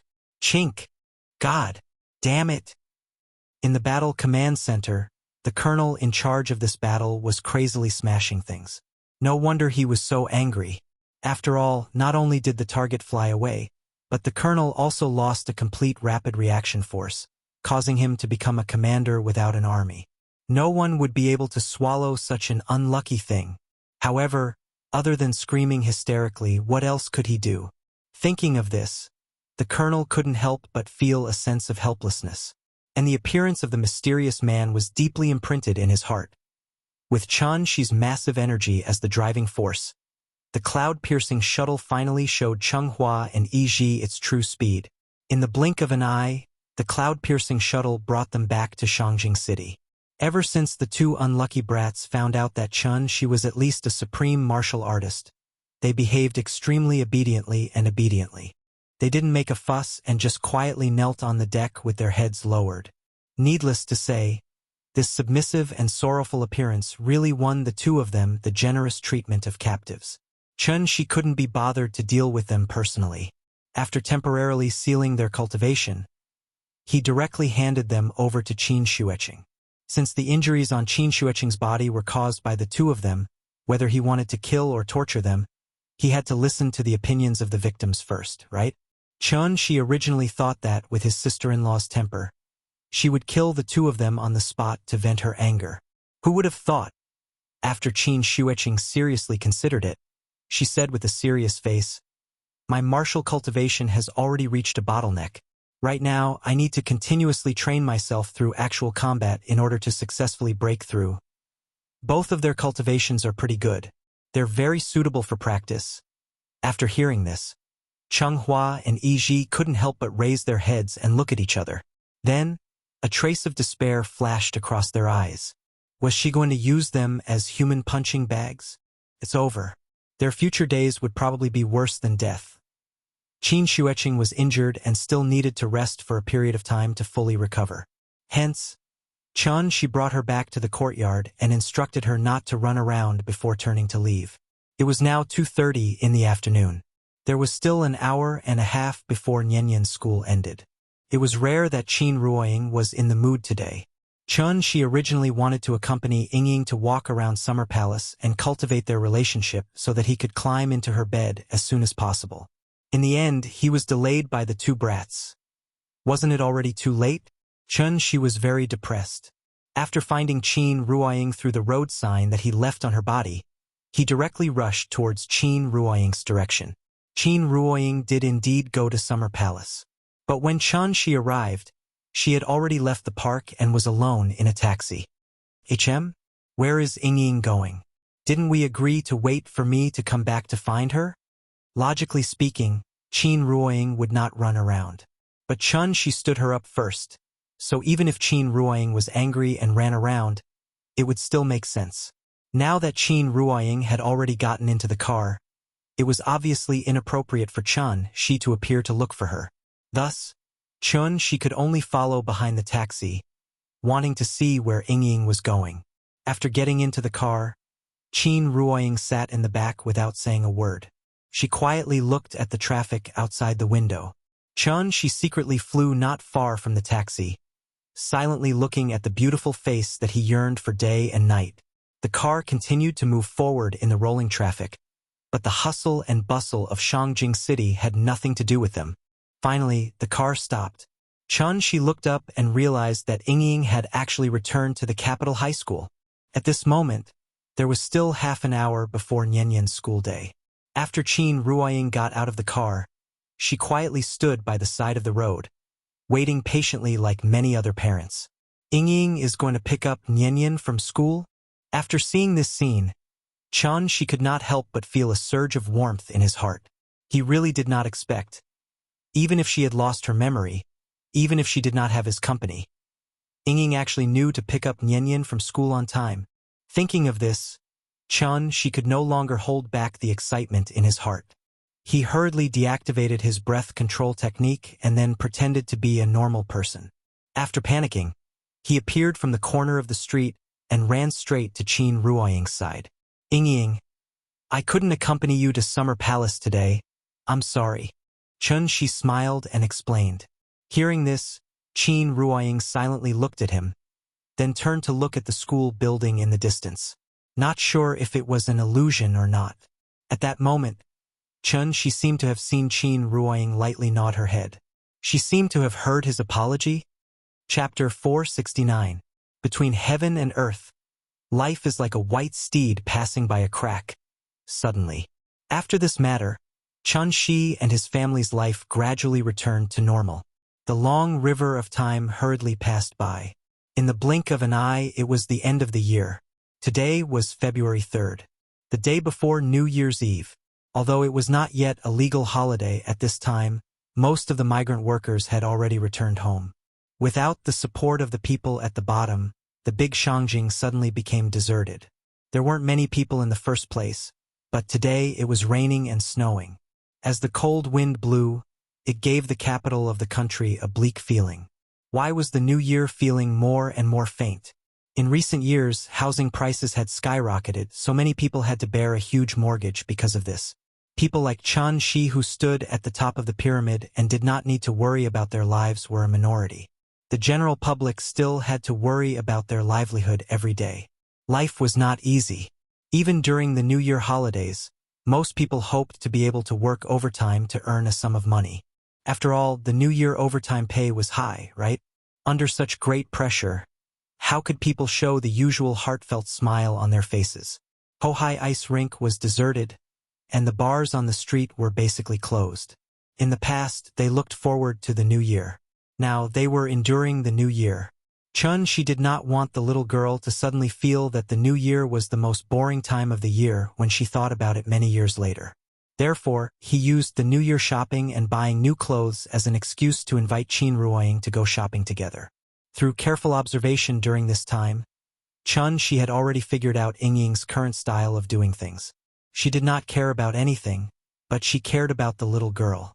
Therefore, as long as Chun-Shi used the little girl as an excuse and let the little girl act like a spoiled child on the side to assist him, there was a great possibility that he could persuade Qin Ruoying to go shopping with him. Although there were not many people on the street, there was a sea of people in the shopping mall. Nian hadn't been as happy as she was today since she started going to primary school. Although the little fellow's IQ was constantly improving, she was still young after all. So when she saw the children's air cushion toys in the middle of the mall, the little fellow couldn't wait to pull Chun-Shi and run over there. Although Nian was now the class leader and was incomparably awe-inspiring in class, she was still like an ordinary child in this inflatable castle. Even a simple inflatable slide could be played back and forth several times. The vigorous exercise soon made the little guy sweat profusely. She seemed to be very excited, and a bright smile hung on her rosy cheeks. Chun-Shi smiled and called her to his side. After handing her a bottle of mineral water, the little thing hugged the bottle and gulped it down. "Drink slowly. Be careful not to choke." While talking, Chun-Shi stretched out his hand to tidy up the scattered hair on the forehead for the little fellow. The little fellow lay on the edge of the air cushion bed. After rolling her eyes, she set her eyes on Qin Ruoying. Qin Ruoying stood not far away. Obviously, she was in the downtown area, but she gave people a sense of detachment. To put it bluntly, she was absent-minded. The little fellow was now mischievous. When she saw her mother's idle look, she immediately pouted and said to Chun-Shi, "Dad, I don't want to play. It's not fun." "And? Then what do you want to play? How about Dad take you downstairs to eat?" "No, I want to watch a movie." "Okay, then let's discuss it with Mom." The father and daughter looked at each other. After blinking their eyes, a knowing smile appeared on their faces at the same time. Then, Chun-Shi carried the little fellow out of the air cushion bed, and then came to Qin Ruoying's side. He asked in a negotiating tone, "Ying, Nian said she wants to watch a movie. How about we take her to see it?" After Chun-Shi's voice fell, before Qin Ruoying could reply, the little fellow had already pulled on her sleeve and began to act coquettishly. "Mom, I want to watch a movie. Take me to see it, okay?" Hearing this, Qin Ruoying looked down at her, and then looked up at Chun-Shi, as if to confirm which one of them wanted to watch a movie. Perhaps the little fellow's coquettishness worked. Qin Ruoying didn't think for long. She nodded gently and responded, "N, let's go. Mom is so nice." The little fellow happily rubbed her head against her hand a few times. Then, she secretly turned her head and stuck out her little tongue at Chun-Shi. Looking at this posture, this little fellow seemed to be asking for credit from Chun-Shi. Chun-Shi took out his phone to look at the recent movies. He found that only White Snake Origins was suitable for a family to watch, so he decisively booked 3 tickets. Before the new year, everyone was busy going home to celebrate the new year. In addition, the New Year's movies were squeezed to be released on the first day of the new year. Therefore, in this huge theater, there were only 2 or 3 audiences sparsely seated. After Chun-Shi's family sat down, the little fellow held the popcorn and excitedly twisted it. The last time she watched a movie was last year during the new year, so she couldn't help but be a little excited. Fortunately, there weren't many people in the theater. Otherwise, wouldn't this little fellow disturb the other audiences? Soon the movie began. Although the little fellow didn't quite understand the plot, the exquisite scenes still left a deep impression on her. The red leaves of Snake Catcher Village were like fire, and the scenery was picturesque. Yongzhou City was brightly lit and full of colorful lights. The moment the white snake revealed its true form, the little fellow couldn't help but let out a cry of surprise. Although the story was still the same old story, after the movie ended, Chun-Shi didn't immediately get up and leave with his wife and daughter. Instead, he sat in his seat and silently reflected on it. He didn't expect that a random movie would coincidentally hit the soft spot in his heart. The movie might not be very good, but it happened to reflect the viewer's heart. The mountains and rivers are easy to shake. This feeling is like a chisel. 1,000 years in a glance, the love of the previous life. In particular, the sentence "thank you, husband" at the end of the Easter egg unintentionally and deeply touched Chun-Shi. That's right, for real lovers. A mere 500 years. What was the big deal? No matter where he is in the world, no matter what he looks like, no matter whether he remembers me or not, I have to find him because I remember. This sentence was what she wanted to say the most. Thinking of this, he couldn't help but turn his head to look at Qin Ruoying next to him. Wasn't the face that had haunted his dreams right in front of him right now? He didn't know why. At that moment, she suddenly reached out for Qin Ruoying's hand as if at the behest of gods and demons. It was warm and moist. She was stunned, because he just realized. Ying didn't want to dodge? She couldn't help but feel a little surprised. So he subconsciously squeezed her soft and boneless hand, as if he wanted to make sure that he wasn't dreaming. There was no doubt that his behavior obviously annoyed Qin Ruoying on the spot. She snorted coldly and immediately stood up from her seat. Then, she carried the confused little fellow and quickly left. Hey, Ying, wait for me. She didn't have enough fun, and Qin Ruoying turned hostile. She had no choice but to put on a bitter face and began to think about how to absolve himself of his rogue behavior. Chapter 470. By the time Shi and his family returned home, the originally gray sky was already covered with a layer of darkness. Looking at the situation, it was estimated that the sky would be completely dark before 5 o'clock. The taxi stopped at the entrance of Dongming Alley. As soon as she got out of the car, the little girl couldn't wait to carry her bag, and then ran into the alley like a wisp of smoke. She was in a hurry to go home and change into new clothes. Nian, run slower. Be careful not to fall. She smiled and reminded her, then went to the back door. With one hand holding the door, he pretended to be a gentleman and bowed to make a pleased gesture. Seeing this, Qin Ruoying acted as if she didn't see him. After getting out of the car from the back, she slightly raised her delicate chin and walked into the alley with a cold face. Needless to say, Ying must still be angry with him at this moment. She smiled bitterly and shook his head. Then, he hung all the bags of New Year's goods on his body and walked into the alley alone. However, the moment he stepped into the alley, the little girl's clear and pleasant voice suddenly sounded from the depths of the alley. Uncle, who are you looking for? The little girl blinked her eyes and looked at the uncle in front of her, who seemed to be familiar. After looking up and down, she couldn't remember where she had seen him before. Ha ha ha ha. Uncle specially came today to give you a New Year's greeting. What? We haven't seen each other for only a few months and you don't recognize your uncle? She was not a peeping Tom. So naturally, it was impossible for him to use his divine sense to observe the surrounding movements at all times. So, when he heard the little girl's voice, he released his divine sense to observe carefully. The visitor who was called uncle by the little girl. It was actually Jiang Yan, who hadn't shown up for a long time.